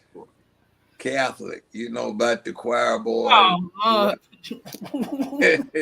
And the Protestant boy, fried chicken and pussy. right. Oh my goodness. That no. Oh my God. Man, Oh all my I'm goodness. thinking of is that the second half of this show needs to be members only. But then y'all are gonna get this content for free tonight.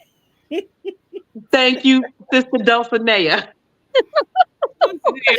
I'm like, oh my goodness. I'm like, oh my goodness. Oh Right. my goodness. Oh my goodness. Fried Oh chicken. man, that's too much. That is too much, y'all. Red wine and soft booties. Right. Ugh. Listen here. Mm, mm, mm. is real. That part, the struggle is real, boy. Oh man. Listen, what you won't do. Because the Catholic Church is real. They say behind that closed door. And he said, "Well, welcome." What you say, Judge? Welcome to the welcome to the who? Welcome You've to been. the priest. You've been called to the priesthood. Oh my goodness. Soft booties and red wine.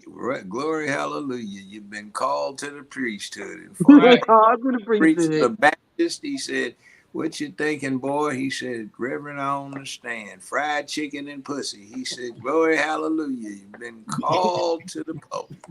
Called. Yeah. Oh man. Mm. That's too much right there. That's like, wow. Have you ever seen South Park? Yeah, I love Cartoon? Yeah. Remember the one about the priest where he goes off on the crusade because the Catholic Church and the choir boys have been getting a bad rap, and he goes over to the Vatican and he says, and then all of the cardinals are going, but isn't that one of the perks of being a Catholic priest, choir boy? Oh my goodness, listen. I ain't seen every episode. It used to be funny. I didn't never think. I thought it was always just really too grown for kids. I'm like, It a stuff is. for kids. It's not for kids. It's Oh, okay. I'm confused. Have you It's seen the going one on they with do South on Park. Obama, Michelle, and John McCain, where they are both trying to run for the presidency, not against each other, but so one of them can go in so they can rob the jewelry collection of the Smithsonian, but they got to go through the Oval Office to get down into the tunnel to get it. Oh, And damn. Michelle, yeah, and Michelle and Obama said, finally, okay, you made it. You want to do this for real for a change? Oh, hell, why not? Oh, damn. I need to see that one. Listen, Oh, damn. Yeah, I'm going to look for that one too. right. I love South Park. They be cracking That's me some funny-ish right there. up. All right, Can you imagine? how about the closet? They were talking about some people, and they said, "All right, come on out the closet now. You don't need to hide in there. Just come on out the closet." They're talking about John Travolta, and then they got to talking about R. Kelly and all the rest of that shit. Ooh. Come on out the closet. Oh my goodness. Come on out the closet. Come out the closet now. He literally was hiding in the closet because he didn't want to come out. So they were telling him, "Come on out the closet now. You can come on." Yes. That is funny. And then they did one on Oprah, and it was about some lice that were up in Oprah's pussy, and they were getting fumigated. So. Yes. What? Oh my gosh. You seen that one, Sakina? Yeah. Oh my gosh. Yes. Or I love the ones they have with Chef. You know. Oh yeah. But Chef. Yeah, Chef. You know, that's Isaac Hayes. He be cracking me up. He be like, children. Yeah. Singing for some nookie. Yeah, he was. I remember the one where he was messing with the president, of the school principal or whatever. He was on there. He said he messing with the white one.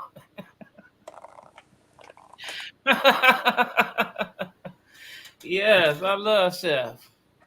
And then the newer ones. PC principal knocked up the vice principal. Oh damn. What to do? Oh my. That's gonna be interesting.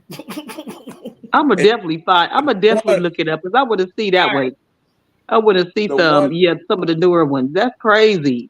Yeah, that's gonna be quite interesting. Ain't that the one that I quit watching it after that one turned his body, and then turned his body. I think he turned his body back and started messing with the gym teacher. Oh, you're talking about the gay teacher that's got the bald head that Yeah. goes forth. Yeah, him. And then he switched his body, then he switched his body back. Did you see the episode where they put the gerbil up his boyfriend's ass with the journey and the travel to get his ass? And the boyfriend wears those chaps with his butt out to school. Yes. Ooh, Dulcinea, definitely members only. And the gerbil was into that kung fu shit, like Facts. Yeah, he had a whole journey going on inside his ass. He had a Oh, damn. one where Butters was the pimp. Remember, he went to the pimps convention and he had all the hoes working for him because he was a good boss. And that cop, the one that's always so ridiculous with the mustache, he fell in love with this other pimp, and the cop was masquerading as a hoe, and he was giving head jobs, all of that. And remember the thing where he was getting butt fucked, and he had to squirt all that shit out his ass into a plastic bag for evidence. Oh my gosh. What in the world is on TV? What is going on? That's what I've been thinking. Like, what has happened to South Park? Okay, right. Oh yeah, South Park get grimy. Oh my gosh, you can say that again. Grimy is the word. Grimy. But it's gonna be so funny when people buy memberships and see political conversations and think, why would this be members? Oh, you might have to edit, do some cut and pasting, girl. Listen, it's after hours. Yeah, this the part you edit. Do you know who your parents are? You look, edit it back to 5 hours, Dulcinea.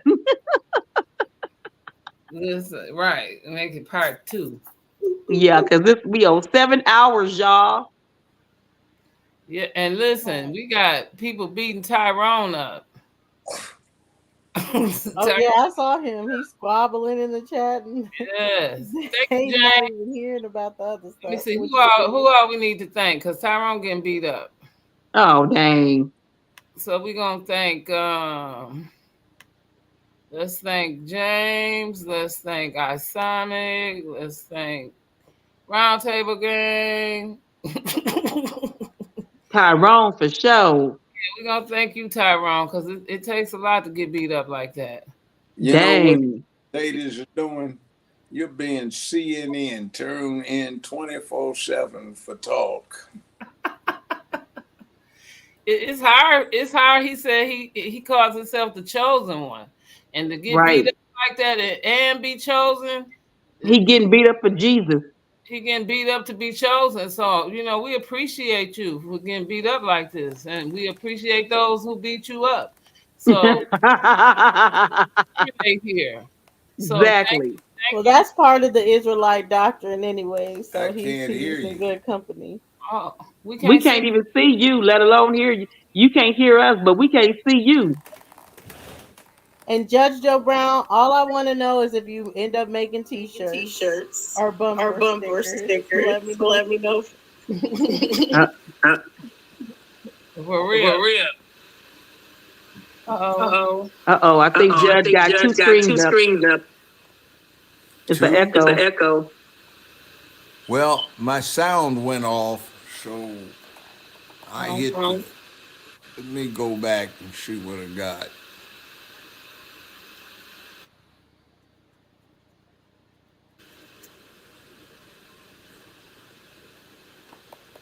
Sakina, we done did this two nights in a row.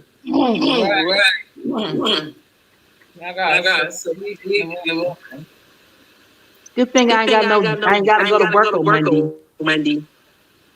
Right. Right. And we And gotta we keep gotta up keep with up the with the news. news. Is that We got a better? We who? got a who? We gotta We keep gotta up keep with up with the news. the news. Oh, Oh, true. true. I got I a got a hair hair appointment appointment in in the the morning. morning. Well, it's Well, it's Tuesday in the morning. morning. Well, yeah, right. Right. Just Just gotta what take the it. hell you mean about the morning? You got a hair appointment today. Exactly. Exactly. Yeah, Yeah, so so we might we have might to have to slow slow down down because because well, I'll tell you what, let me take the y'all, initiative. I'll be the herd bull and I'll say, I'm gonna get out of here so you ladies can get your beauty rest. Well, good Well, night good for night for sure. I'm sure. I'm so glad you so came glad you through. came through. All six of us, All all six of five us, of all us, five of us, had a great had a date night. great date night. yeah. And Yeah. And Josh, but Josh, she but had she to had to go off go off earlier. earlier. But yeah, But we yeah, we definitely definitely appreciate you appreciate you coming. coming. Yes, we Yes, we did. did. And I got something out of it. I'm gonna use it. Duck and dodge or swallow. Yep, Yep. When you're yep. on your knees, develop the facility to duck and dodge or swallow. In the In the words of words of Dulcinea, Dulcinea. Yes. Yes. Thank you Thank so you so much much for for coming. coming. I bang You gotta go. This have has been Judge Joe. I'm out of here. I'm the one that ran, so call me when you can. all right. Appreciate it. boom. Boom. Good morning. Can't even say good night. Morning, chat. We thank y'all so much again for coming and sharing your time with us. We know y'all didn't have to do it, but we are so honored and glad that y'all did. We appreciate Facts. you and love you much. Good Yes, night. absolutely. Well, Sister Grand Rising. Alicia is still here. I know Sister Freedom sleep. But yeah, good night, Mm-hmm. guys. Or good morning again or anything. And yeah. I hope he just can use that phrase and he doesn't have to call me. This is gonna be this is gonna be members only until I do the editing, just like There you go. That's it. That's it right there. and then y'all won't know about nothing about the ducking, diving, or swallowing. Ooh, they're gonna be like Dulcinea over there influencing the judge. OMG. But it actually fit the story. I was like, dang, I should have just told the story so everybody can know that it was an apostle at a church and she had not done that and got an infection in her eye. Oh, But that's Ooh. like I just said the whole little duck dive swallow. I didn't know it was gonna be a catchphrase by the end of the night. Oh damn. does he love that one? Yeah, he packed that in the suitcase, baby. He did. I'm like, oh my gosh, his next podcast, he'll be like, Can you he's like imagine? fucking diving or swallow. Just don't let it hit the eye. Do not let it hit the eye. Right. I don't want to blind you. I'm just telling you right now. I got you some PPE, some car. Ooh. Mm. Yeah. So Okay, I'm out of here, y'all. Good night yes, or grand Good night, rising. everyone. Peace and right. love. Rising. Peace and love. Peace and love.